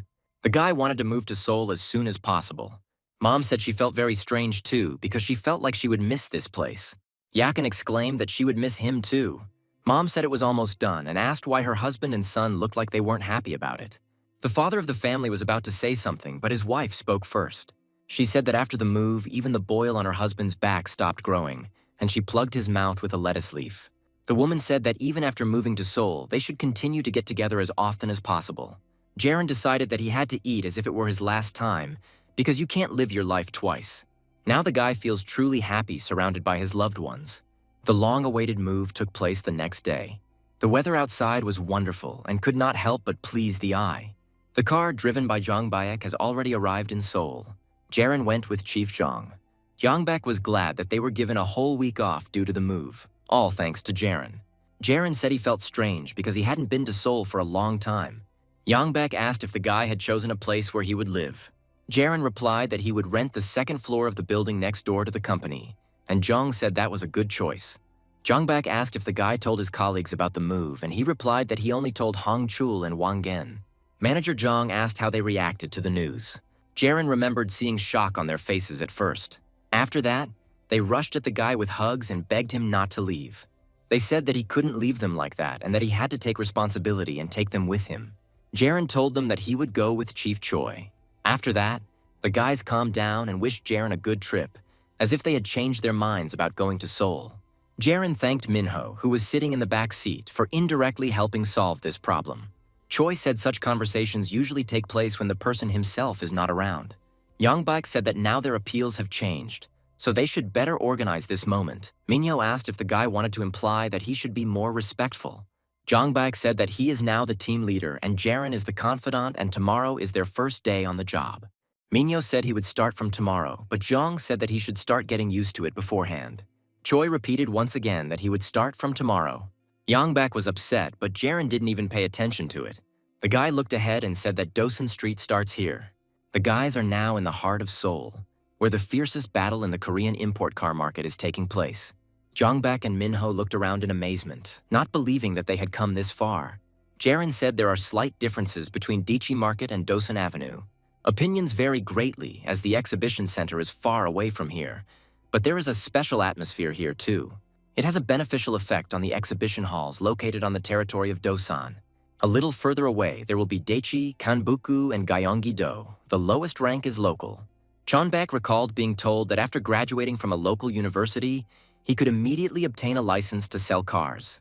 Minho said that because of this, the competition here is so intense that it makes your head spin. Now Chonbak is even a little upset that he has to go to work tomorrow. However, this does not change the fact that the guy feels pleasant excitement. Jaron looked at him with a smile, because that was pretty much the reaction he expected. Jongbak turned his attention to Minho and asked why Choi was wearing a suit now even though the workday was only tomorrow. But the question remained unanswered. The next day, at 8:20 a.m., the team consisting of Jaron, Jongbak, and Minho arrived at the Horsch exhibition hall. Jaron thought that a lot of time had passed, and this was his second time in Seoul, and now he found himself in this place. This is the city where it all began and where it will continue, because it was here that Jaron received the nickname King of Sales. The boy felt nostalgia filling him as he entered the place. At the door, the guys were met by the manager of the Horsch Exhibition Center, Kim Gemuk, who asked if they were looking for a dealer. Yongbak was a little confused because Gemuk looked like an experienced salesman. Jung wanted to introduce himself, but the manager interrupted him and asked what brand of car they had arrived in. The guys froze, realizing that they had been mistaken for customers. Jaron looked around and noticed other employees at the other end of the room, pretending that this was all just a joke. Gemuk apologized and said that he was still learning, so he assumed that they had arrived in a French model car. The manager said that German cars are much better and even American ones don't reach their level. Yongbak no longer knew how to hold back his laughter. Jaron nudged him lightly with his elbow, getting his attention. The guy gave Jong a sign that he would handle everything himself. Gemuk asked whether the young people had chosen the car they wanted to buy or were still looking around. This is the first time Jaron sees this guy, since in his past life he worked in Daegu for much longer. But even after that, the guy was not here. The guy assumed that Gemuk wasn't producing much and left the business before Jaron transferred to Seoul. Jaron stepped forward and asked the manager to show him the sedans. The manager was a little confused by this request. Jaron reiterated that he wanted to look at the sedans first. Gemuk began to look around, as if seeking support from his colleagues, but they pretended that they had nothing to do with it. Jaron walked into the room and pointed to one of the cars, asking if that model was selling well at the moment. Gemuk ran after the guy and answered somewhat vaguely. The manager said it was an H6, a mid-sized sedan from Horsch. Jaren recalled that the man said that American cars were not as good as German ones. The guy asked me to explain to him the difference between a German and an American car. Gemuk adjusted his glasses and repeated that American cars were not quite up to their level. The manager said that German cars are distinguished by their maneuverable handling, which provides a more comfortable ride. Jaren asked if Baumann, RMV, Horsch, and Volkswagen had the same specs. Youngbaek watched the scene with a smile while Minho sighed in annoyance. Gemuk replied that in his opinion, all German cars have similar characteristics. The manager said that of all the brands named, Volkswagen had the least good characteristics. Jaren asked if Baumann was indeed a little softer than RMV and Horsch. However, Gemuk could not find an answer to this question. Minho approached them and said that the employees should already know everything about the cars they sell. Choi reminded that the characteristics of these brands are similar, but there is definitely a difference. Minho asked Gemuk what Baumann's slogan is. The manager was confused and could not answer the question. Minho said Baumann operates on the principle that if the product isn't the best, they don't make it. Choi gave an obvious hint and waited for the guy to finally say the Baumann slogan, but it never happened. Minho said Baumann isn't trying to create a luxury car, so a solid bottom end isn't a luxury, but comfort is paramount. Choi said the Baumann has the characteristics of a solid German car, but is relatively soft compared to an RMV or Horsch. Minho said that the guy should be able to make such conclusions without even getting behind the wheel of a car. A brand's slogan is the clearest sign describing its identity, and it is important to know it because there are other brands lined up next to it. Choi asked if employees researched their competitors' brands. Receiving no answer, Minho said that the senior staff must be too stupid to miss this point. Jaren and Youngbaek were shocked that Minho lost his temper so easily. Youngbaek told the manager that he still had little experience, so it was never too late to learn from mistakes. Jung turned to the manager and asked if he was right, but accidentally mispronounced his name. Gemuk looked desperate, but he could only correct Youngbaek. Jung leaned towards Jaren and said that he didn't really care what the guy's name was. Chonbaek turned to the manager and asked him to open the hood of the car on display. Jung carefully examined the contents of the car. Chonbaek recalled that earlier Gemuk said that Volkswagen is a competing brand of American brands. Jung asked why Horsch's cars had the Volkswagen logo on them. Gemuk said this could be because the cars belong to the same series. However, the essence of the division of the model lies solely in the car's trim. Only now did Gemuk realize that he had made a mistake and received another stream of moralizing from Youngbaek. Jaren thought that the exchange of parts was a highly controversial topic. The Exes brand often integrates parts from Kubota into its cars. Horsch uses Volkswagen parts in his models. The advantage of giant companies is that they can share parts, which allows them to achieve economies of scale. Production costs are reduced and profitability is increased, which allows you to focus on your competitive advantages. There are many things that a customer is willing to pay extra for, but some things cannot be cheap. The Horsch's advantages are numerous, but Gemuk made the mistake of trying to elevate the brand by putting down Volkswagen, missing the fact that the car is partly a Volkswagen. Gemuk's head was already hurting badly, and he regretted that he had decided to play such a joke on the newcomers. Rescue came late as the leader decided to wait until the boys had a look around. A rather plump, short man came out of the office and greeted the new arrivals with a smile.